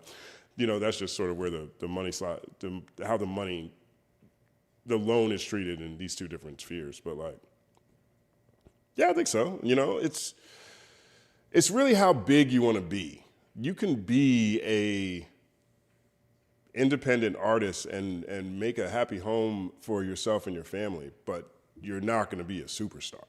Like, you're not going to be out here like Drake. You're not going to be out here like Adele. You're not going to reach certain verticals without the resources that come along that climb to the top. You know what I'm saying? Like, something interesting that's happened? I'm a big fan of Strange Music. I'm a Tech Nine fan. There are a bunch of artists over there that I really appreciate. I love Mayday. Anybody listening right now, go listen to Mayday, Take Me to Your Leader. Okay, now I'm not the biggest fan of live band rap groups or like rock rap collaborations, but Mayday, Take Me to Your Leader is phenomenal. Burns and Recognize are like the perfect duo when it comes to rhyme style, but also what they're talking about. They've got there's a pair of songs on there. The first song on there, the first of these two pair, I won't say the first of the first of these two pair, it is the perspective of an unborn fetus, of talking about how they don't even want to be born, they're just chilling, right? And then the second version, the second version, part two of that song, is the fetus changing his mind when the parents are going to have an abortion, right? But it's jamming. Like, it's not like, it's just like the places they take you all over this project are just amazing. My point is, I say all that to say, I did a lot of studying of Strange Music, right? And so Strange Music would always, especially Tech Nine, would always find himself on the Forbes top 20 list, right? And he would be the only independent person on the Forbes list, right? I came up with something called the grandma test, which is every year I just read the Forbes list of my grandmother and see how many my grandma knew, right? But grandma, you know who Jay-Z? I know Jay-Z and Beyonce. Like, grandma, you know who J. Cole is? I think I heard of him. What about Tech Nine? Who? Right? She never knew Tech Nine every year back to back. Never knew Tech Nine. To the point where Strange Music actually sent my grandmother, they mailed her the entire Strange Music catalog and CDs. Okay, there's pictures of my grandma holding up all these Strange Music CDs, right? Great people. But that is how independently successful they were. And one of the ways that they did that, which is a lot of this is where TDE was influenced by this, because J-Rock put out records on Strange Music as well. But they would go to places, they would stay on tour all the time and go to places where other rap groups wouldn't go. They would go to nowhere, Nebraska, somewhere, Wyoming, whatever it was, right? And they would go there annually to these same places and built entire communities in these places that weren't used to having people come, perform for them. There's probably a significant portion of the people they were encountering at the beginning of this strategy that were just happy people were coming to share their art, right? Tech Nine's got a ton of fans. I wouldn't be surprised if a significant portion of Tech Nine fans aren't even rap fans or hip hop fans. They just love Tech Nine. But that strategy was so impactful and so effective that Tech Nine would end up on the Forbes list every year. And everyone's like, dog, how is Tech Nine on the Forbes Cash Kings list? And then you know what happened? 2014, 2015, everybody became Tech Nine. Their model became so influential that every artist starts doing this more and more often. So you start having major artists who are now going to wherever in Western Seattle or Eastern Washington or whatever, like going to these other places. And so once these other artists started doing the same thing, they also had bigger streaming numbers and bigger audiences and that kind of stuff. Everybody kind of became Tech 9, right? So you can be, the whole purpose of this is to say, from the Grandma Test standpoint, you can be rich as hell. You can be on Forbes Cash King, and you can do it all independently. But you still probably won't pass the Grandma Test. So if you're trying to be a superstar, going with the label is what you want to do. Right. And so that's probably, I think your mom probably covered that. That was a fantastic way to make that point. Goodness gracious. But I would like to know, why did the fetus change his mind? Like, You gotta listen to the song. I can't be spoiling the alert. It's the song. You know, it's 6 minutes of your life spread out in 2 different experiences. You'll get sucked into it. Don't worry. I'm not gonna steer you the wrong way. Mayday, take me to your leader. If you want to ask me my favorite Tech 9 project of all time, it is Mayday and Tech 9's collaboration on a project called Clusterfuck. It is actually the perfect type of, is the perfect Tech 9 for people who aren't necessarily open to how outside the box Tech 9 can get with his music. Because that is a 6-album EP that's all storytelling about this crazy situation that happens with some girl he's trying to hook up with. But the music is just amazing. Okay, I saved the album. I will listen to it while doing my assignment. Take a listen to it. It is good. I wouldn't say wrong. All right, so where are we at? Next one. Lolo Downing says, Kendrick don't need to respond to Drake, but I low-key want him to. I'm here for the petty Kenny. What y'all think? I love it. I love it. I'm never going to turn down more Kendrick Lamar. If we can maybe hear the other 5 that allegedly exist or something, that would be fire. But he probably won't do it. I think Kendrick is brewing up some new amazing thing. One thing I love about K-Dot is every album is like, oh shit, this is what's been on your mind? Oh shit, this is what's been on your mind? And I just would find it hard to believe that Drake is still on his mind that hard. Not that he forgot about it. Yeah. But I think that he's jumped to another level, or I was trying to think of a video game reference. You know how on like Mario Brothers or something, it'd be the different levels. Yeah. I think he's somewhere in a different level that we haven't seen yet, building a new world. And when Kendrick comes again, it's gonna be some whole new shit where it's like, oh, that's what you've been doing, nigga. I don't think it's gonna be like, he said what? And then he's gonna do that again. At least I hope not. I mean, I don't want to turn down Kendrick music, but I'm interested in the next level, you know? No, you're probably right. And I would probably agree with that too. I think in a weird way, Drake would only serve to benefit if he kind of like re-engage, because right now it feels like, even with down to the like ASAP disses, it just feels like Drake is just like, it's like, you know, the man who never surrendered after 33 years of fighting or whatever. It's just like, yo, it gives, bro, like, let it go. So he probably won't do that. You know, I am interested because Isaiah Rashad said when he was recording It's Been Awful, Dot was in the stew. Like, he's like, I've never seen him this active. I'd never be bumping into him in the studio. So you might be onto something. Mm-hmm. I can't wait to see what world it is. Kendrick, please be political. Please just come out and make Trump your next adversary. Please. Oh my gosh, I would be so happy. Please. Yeah, at least like another like XXX moment, like from Damn, or like, you know, at least a track. I don't know. I would be so excited. Do you think if Drake came out with Iceman album immediately after Not Like Us, he would have fared better in the battle? Define immediately. What's the timeline? A month. Oof. I don't know. It's hard to tell. Not Like Us was massive. Like, I don't even think we were.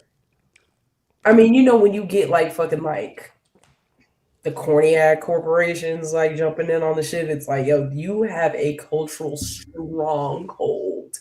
So I don't even know if we would. I don't know. Maybe a year. I don't know. I think it might have got buried. I don't know. Justin, did you hear my question? No. Do you think if Iceman would have came out a month after Not Like Us, Drake would have fared better in the battle? No. Nine Against Not Like Us. He didn't Not do Like Us. Are you crazy? That song. It's the last cultural moment of a song I can remember since like Chumbawamba. I don't know. Like that song is like it's crazy. that's how big that song is. That song is so far gone. Like it is crazy. So big. No pun That intended. is like Dear Mama and California Love at the same time. You know what I mean? Like it is different. Like look at all the different venues of life, verticals in life that song is the soundtrack to. You know what I mean? Like that's a whole different thing. I don't know if the album would have, I think it's actually better that he dropped plot twist stuff, moved into an R&B lane, you know what I mean? Like, especially if he was about to go sue. Knowing he was going to sue too? Nah, man. No, we needed a healthy distance. Yeah. Also, so the narratives could cook up a little bit, like distant from the valid critiques that Kendrick gave of him, because he walked right into all the fucking critiques in Iceman, in my opinion. But right.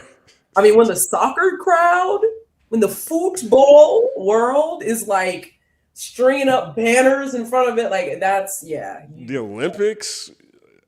Every country who won something, they not like us. Yeah. France wins something, they not like us.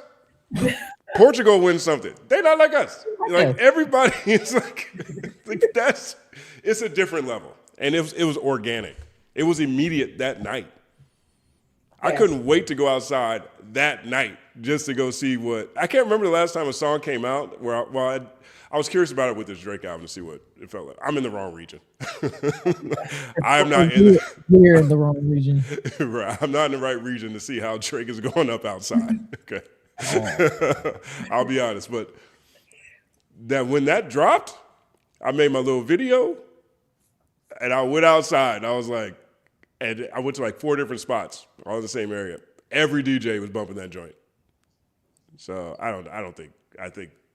think actually Drake played it pretty great, to be honest.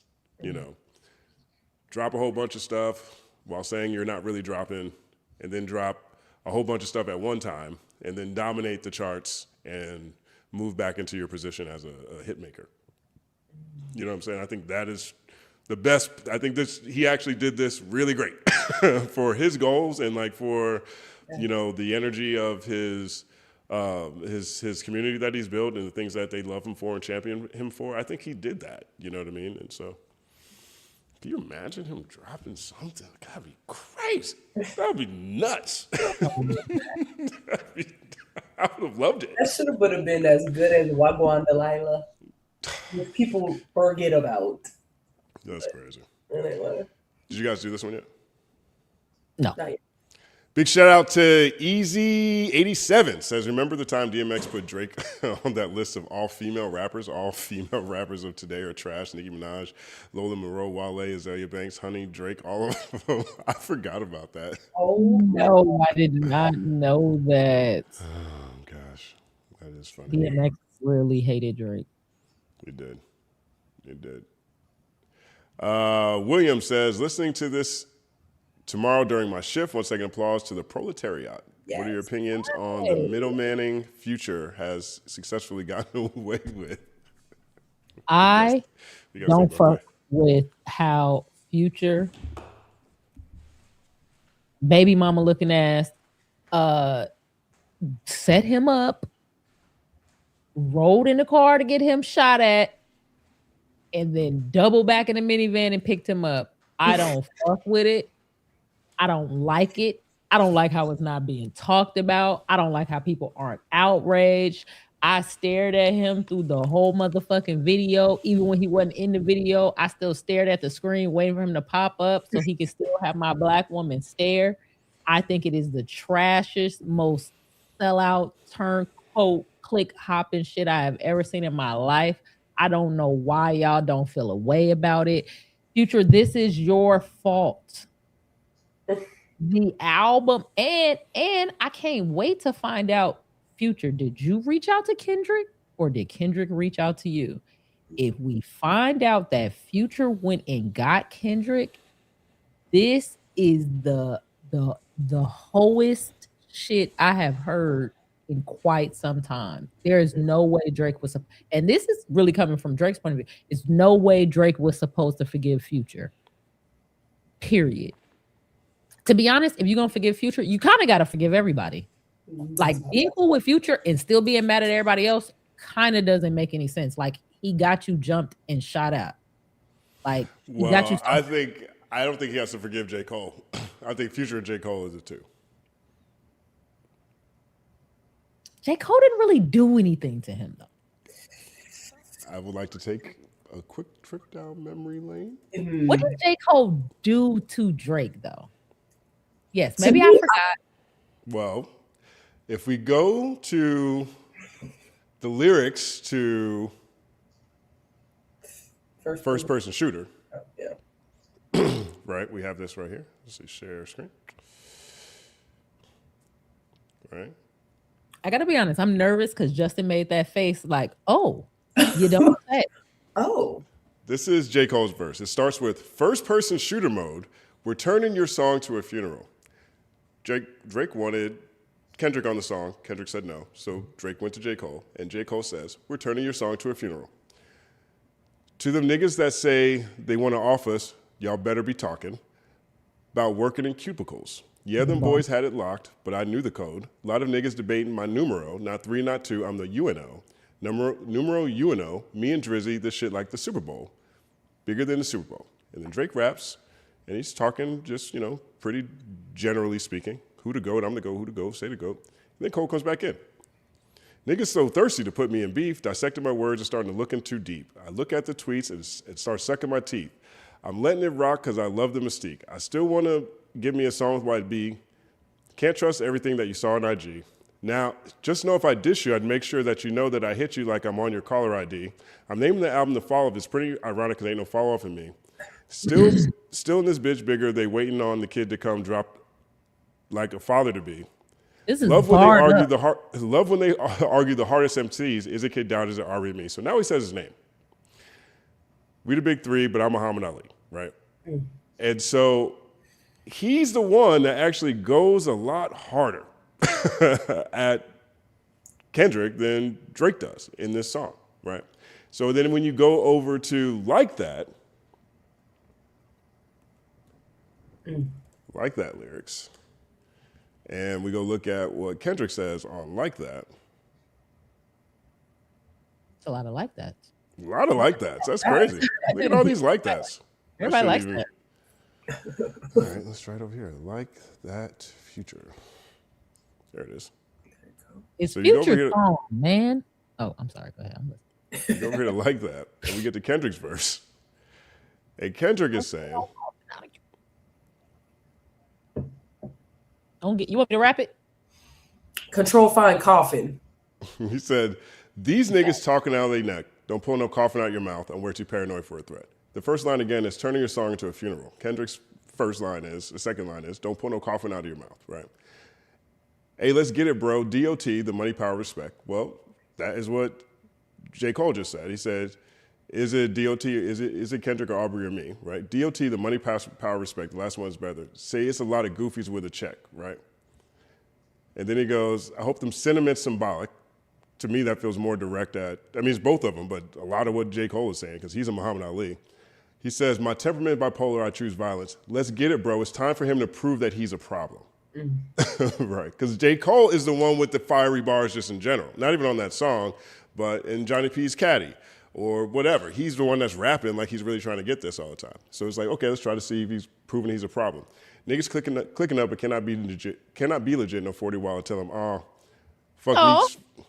Sorry.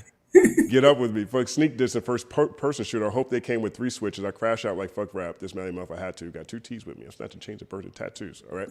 And so this really plays into the PTSD that he's leaning into he talks about on Mr. Morale. And so the majority of this, the harshest, in my opinion, the harder energy is going at J. Cole unlike that. Right. So J. Cole starts the song. To me, he's the more aggressive one on the song.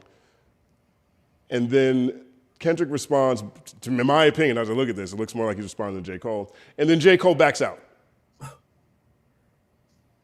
Yeah, like I think it was giving. I think the way Drake sees it, and where a lot of people see it as, is like you telling your homegirl, like, yo, if this nigga come around, like we finna, or this bitch come, whatever, I got you, like we finna fight, like we, like look at us, like we finna fight, we the baddest bitch on the block, like can no bitch like touch us, and then that bitch, hashtag that bitch comes around, and you're like, hey, you got it, girl, right? You got it, girl, like that's you, right? I mean, it was like setting the runway for that. And I think he was maybe shocked that Kendrick responded. Like, he told us that he feels like most of this shit is kayfabe. So he was like, I think maybe he thought all of this shit was kayfabe and was like, I think aren't we just doing this for the show of it all? Aren't I Muhammad Ali? Aren't we the Spider-Man meme? Right. That's what I learned during this press run. I learned in the press run that like, oh, he's just playing dress up. Yes. I agree with that. And I think and I was that like, oh, okay. Well, I can't take him seriously. If he doesn't take himself seriously, I'm not going to take him seriously. Versus Drake, who regardless, like people shoot him the little credit of like, well, he suited up. He's like, oh, damn. He's like, Cole, that dog shit was weak as fuck. What the fuck? Okay, well, let me jump out and put a little fucking 7 minutes on. I don't know. It's like, you didn't even try. Well, I guess, jumped out with 7-minute drill, took it back, whatever. But you talking all types of crazy on first person shooter, bro. And name dropping Dot, and name dropping the big three, and saying you the Muhammad Ali of that shit. Come on, bro. That's what I'm saying. Like, to me, it's Future and Cole. But I understand needing Future in a way that's different than J. Cole. Wait, so you're saying since you were the one that actually said his name and made him mad, this is really your fault. So I don't forgive you for saying his name and making him mad? And no, I'm saying that you jumped out the window on first person shooter right along with me. And then when shit hit the fan, you went to your stage in front of your fans and said, my bad, here's a free shot after nobody liked your flaccid diss track. Like it gave joint effort. It gave group project from first person shooter and the kissing and hugging on stage and all that. And then it was like, oh no, Drake's actually on his own on that. I mean, I don't know. That's just the view that I think he may be taking it as, but. And that's worse than Future. Yeah. Or even comparable or equal to Future. If first person shooter never exists and We Don't Trust You still existed, I don't know how Kendrick would rap about it. First person shooter is Kendrick's entrance. Yeah. Like most people think that like that is a response to first person shooter versus like other people. It's definitely a response. Definitely is. Shooter. Yeah. I just think it's built up on years of shit that Drake did that got on Kendrick's fucking nerves. And J. Cole. Because now it's time for him to prove that he's a problem. Yeah. Niggas clicking up like Kate. Yeah. He said, we turn your casket. Don't pull no coughing out your mouth. I'm way too paranoid for a threat. We turning your song to a funeral. But I think to your else, I mean, Future was the conduit of like 2 albums with the song. But I think Future obviously is just like a whore for money and attention. I mean, that's just so obvious. He's like, I can make a little money with Metro, booming ass beats. I can make some money and like go crazy with like that. Then when Drake calls me, because he's gonna call me, I can go get a number one with him too. Like it very much gives. Also get bags for the crew. Young Thug got $1 million. I guess because I've done the jump over a person thing before, just in past lives when I would actually be confrontational. I've done you said that, but I know it's coming from here. So I'm going to jump over you because you're not really a threat or a problem and just go straight to where the issue is. And usually I'm very dismissive of the person who got jumped over. So I guess to me, it's just like, but Future. Future got paid. We know Future got paid. Then you gave him money after that? Well, this is the thing. This is the thing that I think everybody just has to come to accept, right? People tell me all the time how much money Drake puts in people's pocket. Hitter was talking about that last week. Big shout out to DJ Hart Hitter. 1 second, play. He was talking about that last week, The fans will talk about all the number ones that Drake is giving out. You know what I'm saying? to me, that is just part of who he is, his reputation. And from where I'm sitting, it sounds like something that he and his audience put a lot of pride into, right? That's why I don't get mad at anybody who just makes a whole bunch of Drake content while Drake is dropping, because this is what Drake does best. You know what I'm saying? So they take pride in it. Might as well take pride in Drake views showing up everywhere, right? I can't necessarily look at that through any other lens, because I honestly think a lot of that was probably just the case in the first place. I mean, here's this guy from Canada who sells a whole bunch of records, coming around with a whole bunch of money, making other people's lives better just for collaborations. Damn, why not? Now, don't get me wrong. I think we all have our own personal philosophy that might contradict that. But if that's in line with your own personal philosophy, I wouldn't expect anything different. There's a lesson there. There's a lesson in there. Big shout out to Kendall Hill 218 for becoming a member. 1 second applause. Thank you. Our man NPC John Smith. 1 second applause. He says, do y'all think Axe said that about Drake's kids as a distraction? That felt very intentional to me. I'm not sure what he's talking about. To me. You say you don't know what he's talking about? Ack was on stream the other day, and they said it was a bit of a Freudian slip, because he was like, well, when you wanted to talk about Drake's kids, this, and that, and everybody was like, excuse me? Oh, yeah. Like, kids with an S? Did you pluralize it? Because I have a callback that would make that content. Right. But I do think it was just like a Hennessy slur. Gotcha. Okay. Let's see. Autumn Muncie, new member. 1 second applause. Thank you. All right, we get this one. K-Way says, hey man, Kev cheated on his wife and lied on his best friend to get out of it. What did we expect from a nigga that made a career of telling short stories and small lies? Yo, I will say Kevin Hart will always go down for like peeling the muffin cap back blue and like all that of like, if you with me and you got hit, you just got hit. It's like the laugh at my pain era was funny as fuck to me. I mean, genuine. I remember us when Netflix still sent you discs in the mail. We was popping that in and watching that shit. I mean, you know, like, but then it just went downhill. He's just not funny to me anymore. But that's funny. Wait, we have a clarification. No, that's not what he said. He was talking about people having their pics taken outside of their homes. He said people can't get into the embassy to take pictures of Drake's kids. That's a big slip. Chilling with Monique said that. That is kids getting to the embassy to take pictures with Drake's kids. I stay away from that one. I'll just wait for that one to show up or not. Yeah. You know? Yeah.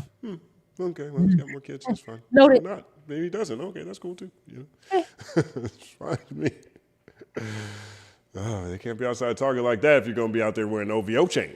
All right, so we got big shout out to Sandra Greenhouse says, Jeremy's original point was that Ack was being paid for political messages. Once that got debunked, he switched to vague accusations. You can dislike Ack and still admit Jeremy clearly moved the goalposts. Well, I disagree with what you're saying, because Akademiks said that, hey, if the Republicans are giving me money, that's what I'm going to do. And if the Democrats give me money, that's what I'm going to do. I don't think that this is nearly as secretive as it's coming across, to be honest, right? Yeah. If you just take what Ack has said and you take all of these people and Google like who they're around, like to me, that is very upfront. Yeah. You know what I mean? So I take Ack's word over what Jeremy is saying. Ack said, hey, if Republicans give me money, I'm taking it. He's saying if Democrats give me money, I'm taking it, right? He had the other thing with Lil Baby that said that he got paid not to say mean things about somebody, right? If he is saying this, I don't see what the difference is. He's also saying the payment is, it was coming from, you know, the head of True Social, whether that's through True Social or through Rumble or whatever. But he was essentially saying, like, I can see why you jumped on the tweet that I did not address to you because of where you get your money from, whether it's directly from the, like that. I don't think his goalpost moved. I think it was just like, even when Ack clarified and was like, well, it's coming from Rumble, it's still in line with the right-wing media ecosystem. Like that's that's still, and he's saying I'll sell hold to anybody. I mean, which we knew that was the case, but the right wing specific stuff of like Jeremy makes a post about the Iceman stuff. He immediately is like, we got free promo from the White House. What are you talking about? Shut up. That's that woke shit. And Jeremy's like, oh, I see why you jumped on that because you get your money from this side too. Like, I don't think that was debunked. Right. It's not what I would call accurate, but I do believe that over time with more reveals, it could be true. That makes sense. Just because of the rumble? It wasn't exactly accurate. Like if you say Truth, it wasn't exactly accurate, but Truth Social being the first platform on Rumble's servers, to me, is enough of a crossover where I wouldn't be surprised by the owner of Truth Social sending money through some sort of thing that shows up as Rumble. So if that is revealed, then Jeremy was correct. That is not revealed, and it really is a Rumble payout, because I think that's kind of low for a Rumble payout for Akademiks. Right. I don't know. Like, I think that there's a huge gap between what's happening on YouTube and what's happening on Kick and Rumble and all these other places. Like, I don't think these other places, they might pay more per stream or whatever, but I don't think they have the volume. You know? Rumble is kind of like the graveyard. Rumble and Kick, but Rumble especially is kind of like, if you do not want to abide by terms of service and you want to do right-wing shit, you go to Rumble. I mean, from my observation. Mine too. So yeah, but I see what you're saying, Al, too. And I think that's what I said earlier. It's like, you know, it's hard to tell. But, like, I don't think that is the story. Like, I mean, don't get me wrong. Yes, it is the story, 100%. I'm not trying to deflect. But what I am saying is all of this is in the same universe. You know, like, has he gotten a direct check for something campaign related from the head of Truth Social? I don't know, but I know he interviewed Donald Trump Jr. You know, I know that he's got Happy Dad stuff all around. Like, those guys got thanked by Trump, you know. He said that he would take money from any of these places. So he's not even running away from potentially if this is a thing. He's actually said it. So, I mean, we can get caught up in, like, you know, I don't want to say we get caught up, but I understand what this super chat is saying. I see where it's coming from, but I think it's still in line with the broader point that Jeremy was making with his first post on Twitter that everyone got so upset about. And just real quick, I wouldn't call it vague accusations. I wouldn't say he switched to vague accusations at all. I wouldn't say that either. But also consider that and maybe people are getting too literal with paid for political messages. I think that's separate from him saying, hey, like, I have an ad slot for anybody that wants it. He does get incentivized for repeating things that I feel like he may truly believe, which is like right-wing, conservative, pro-Trump talking points. He may get certain dollars flooding because he already holds these beliefs. Not necessarily like, I'm going to pay you to say this thing, but like, what you're saying is in alignment with where I'm putting my money. And so I'm going to, like, I would encourage people to think about it that way too. It's not directly like, I'm going to pay you to say this thing about MAGA. It could just be his alignment is just there. And so that's where the money's going to go to. Right. Yeah, I think a lot of people get influenced that way. Oh, you're doing such a good job. Let me send you some cash apps. And then I think subconsciously in their mind, they're like, oh, let me go on another rant. Let me say this again. Oh, they love it when I say this type of thing. I get paid a lot. So you don't even have to say, hey, I'm paying you to say this. You can just incentivize it by saying, oh, you did this. You got this many cash apps. Oh, you did that. Oh, you get this many super chats. Like you could do it in a different way that's not that direct. Mm-hmm. But I would understand how somebody on his side is like, well, if it ain't that direct, then you can't prove it. Like, I think that's fair to say, but we're not stupid. That's right. Sidebar, did you guys see the TikTok where the woman had the theory and she says she thinks the reason why Manosphere Red Pill content is getting pushed so hard is to prep people to be soldiers? Because it's so much. It was such a good theory. It's this emphasis on fitness, get in shape. You need to look good, this, and that. Oh, you don't need women. Why are you worried about women? They're just a tool, because a lonely, in shape man is a great soldier. And we got Ice. running around all over the place. It's Even also though the ICE reports say that these guys can't do sit-ups. right. It's also consistent with just the history of fascism. They often play into hyper fitness, hyper masculinity. So I wouldn't be surprised if those things are just kind of running parallel to each other right now. It's like that's a good fucking theory that I have not heard, and I can't wait to deploy it on the red pillars if I happen to run across them. Oh, I hope you're ready for war. Have a good one. There we go. 1 second applause to that previous super chat. Cobb Dog says, BK, you got some Iceman in you too, because I listened to Don't Worry after you said you liked it. Those lyrics are evil. Please read the hook out loud, Justin. Aubrey went to Mob Tie's character hiring for kill. Let me speak. Hold on. I don't have no Iceman in me, bitch. That's not a pause. But don't say that shit, bro. Now I will say I despise the lyrics, and it is especially on the back half, begging on the pavement. I just want to see that boy struggle with the light bill. Nigga, bitches is spending $5, $6, $7 at the pump, and you talking about something you want to see niggas struggle with the bill. Like, I don't like that. I don't co-sign that. But I also don't co-sign sliding on the ops, and I listen to music like that too. So like, there's just some things that I will have incongruence with the lyrics. But the catchiest part of that being like, I just want to see the boy struggle with the light bill. I hate that. I just want you to bro. Calm down. Calm down. I just want you to know, I fuck with the melody, but some of them lyrics, I'm like, this is elitist as shit, and like this is anti-proletariat as shit, and you rich nigga coming out talking about you're gonna get off by seeing a nigga struggle. It's distasteful, but I do fuck with the melody. So I'm so tired of the rich niggas being so happy that other people is poor. I'm gonna keep saying it because I hope it falls out of style, but I am so tired of hearing that. Then y'all want $80 from us for a t-shirt. No, nigga, I'm struggling with the light bill. I ain't at the show to buy one. Ain't gonna be at the show to buy one. In fact, struggling with the light bill. But I do have a problematic song that I like too, because it does not make any sense, but that twisting it, I'm twisting it up, and they twisting at me. If anybody else that was actually valid, I don't know if that was the right word, said that would be more of my shit. It's just so crazy to think about it. Like, wait, you have a song about throwing gang signs? Like, why does Drake have a song about being somewhere and somebody threw gang signs at him and he didn't know what it was, so he threw gang signs back?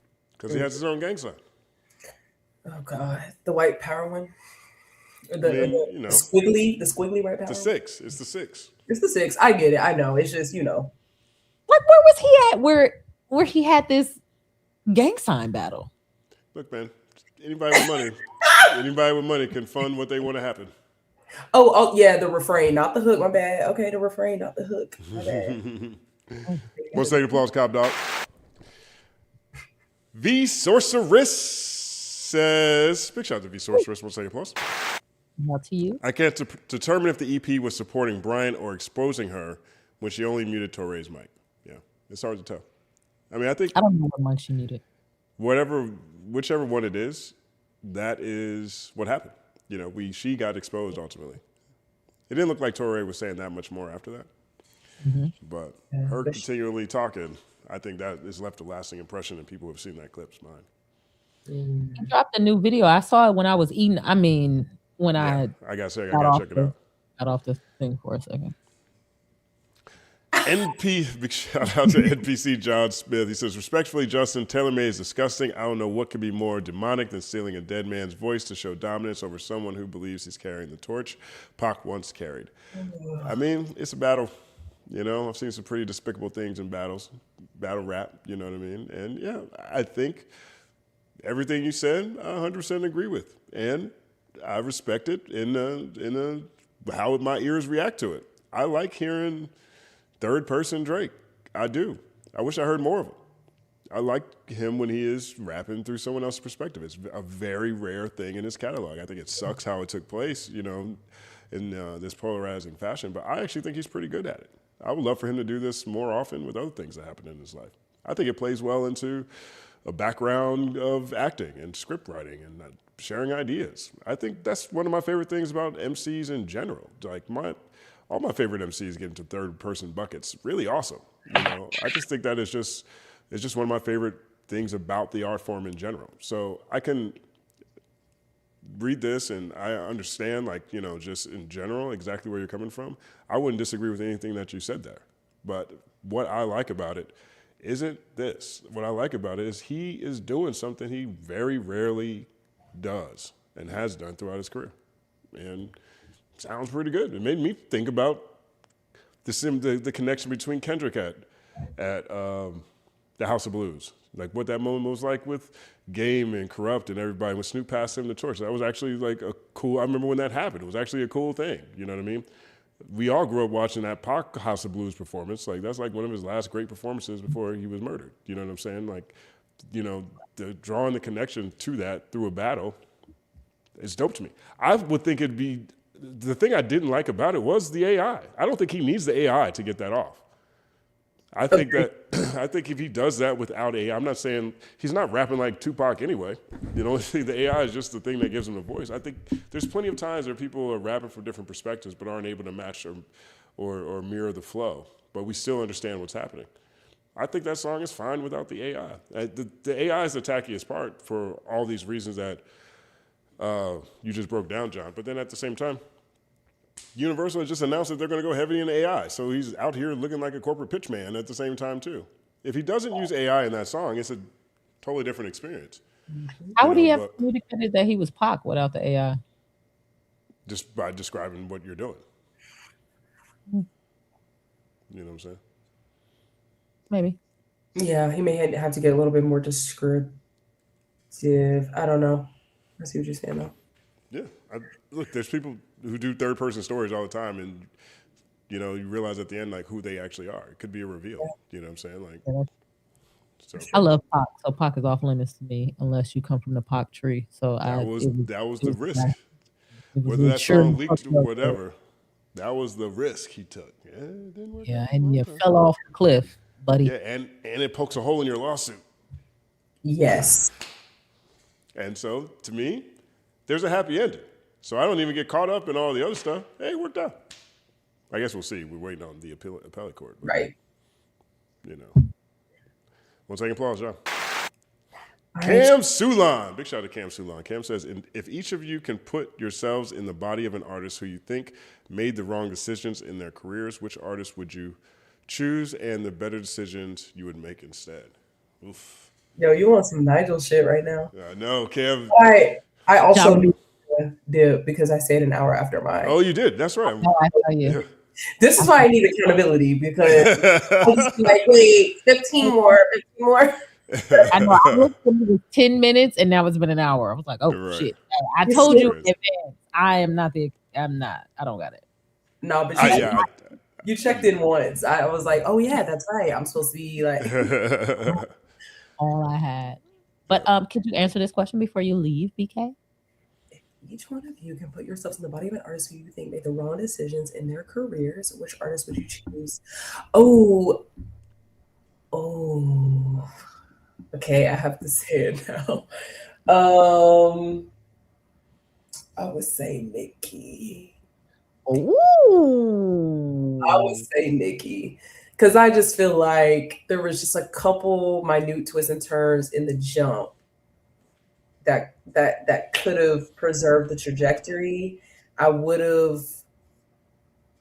handled the Kim situation different, and I would have literally collaborated with all the new class of young girls without penalizing them for trying to be their own artist, and definitely not try to sign them to a motherfucking 360. So you know what I mean? She fucking squandered her legacy. I will say there's a lot of stuff that you go back and listen to. It's like, okay, this was trapped in that time.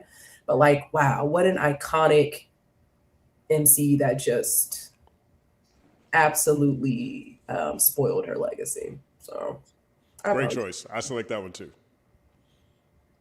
I'm going Kanye. That's a good one too. I'm going Kanye for sure. He was right there. I'm so glad to talk to you today, BK. It was so great. As always, Ditto. Period. I love being here. It's the best place to be on a Wednesday night. I look forward to it every week. So I can't wait to see that rant you had up on Culture United Clips channel. I can't wait to see it too, because when I tell y'all I blacked out, I don't remember what I said. I will be in the comments. I will be in the comments. So especially, I think when you pulled up Amanda, I was like, I felt my a little stress sweat, and I was like, oh my gosh, she really invoked my So that's not good. But anyway, I love y'all so much. I'll see y'all next week. Shout out to the chat. Shout out to the mods. And see you Wednesdays, bro. Follow LATM, all that shit. Do all the things. BK Farley, 9-second applause.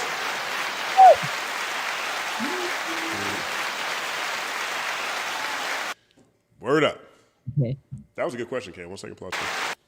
That was a good question. Yeah, that was a good one. John Smith, Drake really does have earworm powers, though. I filled up my gas tank on the way home from work. I saw that final price, and first thing that popped in my head was, I feel like a squid. The chat is so funny. Like, how did these people get so funny? I don't know, man. Oh, God. That's high as shit. There's so many people who need, like, their own show out here. You know like, seriously. We got to figure that out. We got to at least get this call-in thing. I'll talk to Glass about that. I'm with it. Miss Summers had an idea the other day, like finding a way to get the audience involved in the conversation. Mm-hmm. We got to work with. Let's, we'll work on that with the with Claude and with our app. I mean, I have a second phone. I can connect my second phone to the Bluetooth on the Rodecaster, and they can just call. All right, we'll just strategize how we're going to manage that. I like that idea a lot. And I'm quick to hang up too, so. Okay, dope. Hey, what if you want something? A bloop. Bloop. All right. NPC John Smith says, it's incredibly frustrating to me that motherfuckers don't see who was on stage at the inauguration and see that those motherfuckers are paying all of these red pill motherfuckers. Aiden, Matt from Canada, they all work for companies owned by these MFs on that stage. And that, to me, is the thing. Like, it's very that's why I keep coming back to this other point. Why are they trying so hard to push back against this? It's like, it's public information. They were all the way out there. They were doing interviews, wearing hats, talking about it all. What happened was it became extremely unpopular. And now they're trying, in my opinion, they're trying to protect, their investors and their moneymakers, perhaps, or at least protect people who aren't at least all the way in it as maybe they are. But I'm shocked.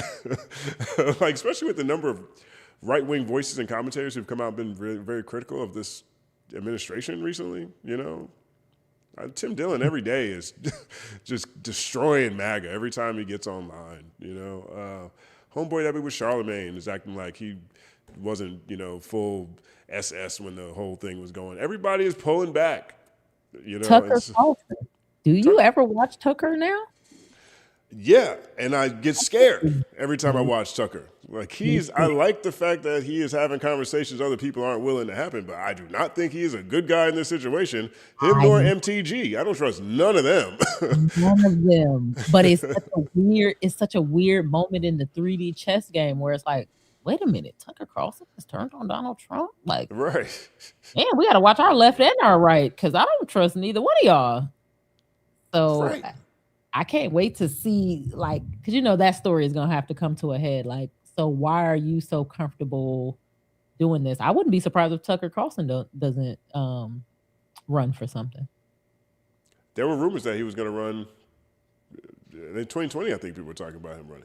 That's what I'm saying. You know what I mean? Like, I don't know. I don't trust none of them. At all. Appreciate that, John. Showtime Kel says, maybe I'm reading too much into it, but I took the plot twist song to be about Kendrick, the gang signs representing their hits. He's saying Kendrick has no motion, he never see them, then he responds with his own hits and legacy.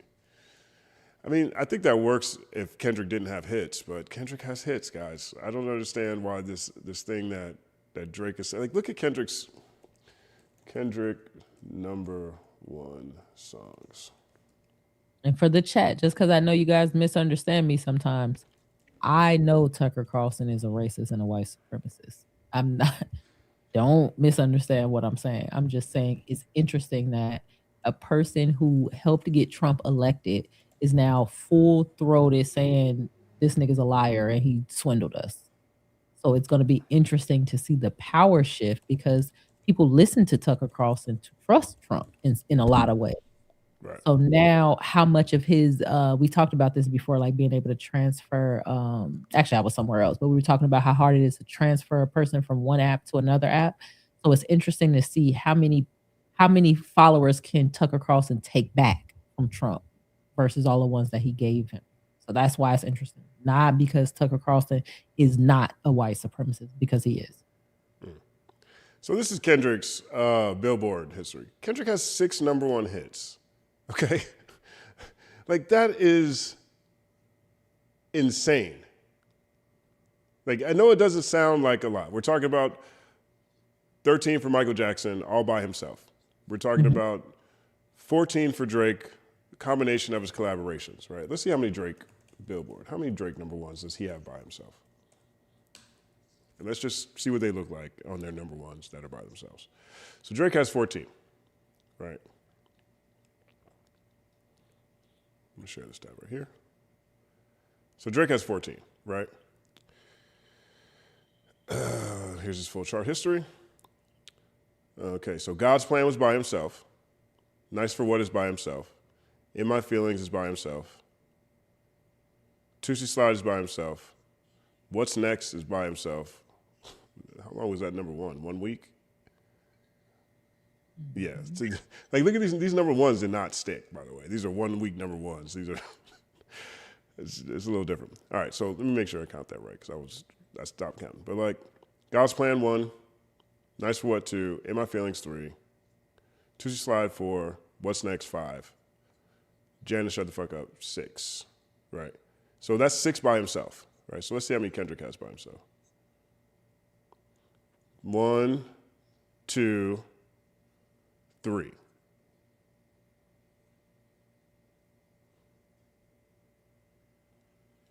The screen just switched, so we just. Oh, sorry. So he has 3 #1s by himself. He's got Humble, he's got Squabble Up, he's got Not Like Us, right? Drake has 6, and he's put out twice as many albums. Like, if you just look at the #1s, it's not that far away. If you look at just the totality, Kendrick still has 6. Like, 6 #1s is a lot. How many? Let's see how many Jay-Z #1. Let's see how many #1 songs Jay-Z has. I'm just curious right now. Does he have one? He's definitely got Empire State of Mind. Let's see what Jay-Z got over here from. We don't see whatever tab you're typing. Oh, here we go. Jay-Z has 4 #1 hits. Okay, and all of them are collaborations. Gotta get an R&B chick.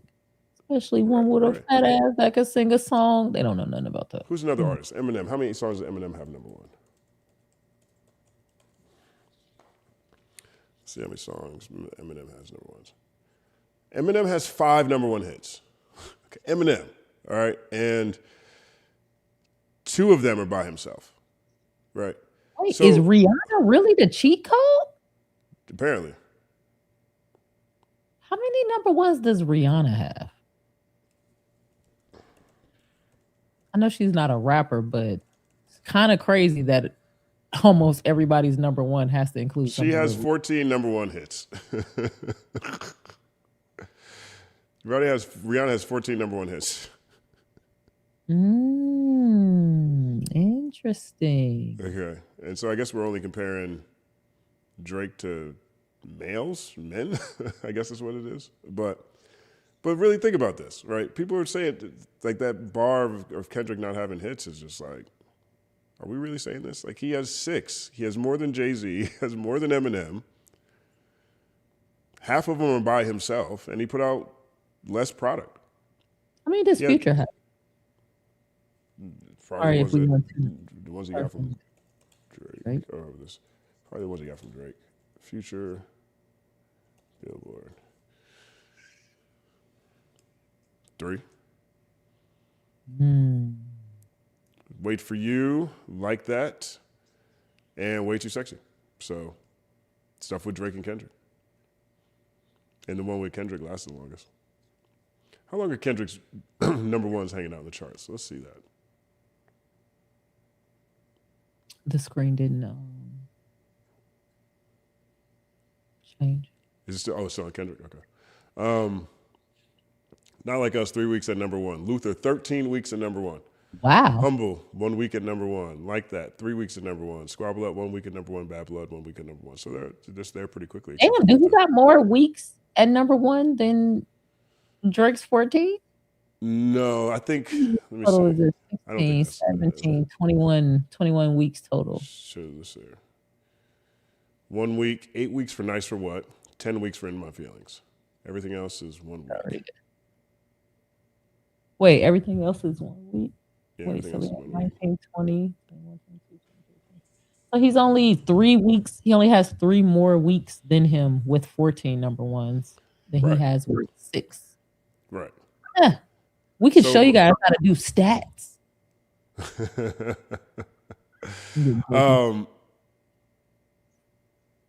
But yeah, so that's what I mean. When people tell me Kendrick doesn't have any hits, it's like, okay, well, what's the anatomy of a hit?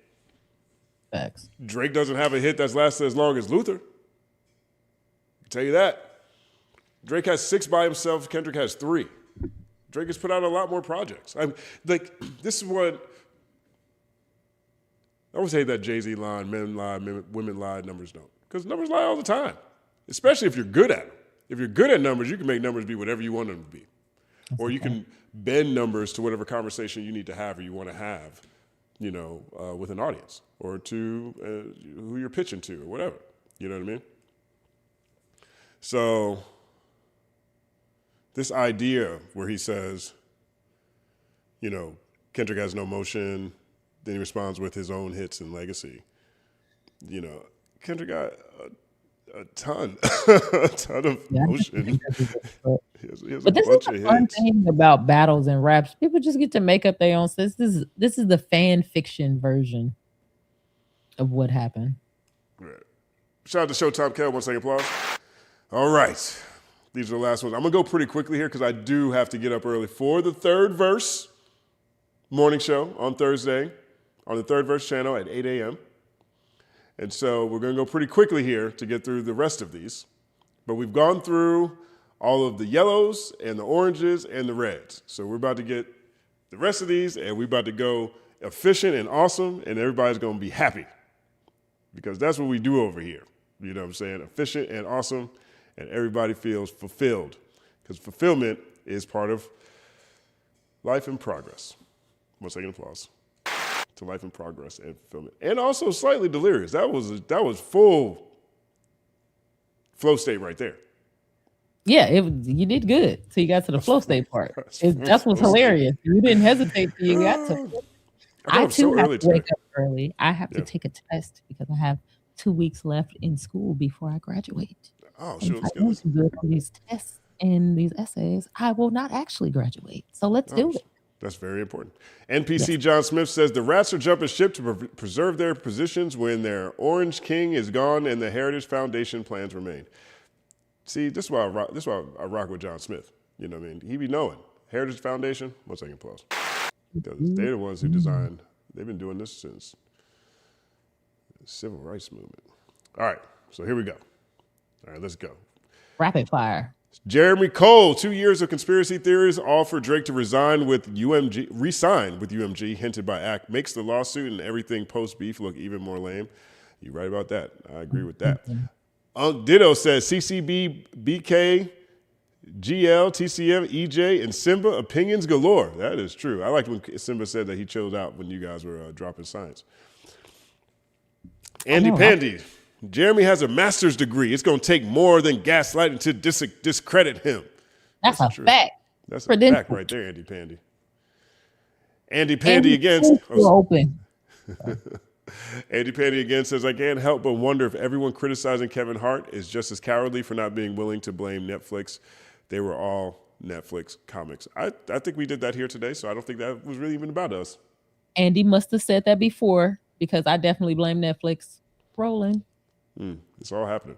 Born Gifted Media. DK, what did you do? This is the best visually clear. Culture United. Don't know what you did. Here we go. Oh, good. Maybe Spectrum decided to work, you know?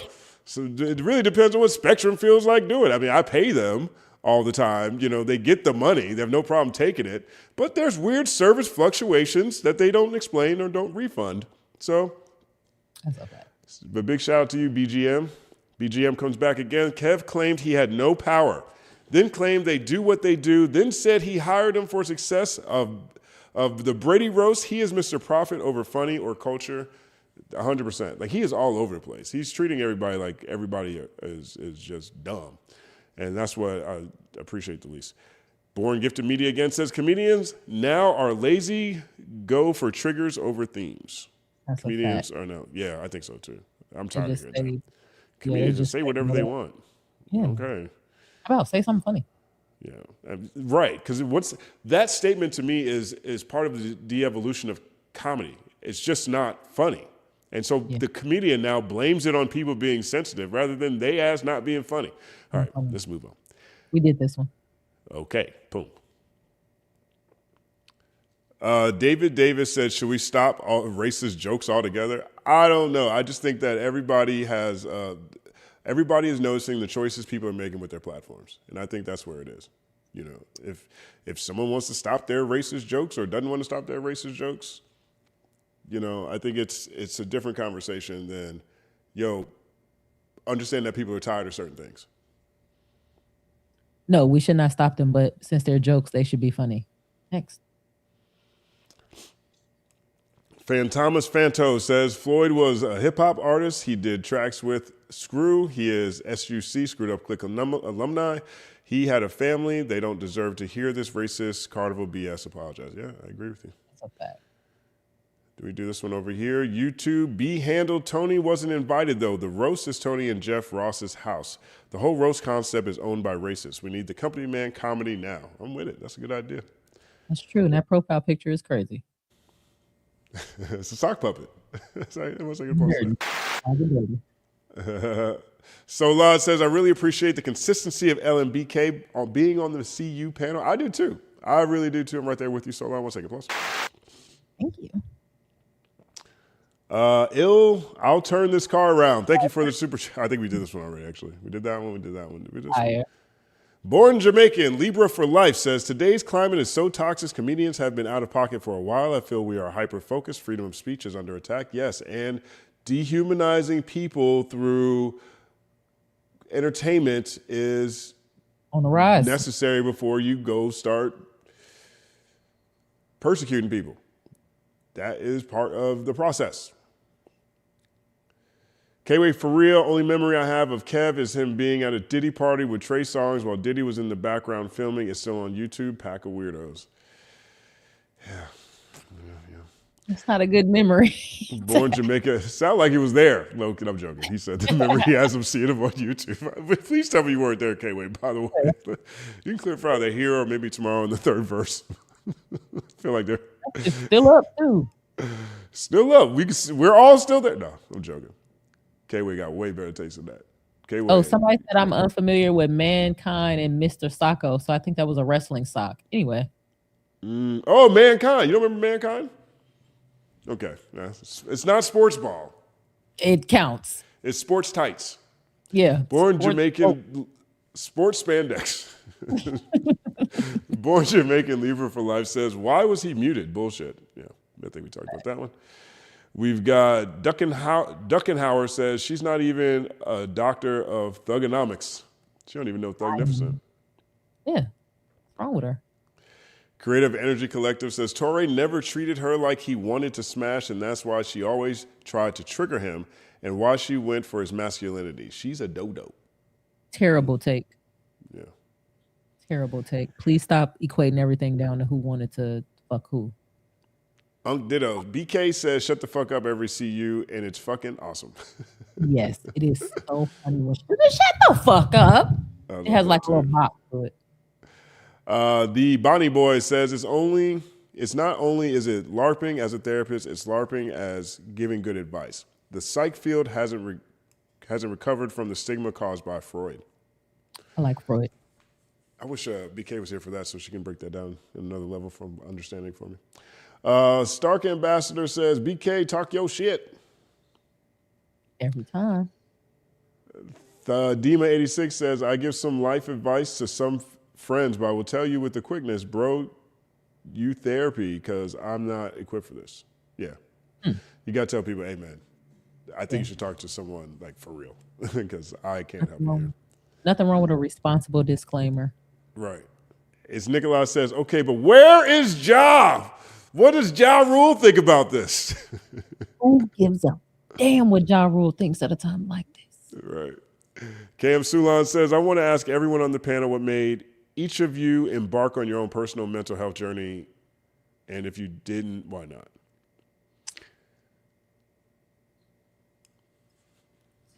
Let me be responsible.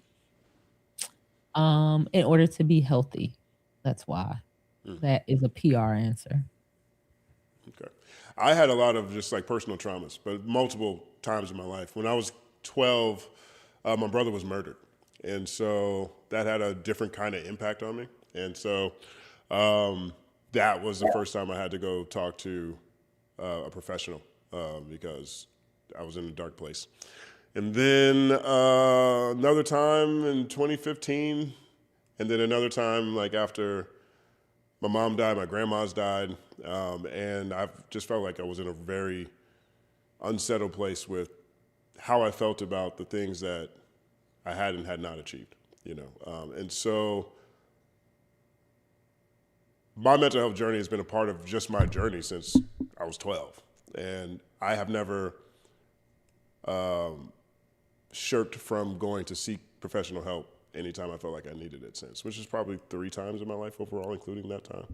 So for me, it is just a part of life. JG's, I'm sorry, what'd you say? I said that's heavy. I'm sorry to hear that. No, it's all good. Thank you, appreciate it. JG, of course Amanda doesn't see an issue. She's on record diagnosing herself. CB is benefiting from pretty privilege and colorism, period. See, Just Gwen be on point. She can see through all this stuff. Amanda is preserving her friendships, I think, because I think if she did not have a connection to her, she would understand very well what the problem is. So that was just homies riding for homies. I don't think she had to bring Maya Angelou along with her riding for that was crazy. Crazy. I don't know if people are losing their memory, but the way they are equating candy with culture is starting to really blow me. Like it's an obvious difference. Like, yeah, fuck out of here. It's crazy. Brown Girl L says, just so you know, Brooklyn BK will graduate from UT Arlington with her master's degree in social work with a 3.9 GPA in December. Proud mom. 9-second applause.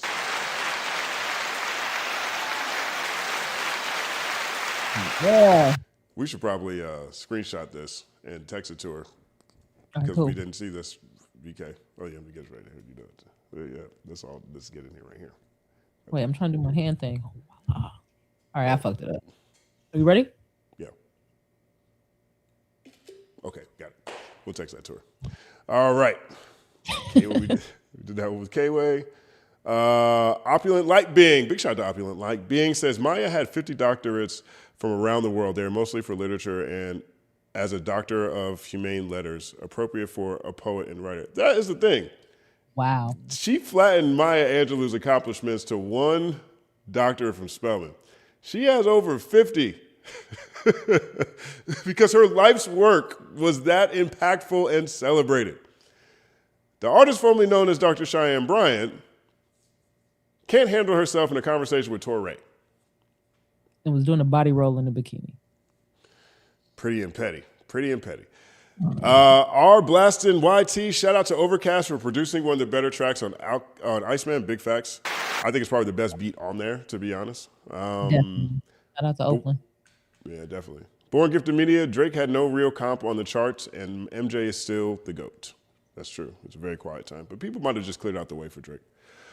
Overlord 6815 says if he doesn't sell out a stadium tour with these albums, these Billboard stats will look fishy. I think he can do it. I think he can do it. Yeah, he's definitely just he's one of those artists that's so big he can do it. It's just I think the economics are in question.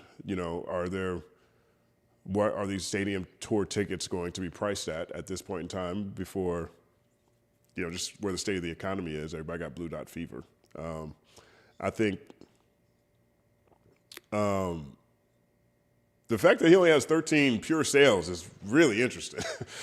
Like, pure sales is in merch. It's people who just decided to buy it off iTunes as opposed to the streaming thing. That's kind of crazy to me. Crazy low number.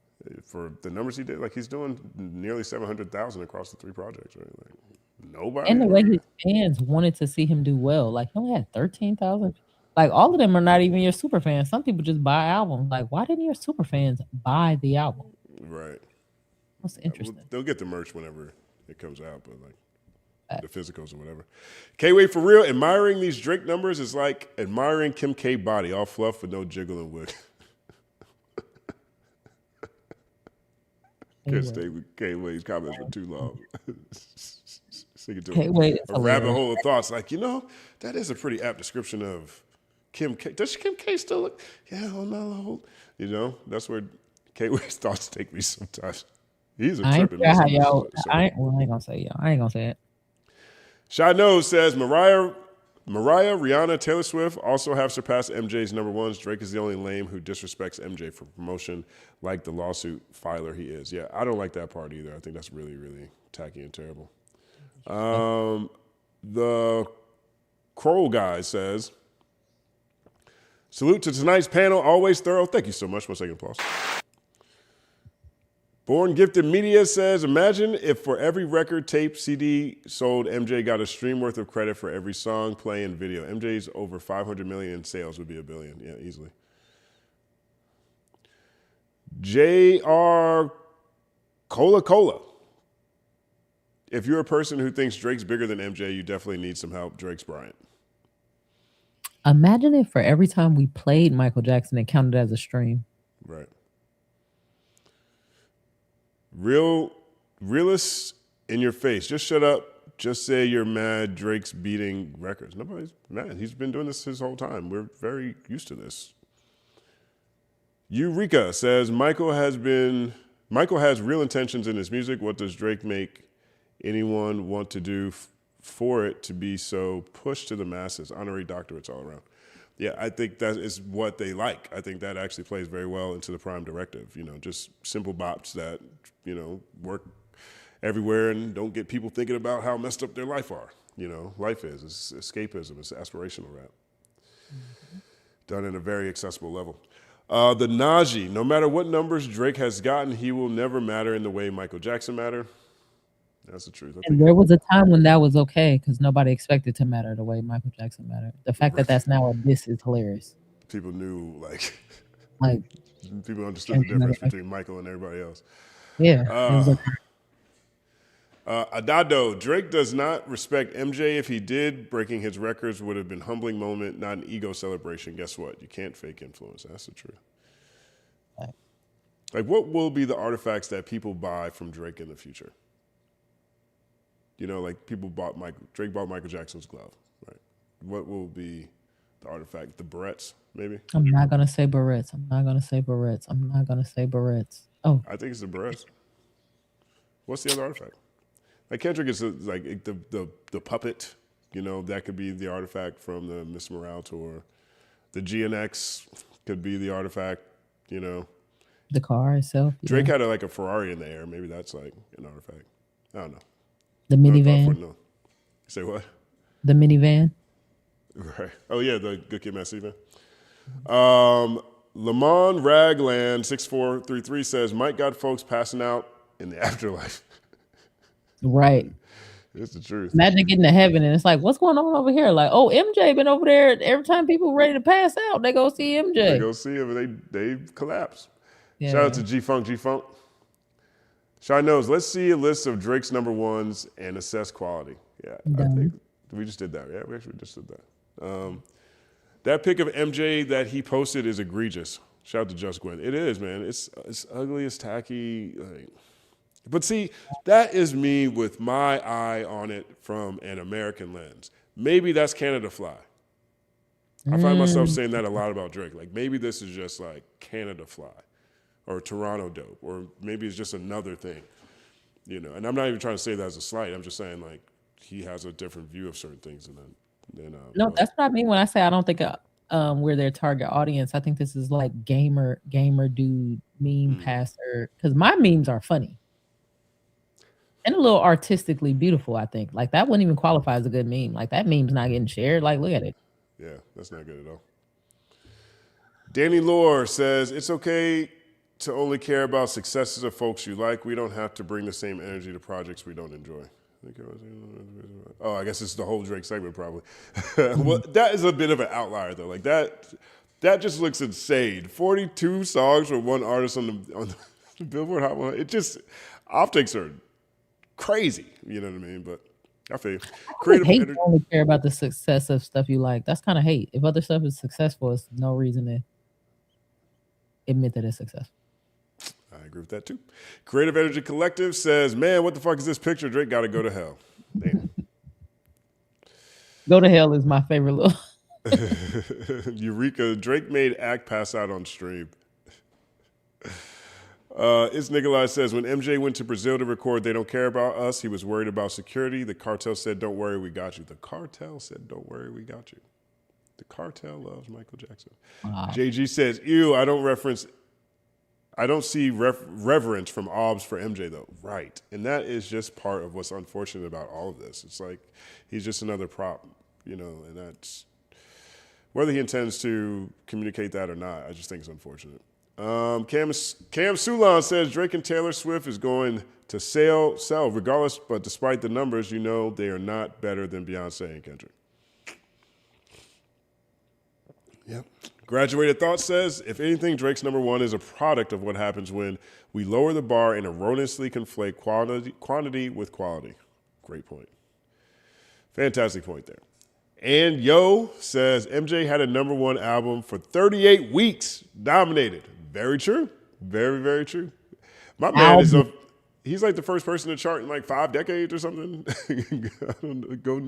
I don't know. There's some crazy stats because the movie's out right now. And Michael Jackson, I think, is the number one artist on the Spotify global charts. But dang, what was that thing that just popped up that said flow state? Did you see that? Nope. I don't see where it was. We got some TikTok thing on YouTube. All right, go ahead. Seg5839 said none of MJ's music had to be pushed. Right, because he's Michael Jackson his whole life. That man been singing since he was a child. Everybody was waiting for Michael Jackson. He made hit songs about a rap, you know what I mean? DayWI4J says, y'all don't know the stamina to run up the stats. My numbers are humbling facts, firm friends. Oh yeah, that's what he says. Well, it's a Drake quote. He likes to write about his numbers. Titus David says, in terms of sales and footprint, Taylor's the MJ comp. No. Thank you. Little Angel AASMAR says, shout out to UMG for paying for the number ones his whole career. Yeah. Part of the system. Want me to read it? What did I miss? And shout out to Cobb Dog 360. What did I miss and which one with Central C? Both came out almost 1 year ago, July 2025, and he put them on 2 of the albums. Didn't that boost the numbers? Yes, it did, significantly. Great point, Cobb Dog. Greg06Z says Drake couldn't hold the glittered ski marks in MJ's draws. Dude is SGA as a rapper flopping and crying to get 20 free throws a game. Yeah, that's sports ball right there.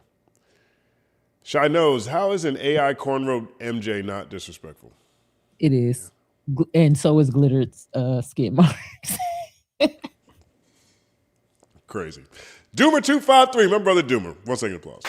If we doing stats, let's compare physical CDs, vinyls, butts, and seats. That'll be revealing. That will be revealing. Overlord says, Jeremy, you read my mind. Views was an intentional pivot, and I've said that for years. He's been a pop star ever since. Melina NC says, it's little kids obsessed with Michael. He went to glory in 09 and still affecting generations. That's the truth. Yeah. Aaron Anders says, Culture United MJ has music that even my 4-year-old niece is dancing and singing songs from Thriller. Will any of Drake's music be timeless like Mike? I don't think so. Not like Mike. No. Yeah, not like Mike. Junior Cola, Drake even called himself a pop artist, yeah? Yeah, because he is. That's where he is. JG Just Gwen says, them blue lace front braid irks my spirit. Me too. Because the lace was off. Like I know it was a cartoon, but the placement of the lace braids was too far forward. So I don't know. It just the whole picture was terrible. I hated it. Yeah. The baby hairs was braids. Hated it. Hated the whole picture. Can't wait for real. In the illustrious words of my granny, if you keep calling on the dead, eventually they're gonna call back. Granny K-Way. Wasn't not saying applause to Granny K-Way.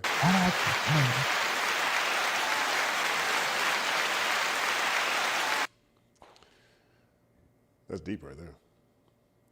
Star Trek Ambassador says, let's blame Teddy Riley for K-pop's rise. He did have a significant hand in there.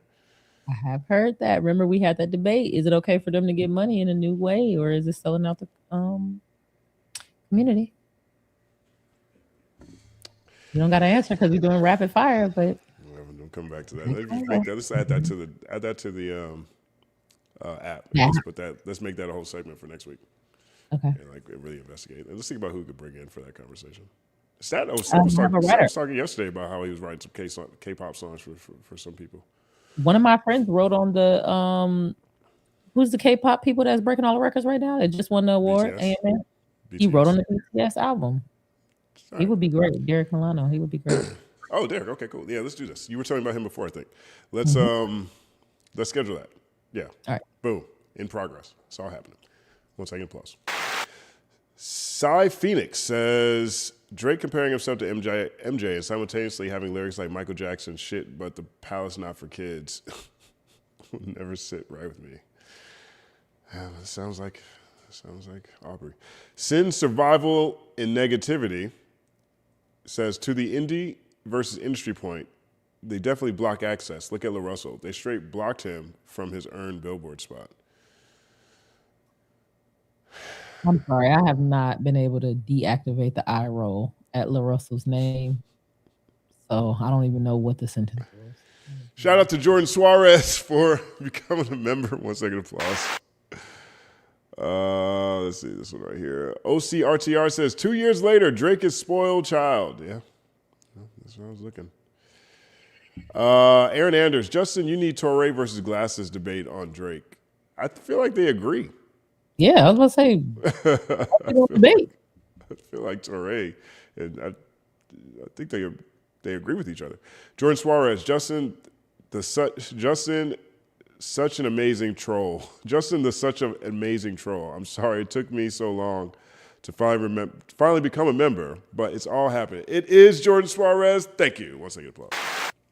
When you go to your troll voice and your fake serious face, that shit is so funny to me.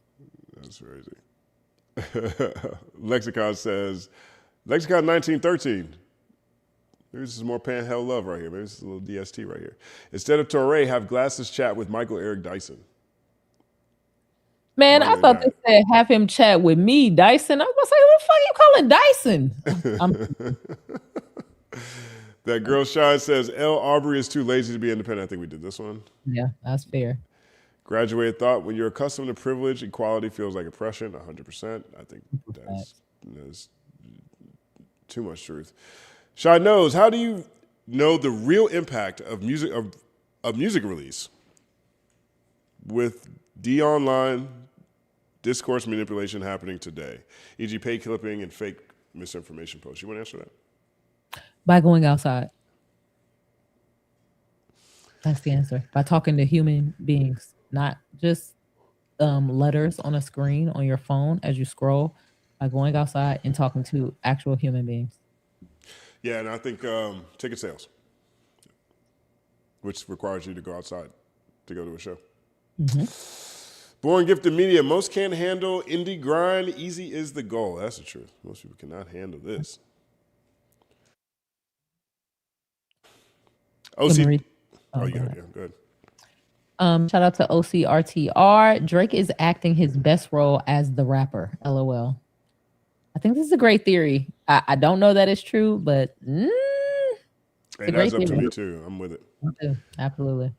Realist in your face. Nobody taking Mr. I Get Dough opinion seriously.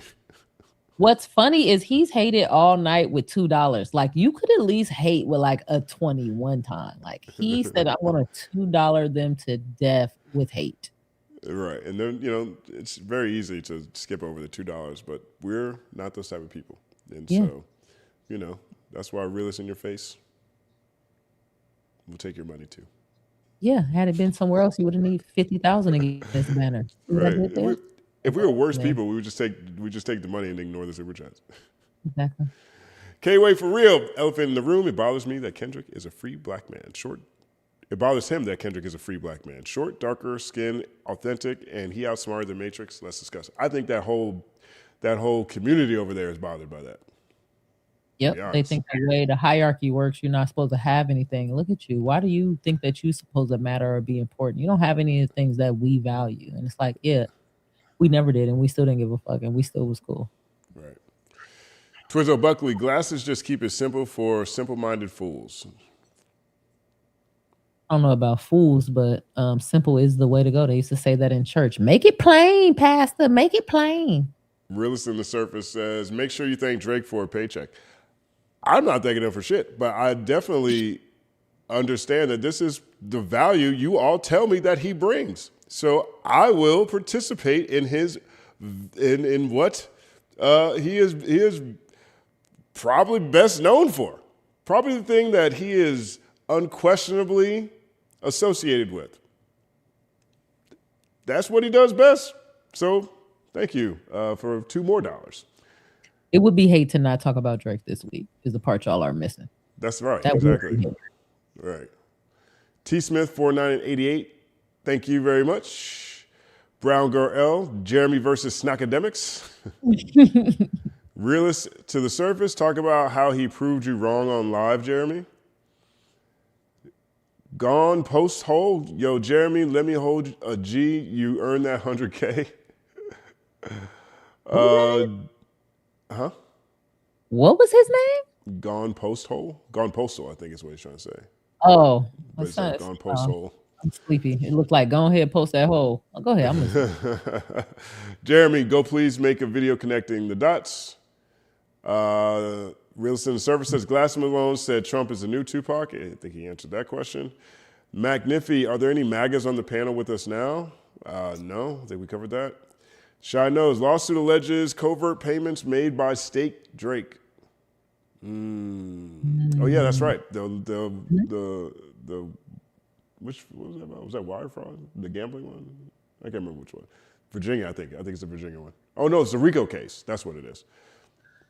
JVZQZ, people like ACT don't like to be called out. They refuse to admit someone on the other side is right. Big Meech says, no smoke for Kendrick, not speaking up for Palestine. Real Surface Glasses also said, R. Kelly, I'm not saying that word. I'm trying to get this. Brown Girl L, I vote for BK for Glasses campaign manager. I think she'd be great. I think she'd actually be really I can't wait to call Glasses and tell him how that's out. Y'all trying to get Glasses, go to jail. Superbad 13. What would it take to get Torre Culture United? He's been on before, actually. I talked to him earlier today. I invited him if he wanted to pop in. He wasn't available. It's tough for him on the East Coast, especially with 2 kids. K-Way for real. Shout out to L and BK, brilliant sisters. I wish I could plant y'all and grow a whole crop of y'all. Thank you. I love the compliments, but I worry about when I mess up and everybody be like, actually, you're terrible. I think I'm not perfect. I think you internalize the negative too much, because I know, I'm gonna say, I think that's I didn't mean to frame it. I get what you're saying. Yeah, I think some of the critical comments stick with you longer than they should, because there's be love out here. People are uplifted by you. They learn from you. You're challenging thoughts. You know what I'm saying? Like that. I think that's the stuff you just carry with you all day. Thank you. I'll remember that. I'll try to remember that. Yeah. Brown Girl L, Symba, Hearts, glassy-eyed, teary-eyed.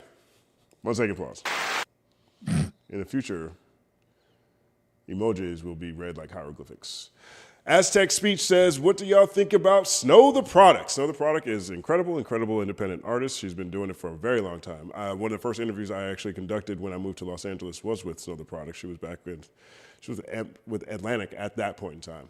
But just what she's built from a music standpoint and the voice that she represents for the Latino community. I believe she's Mexican. I think she's Mexican if I'm not mistaken, but also for the LGBTQ community, to me, is something that should be celebrated. And I think that just from a straight spitter standpoint, we used to do a series called Hollywood Freestyle. She had one of the top 12 Hollywood freestyles ever. Freddie Gibbs was up on there. Coelho's up on there. Onyx is up on there.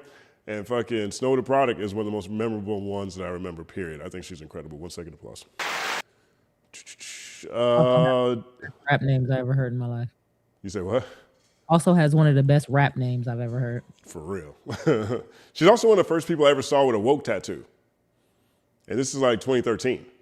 You know what I'm saying? So like. Lost me. I was already thinking how I wanted to finish that sentence. But she, but you can tell, but she's definitely someone who's community minded in her actions and how she thinks about the world, which is something I appreciate about her too. The Great 980 says, week 5, waiting on that juvenile review. At this point, specifically, L and Justin. Okay, thank you for reminding us again. I don't know if you told us last week, though. I think you might have took a couple of weeks off of the reminder. Yeah. And I don't think that's fair. Me neither. But we will come to it. But Stat really likes it. Stat was telling me the other day how much he likes it. So maybe we'll talk about it. I'm going to text you Saturday and say, listen to the Juvenile album while you do chores. Okay, perfect. Let's do that. All right. We did this one. Star Trek Ambassador says, Justin, the steroid era saved baseball for real. I think baseball went the wrong direction. I think we all like 500-foot home runs. They should just have them more. You know, baseball is one of those sports that I need my baseball players to be on steroids for me to enjoy that. Oh my gosh. Mac Niffy says, we can't say Drake needed cultural cachet to get his career going and forget to follow that with as an industry plan. Okay. K-Way for real. 1 MJ, 2 Kobe, 3 Steph, 4 Brown, 5 Shaq. No Kareem? All right, I guess we all make choices. K-Way.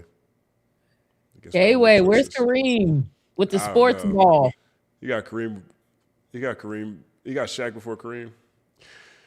All right, well, we'll have to come back to this. We'll revisit this next week or tomorrow. Actually, on Third Verse, because we talk about sports on there. If you want to bring that up, I think that's actually a good one.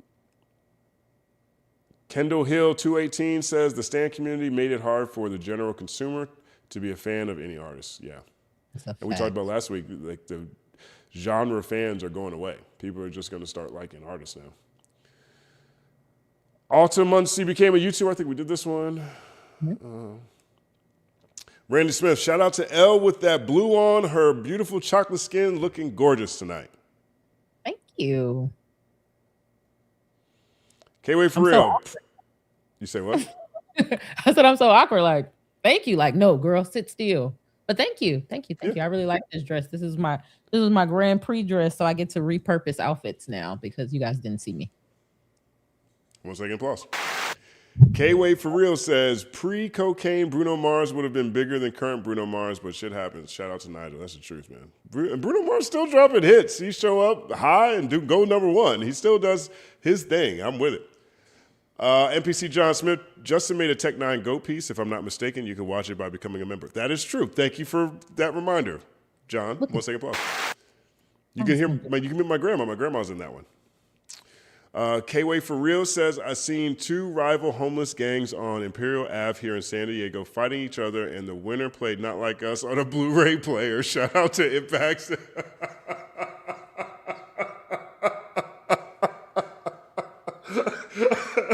Oh, God. Oh, God. 2 rival, first of all, rival homeless gangs. That shit is funny. They exist. That's hilarious, though. I feel like I know what street he was on when we did San Diego. I was looking around like, what the hell's going on? Where's the beach? I love San Diego. 1 second applause to San Diego. I just take day trips down there. Take a train, chill, take a train back. This is my first time being to San Diego and not being at the water. I was like downtown. We were at House of Blue. And Yeah. Can't wait for real. Future is the glory hole of. Oh my. Future's the glory hole of hip hop. I didn't even want to think about hip hop having no glory hole. That is vivid description. John Smith says, "Don't save Future or Cole. They don't want to be saved. Don't save them. They don't want to be saved. Don't save them. Don't want to be saved." It's getting delirious around here. 1 second applause. When we started singing this song. And we started singing it. We started doing real bad Harlem shakes. I was never good at that. You're better than me. I couldn't do that. I could do it for real. I used to get on stage in the little clubs and do it. I would hit it. But now, I believe it. I feel like you did that. Oh yeah. I used to hit that one and the heel toe. Stop fucking playing with me. Oh, the heel toe. Okay. All right. 1 second applause. Brittany Danielle, Cole backed out because he didn't want his marriage to end. I think there's a lot of truth to that. Ro Mangum, missed alive, but can't wait for the playback gang at work. 100%. 1 second applause. I love that so many people will watch this at work the next day. Like, we get so many comments. Go look at Any Culture United. Go look at the comments that people leave. They're always like, 8 hours, I'm going to make it through my whole shift. I'm glad we can provide this service. Hello to everybody rewatching this at work. I hope you have a great lunch. I hope you don't let your boss stress you out. And fuck that lady in the back that's always talking shit. She just really wants to have your seat. Enjoy your day. Jana, shut the fuck up. Yeah, shut the fuck up. NPC John Smith says, the rats are jumping shift to preserve their positions when their Orange King is gone and the Heritage Foundation plans remain. I think we read that one already. Yes. And our last one, Grime Space says, I don't like how Drake tries to ride for Memphis, but is nowhere to be found when the right out there redrawn districts after voting law changes. And that is just a consistent pattern with Mr. from Aubrey Graham, whose dad's from Whitehaven or whatever he was out in. All right. We did it. We did it. Man, this feels like a short episode. How many hours is this? 6.5? This is still like not our record, but this is like the beginning of us making a record. So we still did amazing. We did amazing. Don't get me wrong, but like, my mind was blown last week when we did almost 9 hours. That was insane. Y'all held us down something awesome last week. That was a big week. Here. They were still here. Yeah, for real. They were still here. There was like 700 people that were still here. I think people were waking up. They were. We started getting comments of people from different countries. Like, what y'all doing? Like, working. Right. No, I really like this episode. This episode was really actually jam-packed. So I think that's actually interesting. I think sometimes when we have specific topics, maybe that's why we can make it through kind of quicker, because it's like we've talked about so much in this short amount of time. But I also enjoy the long episodes where we kind of just ramble. Those are fun too. I think last week was one of those rant ones, you know? Yeah. But this one, there's a lot of stuff in there. There's a lot of stuff in this one. Yes. Big shout out to all the moderators. Big shout out to Lil said. Big shout out to Lord Racer. Who else do I see in here? Big shout out to Deluxe the Champ. Who else? Anybody else missing? We got Doomer still here. Big shout out to Doomer still here, rocking with us.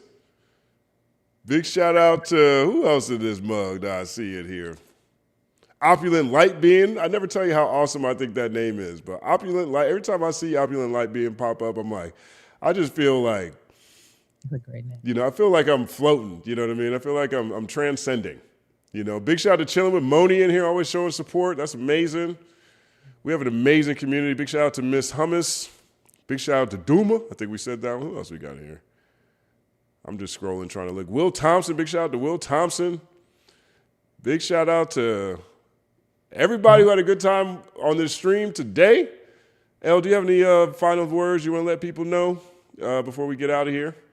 If you are in school, do your homework. Do your homework on time. Do not wait to the last minute like me. I'm going to get off of this stream. Let Torre's video play in the background as I prepare for a very big test tomorrow. I also have 3 other essays to write. before next Friday or I will not graduate. Do your homework on time. That is what I want to say. And there's a lesson there. There's a lesson there. Word up. Big shout out to Dominique XO. Big shout out to Showtime Kel. Mephitis Touch. Big shout out to all the Eskimos. Big shout out to K-Way for real. Big shout out to everybody in the submarines. That's one of my favorite Old Dirty Bastard songs ever. Big Baby Jesus. I can't wait. But fuck that. Everybody up in the Eskimos and the submarines. Big shout out to myself. Catch us tomorrow morning at 8 a.m. on the Third Verse Morning Show. Stackwell, DJ Moore Millie, and myself. We will be talking about life and the way things are going. I'm having a great time today. Delirious is starting to happen. I'm noticing this pattern. I'm not used to actually talking when I'm like on fumes, but I've been doing this for weeks now. Watching myself back, because I always got to watch myself to understand how I'm coming across. Watching myself back when I'm delirious is an experience. It's fun. This is funny. But sincerely, thank you guys so much for the support. Thank you for checking this episode. This is a fun episode. We're going to have segments going up on the Culture United Clips channel, so you can catch us there. Big thank you to all the panelists. Big thank you to Symba, Glass Malone. Big thank you to BK and L. Big thank you to Jeremy Hecht and everybody who is rocking with us.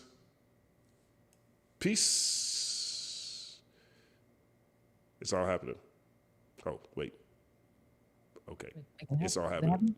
That was happening.